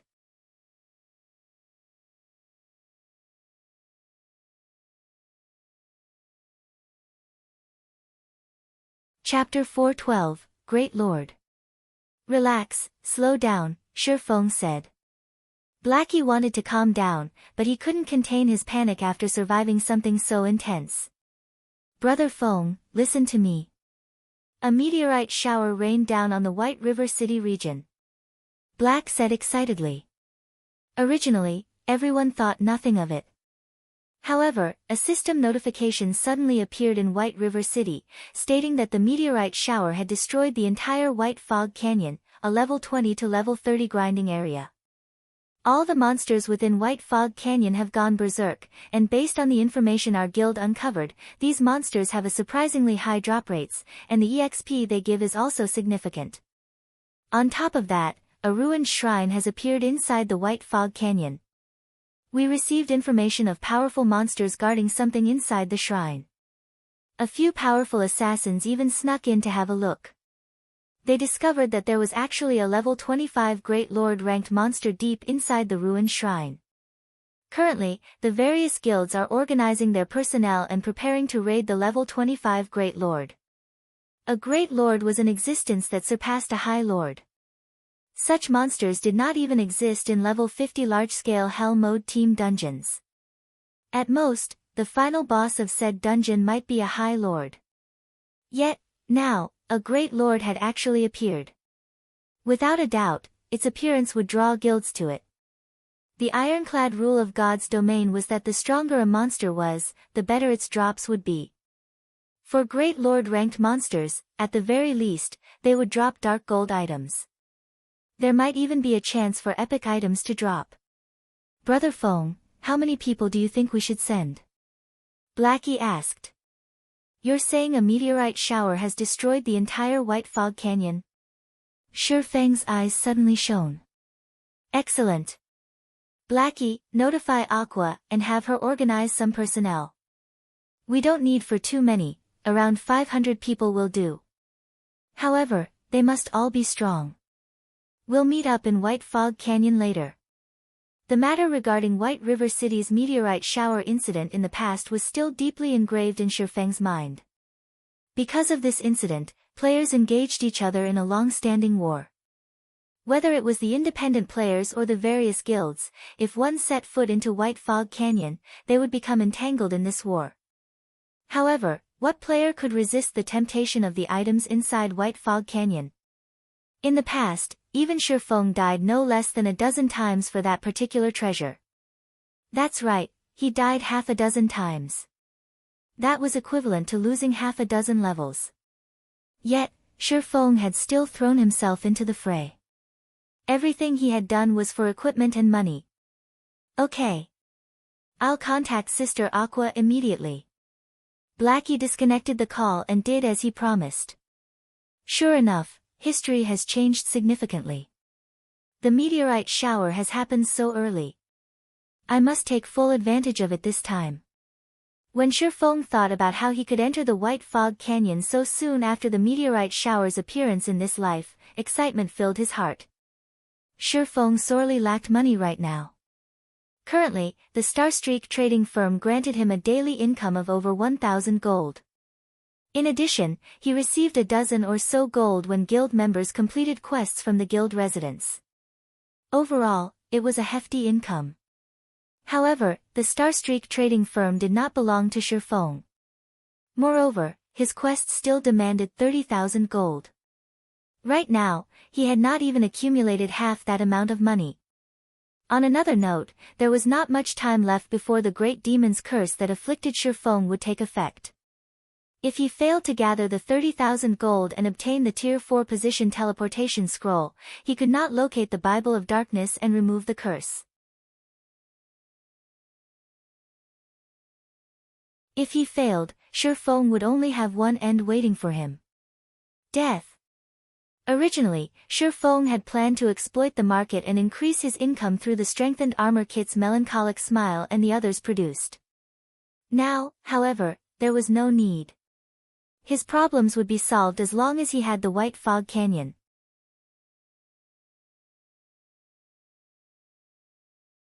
Although the meteorite shower had caused the appearance of the ruined shrine and had driven the monsters in White Fog Canyon berserk, greatly increasing their drop rate and EXP, neither aspect was really important. What mattered the most was the Starfire ore. After White Fog Canyon was destroyed, Starfire ore had been found all over the area. Starfire ore was incredibly rare, and it could only be found around the crash sites of meteorites. Starfire essence could be extracted from refined starfire ore and could increase the success rate of forging. The more starfire essence one used, the higher their success rate would be. Although starfire essence was ineffective when forging dark gold ranked items and above, it could still allow forgers to produce various secret silver and fine gold equipment. Hence, starfire essence was very valuable. In the past, a piece of starfire ore could sell for 1 silver coin, whereas a piece of starfire essence could sell for 4 silver coins. Even the independent players of White River City had hungered for starfire Oregon. In this life, Shifeng would not let this opportunity pass him by. For the moment, everyone was still focused on the great lord of the ruined shrine. Nobody had discovered starfire ore or realized that it littered the demolished White Fog Canyon, let alone its value. Hence, this was the perfect chance for Shifeng. Half an hour later, Shifeng and Violet Cloud arrived in White Fog Canyon. The layer that previously hid the canyon had dissipated. Instead, craters and flames filled the area. A dilapidated shrine loomed in White Fog Canyon's center. Plenty of monsters also patrolled the surroundings of said shrine. After Shifeng arrived, he discovered that players crowded around the entrance to White Fog Canyon. There were tens of thousands of players. However, although all of the guilds of White River City had come, the majority consisted of independent players. Guild leader, from our investigations, we discovered that Overwhelming Smile has dispatched over 6,000 members to White Fog Canyon, Emperor's Light has sent over 2,000, Assassin's Alliance has sent over 2,000 players, and Ouroboros has also sent over 3,000 players. All of these players are elites who are level 21 and above. Yet, we've only brought 500 members with us. Do we really have enough players? Aqua Rose asked worriedly. It's enough. Having too many people isn't necessarily a good thing. Moreover, our goal is different, Shifeng stated. Before his arrival, Shifeng had done his own calculations. White Fog Canyon was not particularly large. The crash sites were also limited in number. 500 people were just about right for the task he had in mind. Sending any more would just be a waste of manpower. Are we not going to the ruined shrine? Aqua Rose was greatly surprised. Had they not gathered the top combatants of the guild to raid the Great Lord inside the ruined shrine? It would not benefit Zero Wing if Overwhelming Smile managed to raid the Great Lord successfully first. Currently, their guild also had quite a number of Tier 1 players. Compared to Overwhelming Smile, they would have a much easier time raiding the Great Lord. Yet, that wasn't their goal. How could a Great Lord be defeated that easily? We are here simply to level up. Even if we want to defeat a level 25 Great Lord, at the very least, everyone must be at 25 or above. Since they wish to raid it, just let them raid it, Shifeng laughed. What was a Great Lord? A Great Lord was a monster would only appear as the final boss of a 100-man Hell Mode team dungeon. With only a group of Tier 0 players, what could they possibly hope to achieve? Even if they drowned the Great Lord with corpses, the price they would pay would be unimaginable. In the past, many guilds had attempted to raid the level 25 Great Lord inside the ruined shrine. However, after the death of several thousand players, they submitted and gave up the hope of defeating the monster. Moreover, the various guilds back then even had Tier 1 players in their midst. But what about now? The meteorite shower had appeared a lot earlier in this life. Currently, aside from Zero Wing, none of the guilds had even a single Tier 1 player. How were they supposed to defeat the Great Lord?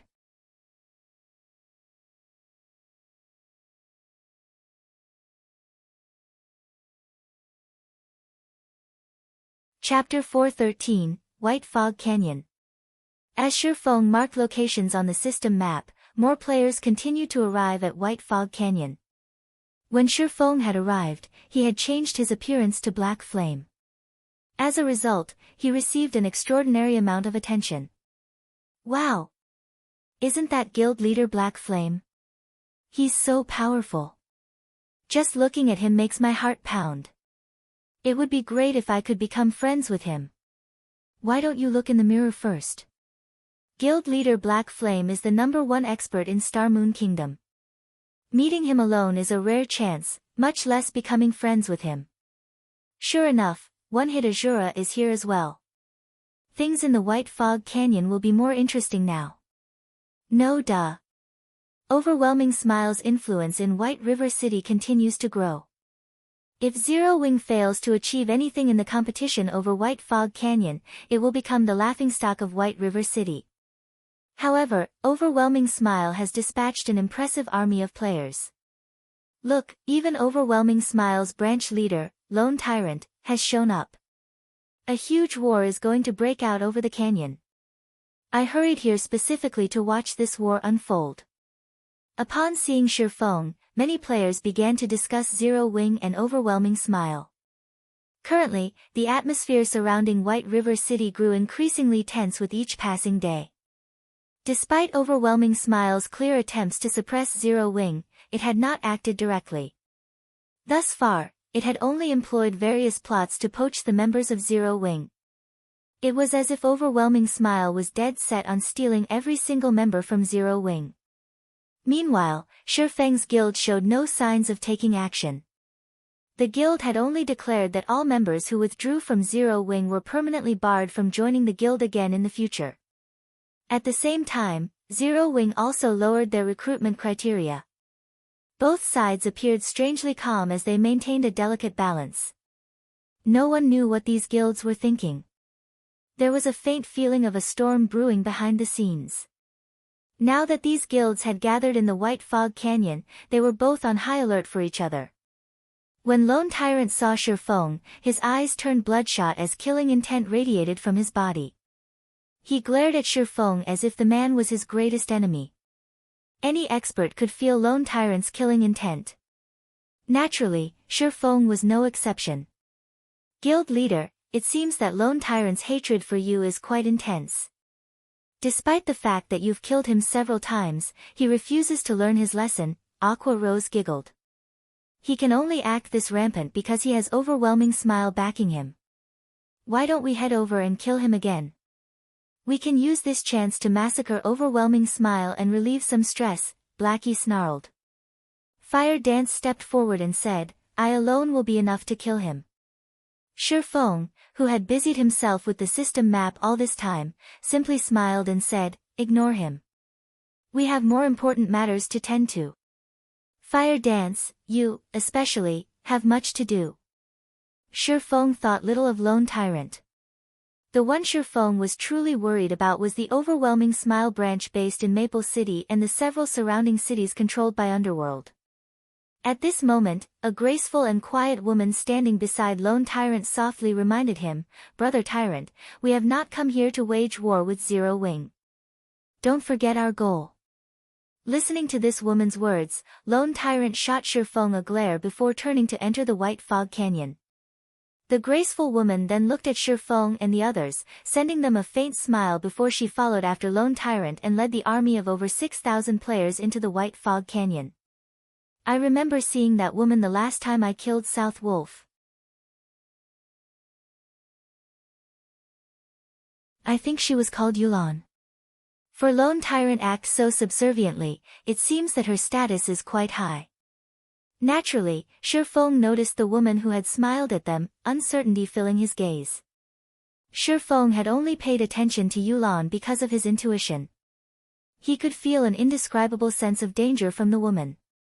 Yet, after using omniscient eyes to inspect Yulan, Shifeng discovered that the woman was merely a level 24 tier 0 summoner. There was nothing special about her at all.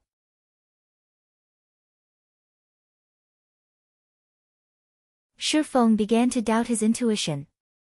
After Overwhelming Smile entered the canyon, the other guilds promptly followed. Only Shifeng and the others lingered at the entrance. Guild leader, Overwhelming Smile, Emperor's Light, and Assassin's Alliance have already entered. Are we not going in yet? Aqua Rose asked as she watched guild after guild enter the White Fog Canyon. In a moment. I'll be done soon, Shifeng leisurely responded. White Fog Canyon was a level 20 to level 30 grinding area. Or rather, it had been originally. However, after the meteorite shower, the monsters inside had gone berserk and had become far more difficult to deal with. At the very least, the White Fog Canyon was no longer suitable for ordinary players around level 20. When in a berserk state, monsters' damage and attack speed would increase by a minimum of 30%. With this increase, a common monster would possess the combat power of an elite monster and so on. However, this was only the beginning. As time passed, the monsters within White Fog Canyon would also grow stronger and more numerous. Soon, even the weakest monsters inside the canyon would become elites, while a majority of the monsters would be special elites.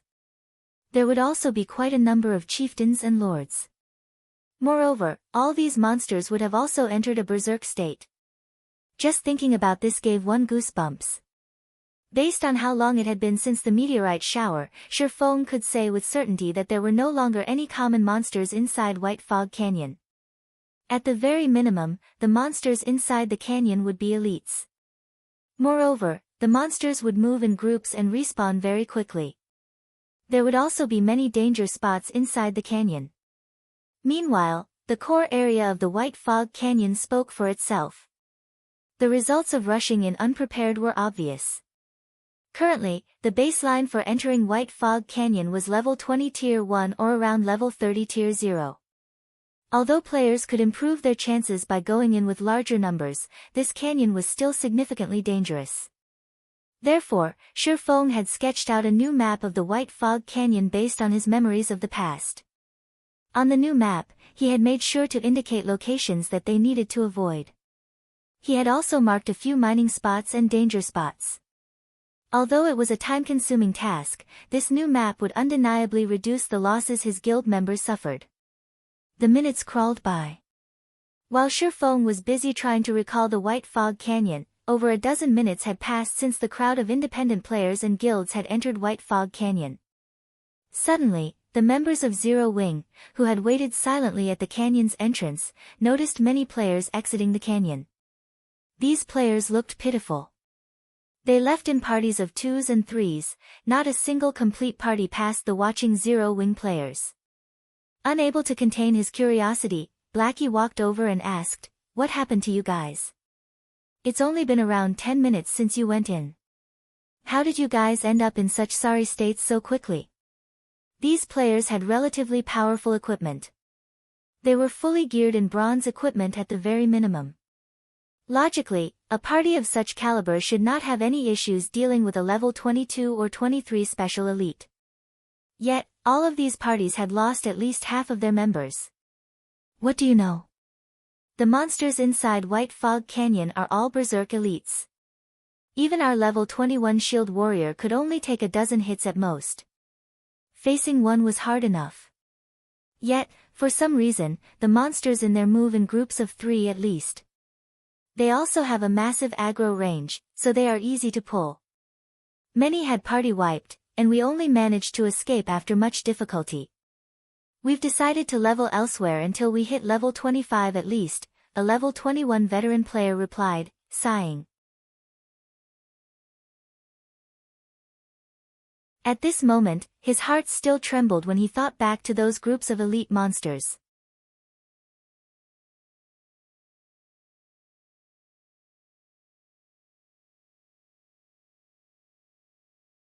Chapter 4:14, Beast War. Every Zero Wing member laughed when they heard these independent players. In the end, independent players only amounted to so much. Even with a party of 6, 2 or 3 elites had been too much for them. They were truly weak. Guild leader is being too cautious. How could an independent party's strength compare to ours? Now that Overwhelming Smile has taken the lead, won't those bastards claim the Great Lord kill? It shouldn't be possible. It's a Great Lord. Overwhelming Smile has dispatched over 6,000 members for this, and all of them are elites. Killing a Great Lord should be child's play to them. Indeed. Even though a Great Lord is very powerful, with 6,000 players, they could simply exhaust it to death. I really don't understand what the guild leader is thinking. Everyone has already arrived, yet, we're just standing here. By the time we enter, who knows how many elite monsters the other guilds will have killed already. Why are we here anyway? While the members of Zero Wing grumbled about Shifeng's approach, a team of several hundred players left the White Fog Canyon. These players' equipment looked uniform, and they all wore the same guild emblem on their chests. They were clearly a guild team. What's up with these people? The crowd from Zero Wing grew curious as they watched the members of this guild team, disgrace haunting these players' expressions. Following which, another large wave of players came out of White Fog Canyon, these players also belonging to a guild. However, the second guild team had far more members than the first. Moreover, instead of slowly walking out of the canyon, these players ran in a panic. This scene thoroughly confused the Zero Wing members waiting by the canyon's entrance. Had these people gone insane? Wait. There's something behind them, one of Zero Wing's level 22 rangers with the eagle eyes skill said. Everyone from Zero Wing then shifted their gazes and were immediately dumbfounded by what they saw. Previously, they had not been able to get a clear view due to being too far away. Now that it had come to them, they could finally see it. Behind the frantically running players, thousands of crimson-eyed battle monkeys stormed after them. These bloodthirsty monkeys released frenzied roars as they charged at the escaping players like a tsunami, devouring everything in their path. Crimson-eyed battle monkeys, elite rank. Level 22. HP 16,000/16,000. Although these crimson-eyed battle monkeys did not have a lot of HP, compared to players, their bodies were half a size larger. Not only were they nimble and powerful, but they also possessed naturally long arms.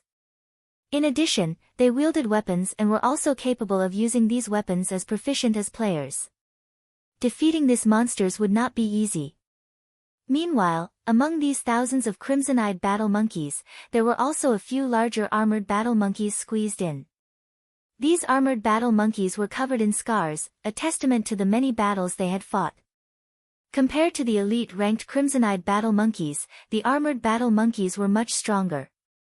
It was not just because of their ranks as special elites, but more so because of their combat techniques, which were far superior than ordinary players.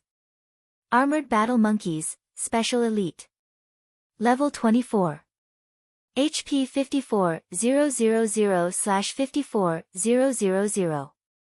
Moreover, whenever the tide of battle monkeys caught up to some of the escaping players, they would only tackle and hack said players to death in groups of 3 to 5, not every battle monkey would stop to attack. Although frenzied, these battle monkeys fought with intelligence and organization. More players continued to die. Save me. Save me, please. I don't want to die. Many players screamed as the battle monkeys caught up to them. As for resisting, most of them had forgotten how to do that.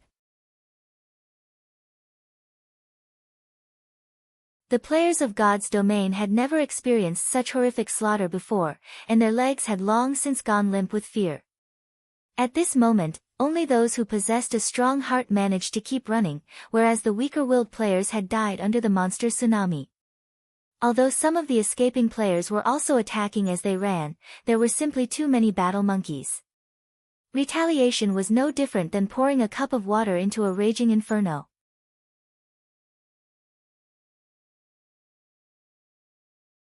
After a short moment, over 100 players had died. In the end, the players who escaped the White Fog Canyon numbered less than 500. These players had even implicated the guild team that had escaped before them, causing the latter to suffer another loss of over 100 players.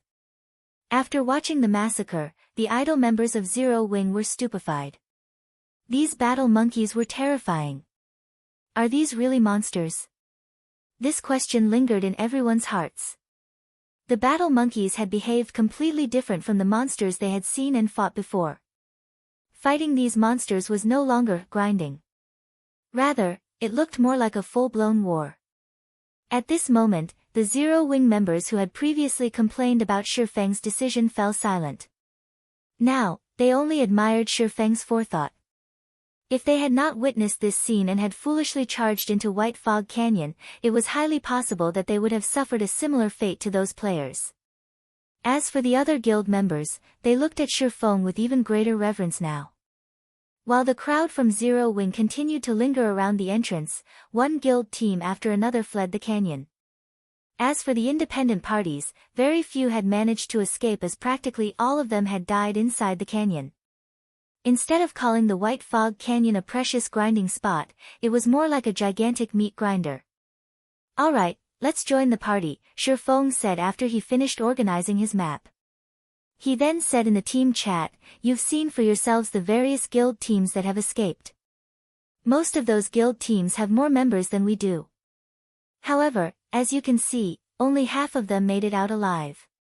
You can imagine for yourselves just how dangerous White Fog Canyon is, so I hope that everyone will obey the commands given to you. Do not take any arbitrary actions. If anyone violates their orders, I will deal with you personally. The crowd involuntarily trembled upon hearing Shifeng's words, tensing unconsciously.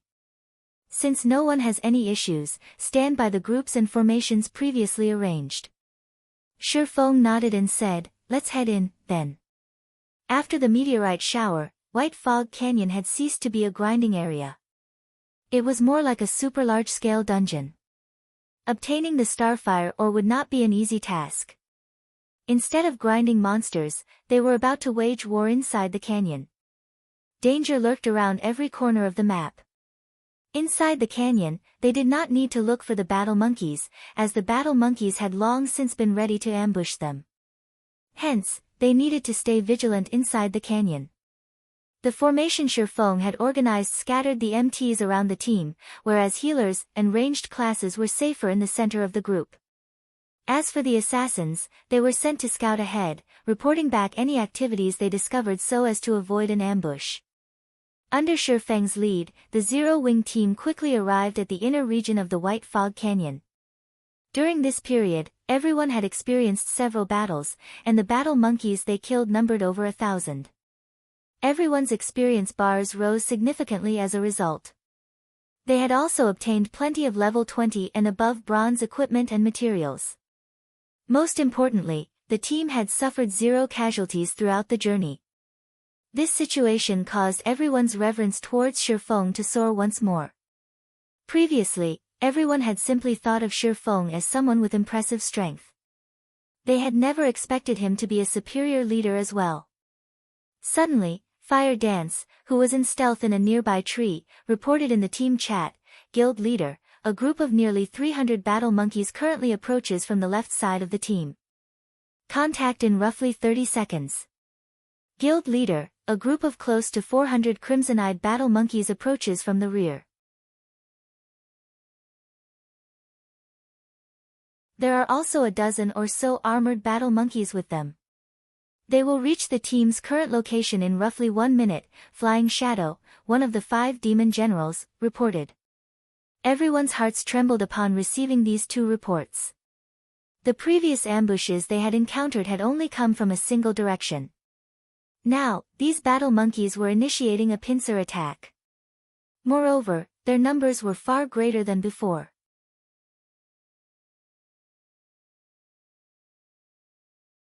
The previous ambushes had only consisted of 100 or so battle monkeys. Now, they had to face a total of nearly 700.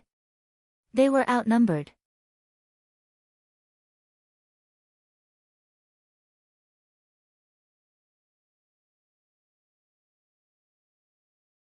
Chapter 4:15, Sword Practice.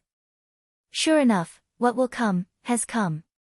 Shi Feng silently examined the system map of the White Fog Canyon. He was not the slightest bit surprised by the battle monkey's pincer attack, smiling brightly. The White Fog Canyon was like a dungeon. There was a proper strategy to raid it. Shi Feng had been able to lead his party around the canyon freely with what knowledge he had in his previous life. With the experience he had accumulated, leading his current party would be a breeze. Compared to the past, the current White Fog Canyon was practically child's play. Back then, not only had Shi Feng's party been required to deal with the battle monkeys, but they also had to deal with the sneak attacks and plundering of other players. This was especially the case when they faced the high-handed interception of the major guilds. These opponents were far more difficult to deal with than the battle monkeys. Currently, other than Shi Feng, nobody else in White River City knew that the Starfire ore was the most valuable item in White Fog Canyon. Hence, this was the perfect chance for Shi Feng to make a fortune. Nobody would bother mining the Starfire ore, so his chances of encounter competition were nil. All of the Starfire ore throughout the White Fog Canyon was free for Shi Feng's taking. If this were in the past, he would only have encountered such an opportunity in his dreams. "Everyone, run towards the narrow gorge ahead," Shi Feng commanded through the team chat. "Cola, your MT group will be responsible for blocking the entrance of the gorge. The other MTs, get ready to replace them at any given moment." Shi Feng had already considered every situation they could possibly encounter on their way here. Shi Feng also knew the topography of the White Fog Canyon like the back of his hand. A moment later, Zero Wing's team of 500 entered the gorge. Meanwhile, the Guardian Knight Cola, along with 14 other MTs, walled off the entrance into White Fog Canyon's inner region. Anyone or anything that wanted through would have to break through these 15 MTs first. At first, the Zero Wing members still worried about the army of battle monkeys. However, after seeing Shi Feng maneuver his troops, they sighed with relief. They had never expected that this canyon would contain such strategic terrain. In such a narrow area, the battle monkeys could not take advantage of their numbers. Moreover, with this setup, they did not have to worry about a pincer attack, they only needed to focus on a single location. Shortly after everyone prepared their defenses, the first wave of close to 300 crimson-eyed battle monkeys slammed into their MT wall. Like the cavalry charge on ancient battlefields, the enemy stampede shook even the land.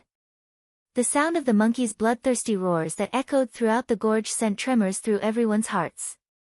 Despite having already experienced over a dozen battles, Zero Wings elites still panicked.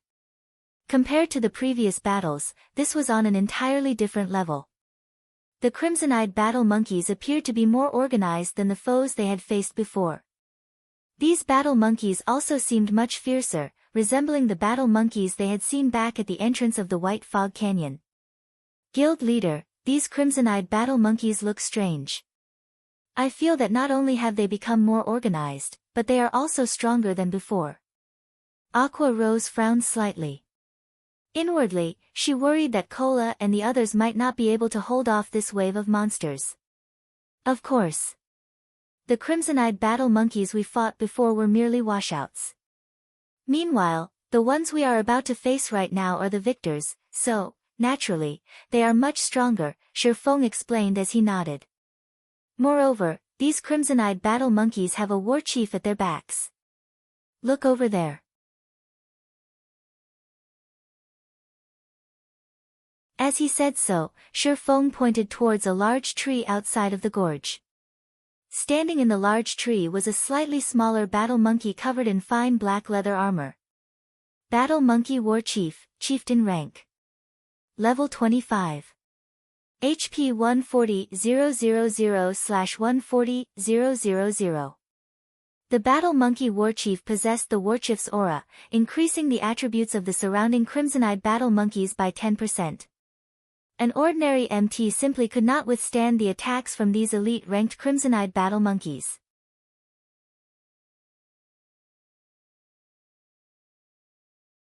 It was simply impossible for a Tier 0 metric tons around level 21 to survive.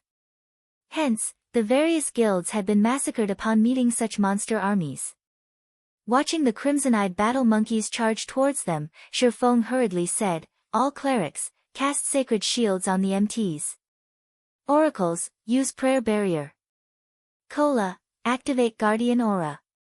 Immediately, the Guardian Knights and Shield Warriors on the front line each received a sacred shield from the clerics, the shield being capable of absorbing a large amount of damage.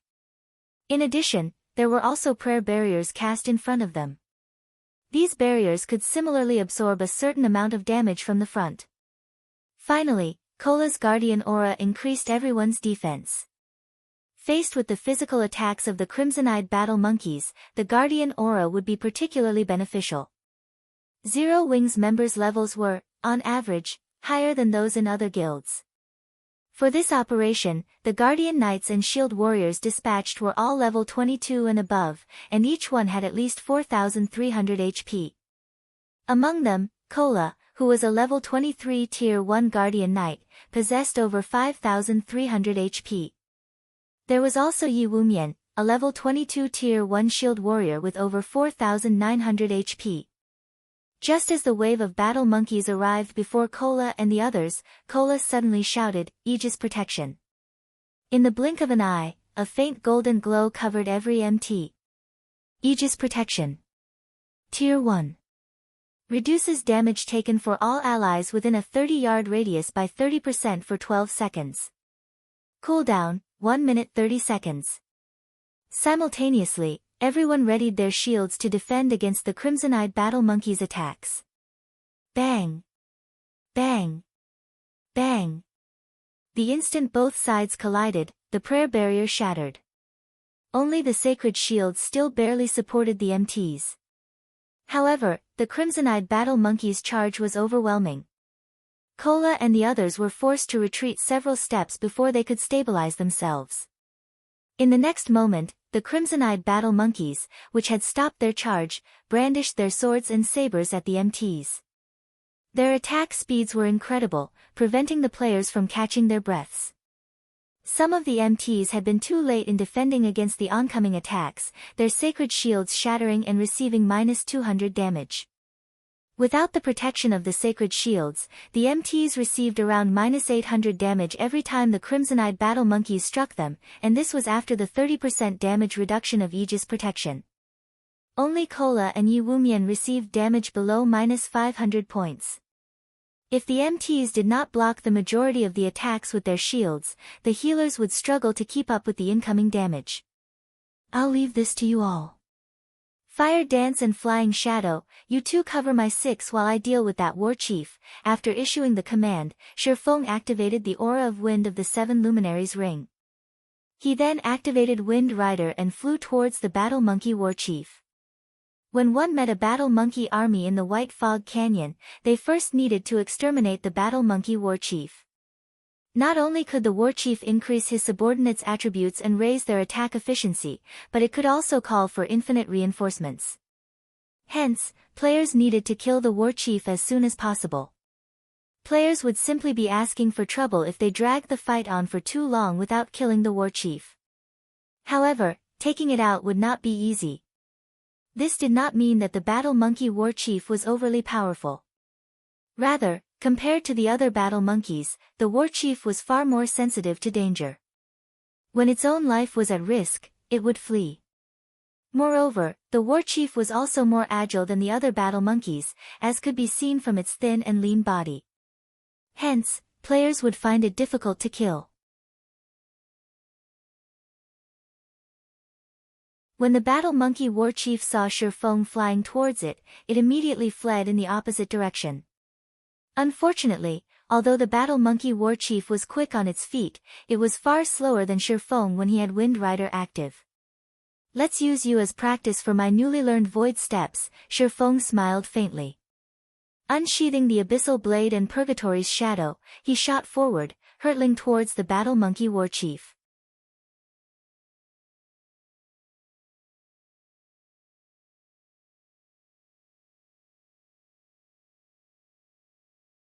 Chapter 4:16, Dance of Blades.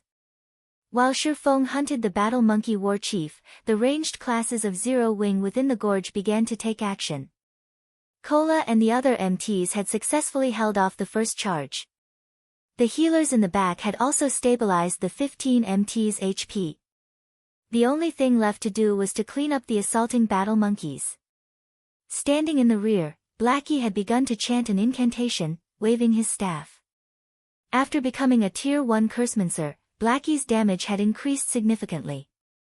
At the same time, he had also learned a new Tier 1 skill, Magic Synergy. Magic Synergy. Tier 1. Increases the efficiency of the caster's spells, improving spell effects by 30% and reducing cast time by 30% for 15 seconds. The density of elemental mana surrounding Blackie skyrocketed. Blackie then cast Stars of Light. Due to Magic Synergy's enhancement, both the effective range and power of Stars of Light had increased by 30%. In the next moment, a dazzling ball of light descended from the sky. Noticing this, the crimson-eyed battle monkeys responded quickly and tried to evade the incoming attack. However, while inside the gorge, other than advancing, their only escape was to retreat backward. Natural rock walls surrounded the battle monkeys on both sides, and it was impossible for them to scale these walls. With Kola and the other MTs of Zero Wing creating a shield wall ahead, and their companions blocking their rear, these battle monkeys could only watch helplessly as the Stars of Light descended. They also had no way to block this incoming bombardment. AoE destruction spells attacked from all angles. Unless one had magic immunity, invincibility, or countered with an AoE destruction spell of their own, there was no other way to defend against the attack. Boom! The instant the Stars of Light descended, a damage of over -5,000 points appeared above the heads of every battle monkey the spell struck. As for the monsters further away from the site of impact, they, too, received damages of over -3,000 points. Despite having increased attributes due to the Warchief's aura, these crimson-eyed battle monkeys still lost close to a third of their HP. However, this was only the beginning. Stars of Light had a duration of 15 seconds, and with each passing second, the spell's damage would scale up by 10%. After only 5 seconds, all of the battle monkeys within range had turned to ash, leaving behind a plethora of loot. A large section of the gorge was suddenly empty. Making a rough estimate, over 100 crimson-eyed battle monkeys had died.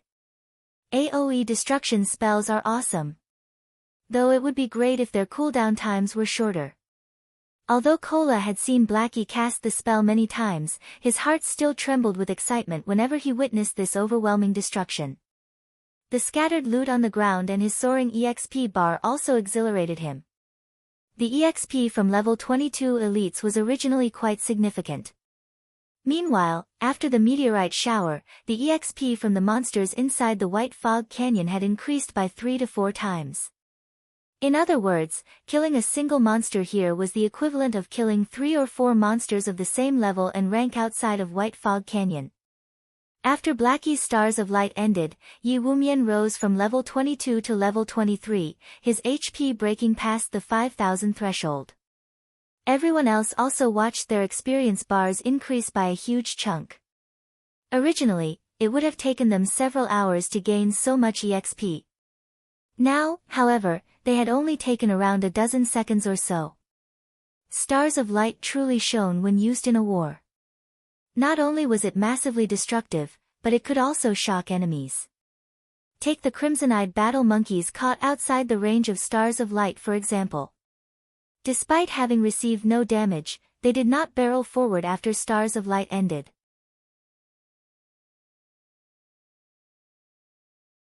They stood there with stunned expressions, their previous fierce momentum had completely vanished.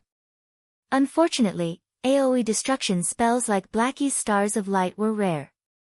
Moreover, these spells possessed long cooldowns, needing a full half an hour. In a battle, such spells could be used once at most. Stop daydreaming. All ranged classes, attack those dazed battle monkeys. Aqua Rose commanded. Suddenly, spells and arrows bombarded the dazed monsters.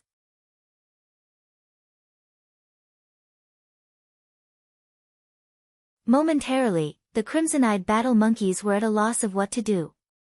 They had even forgotten to dodge or use their weapons to fend off the incoming attacks. In the blink of an eye, over a dozen more battle monkeys died.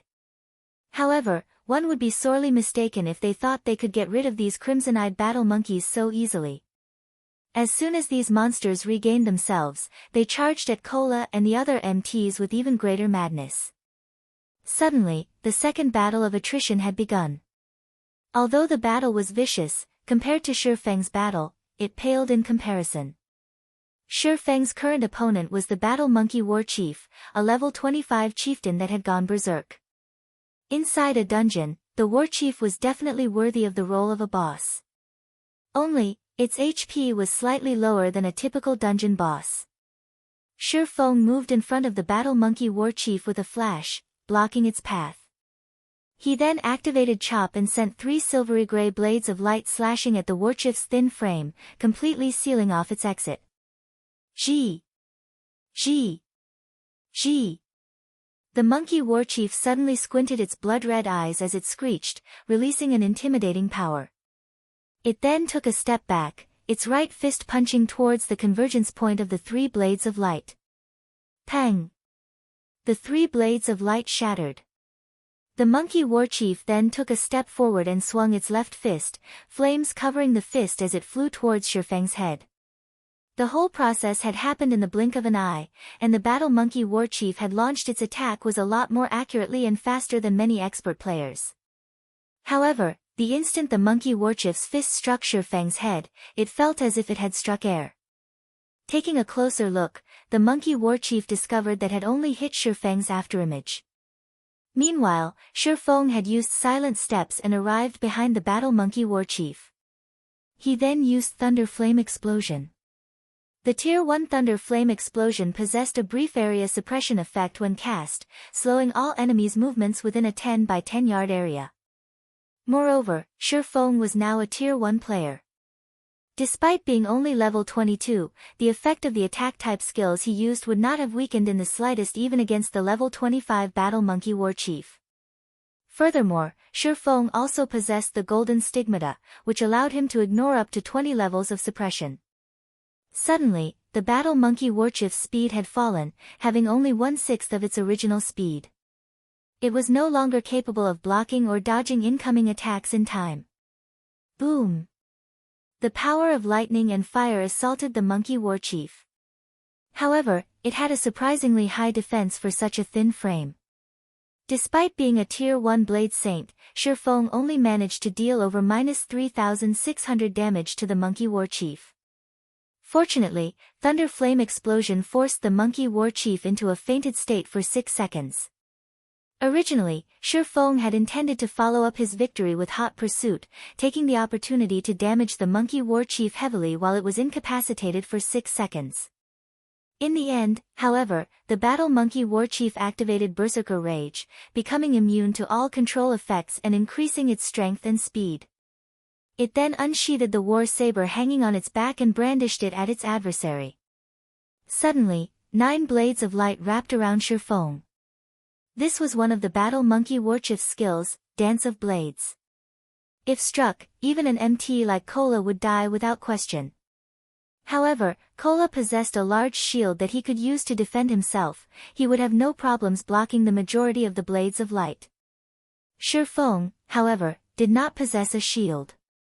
He only had his 2 swords. Good timing. At this moment, Shifeng could feel impending doom approaching.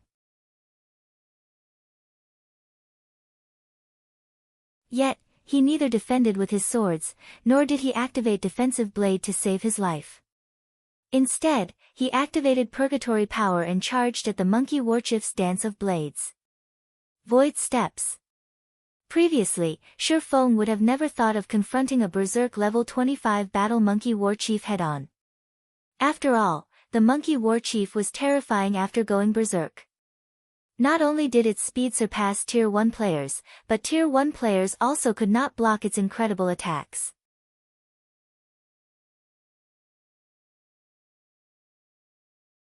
After his match with Soaring Snake, Shifeng had finally succeeded in learning the advanced footwork Void Steps. However, he had not found a chance to test his footwork again since that match. Meanwhile, the agile Battle Monkey War Chief was the perfect opponent for Shifeng to practice Void Steps on. The usefulness of Void Steps wasn't limited to PvP. It was also effective against monsters. After the Battle Monkey War Chief swung its saber, it suddenly discovered that Shifeng had disappeared. By the time the Monkey War Chief discovered his opponent again, the latter had already appeared beside it, casually walking past. Meanwhile, several bloody gashes appeared on its body.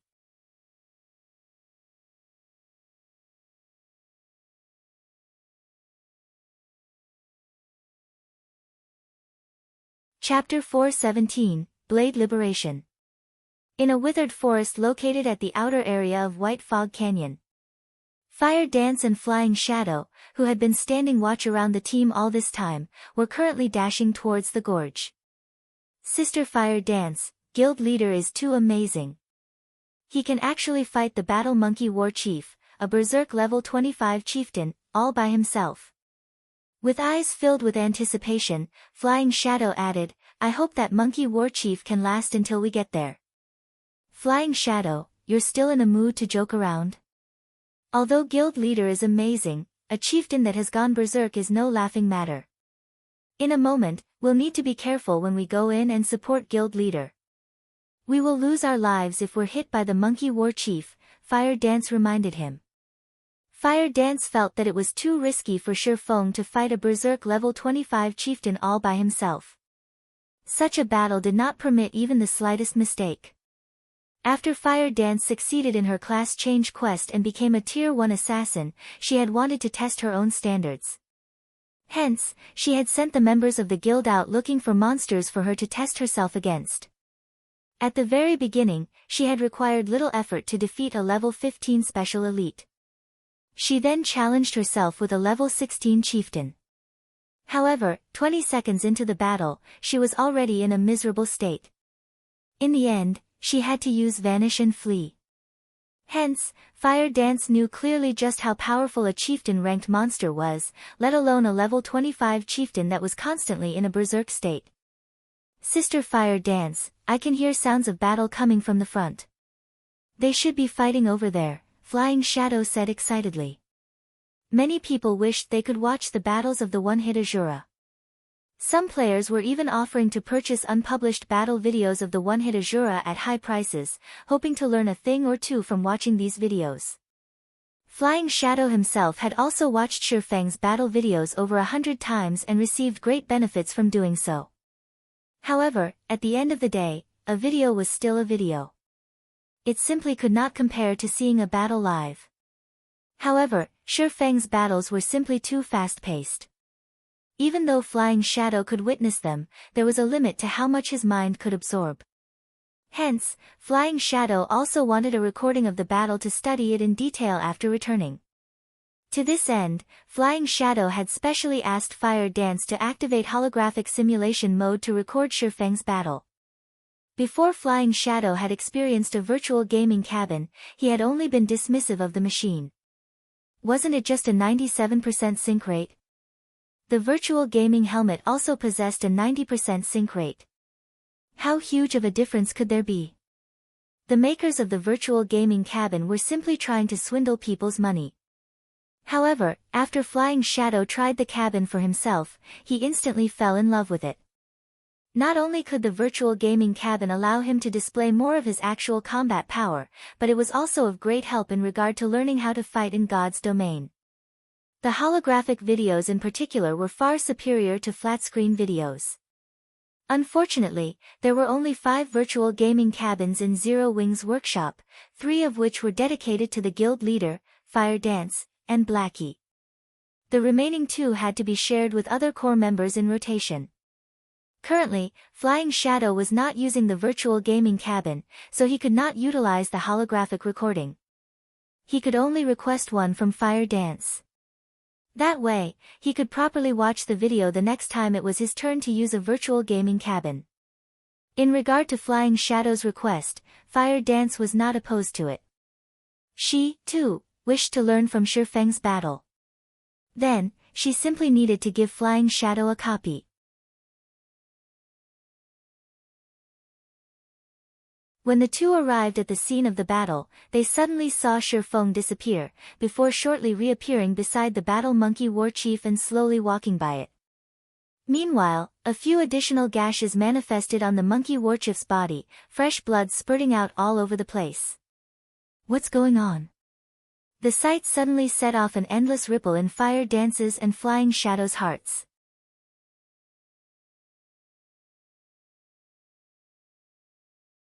Each of Shurfeng's strikes only managed to deal around -900 damage, the 3 slashes amounted to just slightly over -2700 damage. To the battle monkey war chief, which had 140,000 HP, they were merely scratches. However, the monkey war chief appeared even more furious after it was struck. Suddenly, the battle monkey war chief sent a barrage of attacks raining down on Shurfeng. The monkey war chief started using Dance of Blades with greater frequency, sealing Shurfeng's path of retreat every time it did so. However, Shurfeng also dashed directly at the Dance of Blades every time, disappearing before reappearing. Shurfeng was like the moon's reflection in the water. Although the monkey war chief could see him, it always failed to hit Shurfeng's physical body. Meanwhile, the monkey warchief's HP also continuously decreased. For a moment, Shurfeng had completely suppressed the battle monkey war chief. Has the guild leader learned a new technique? Flying Shadow muttered with uncertainty. Though he wanted to call it a skill, that would be incorrect. Normally, powerful skills possessed very long cooldowns. How could a skill that allowed one to disappear and reappear shortly after be frequently usable? It shouldn't be a skill. Fire Dance had been paying rapt attention to Shurfeng's battle, and with surprise filling her eyes, she said, if it were a skill similar to instantaneous movement, then the moment he disappears, he should simultaneously reappear at another location. However, after guild leader disappears, it takes a short moment for him to reappear in our sight. Moreover, there is always an awkward pause whenever we activate a skill. Yet, there is no pause when guild leader uses that move. Fire Dance's observations were indeed on point. However, they only gave Flying Shadow an even greater shock. Players can actually carry out such powerful moves without using a skill.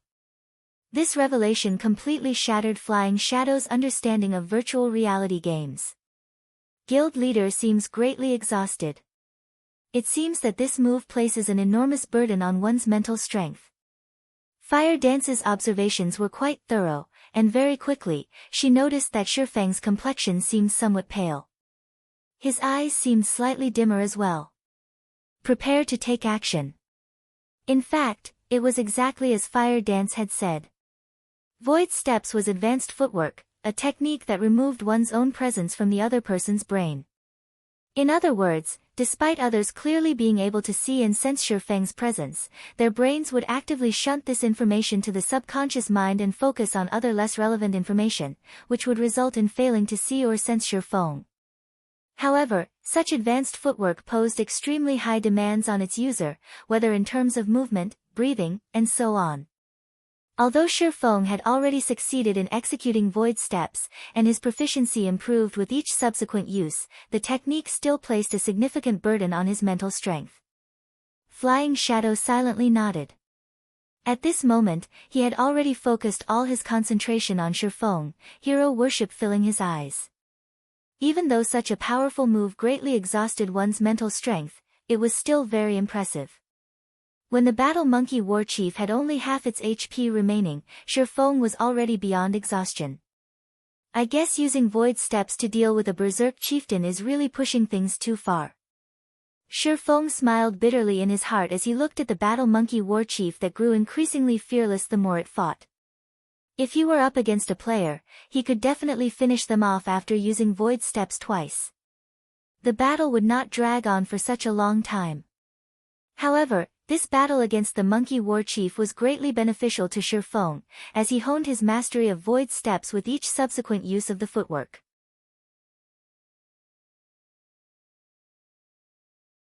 Meanwhile, when the Battle Monkey War Chief noticed that its opponent looked no different from a tired dog, it squinted its eyes as it revealed a cold smile.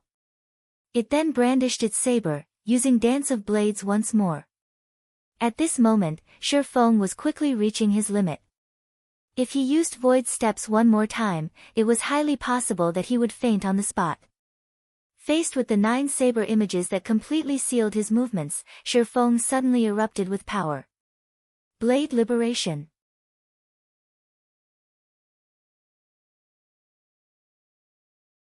This was the Tier 1 Super Berserk skill Shifang had spent 20 legacy skill points to learn.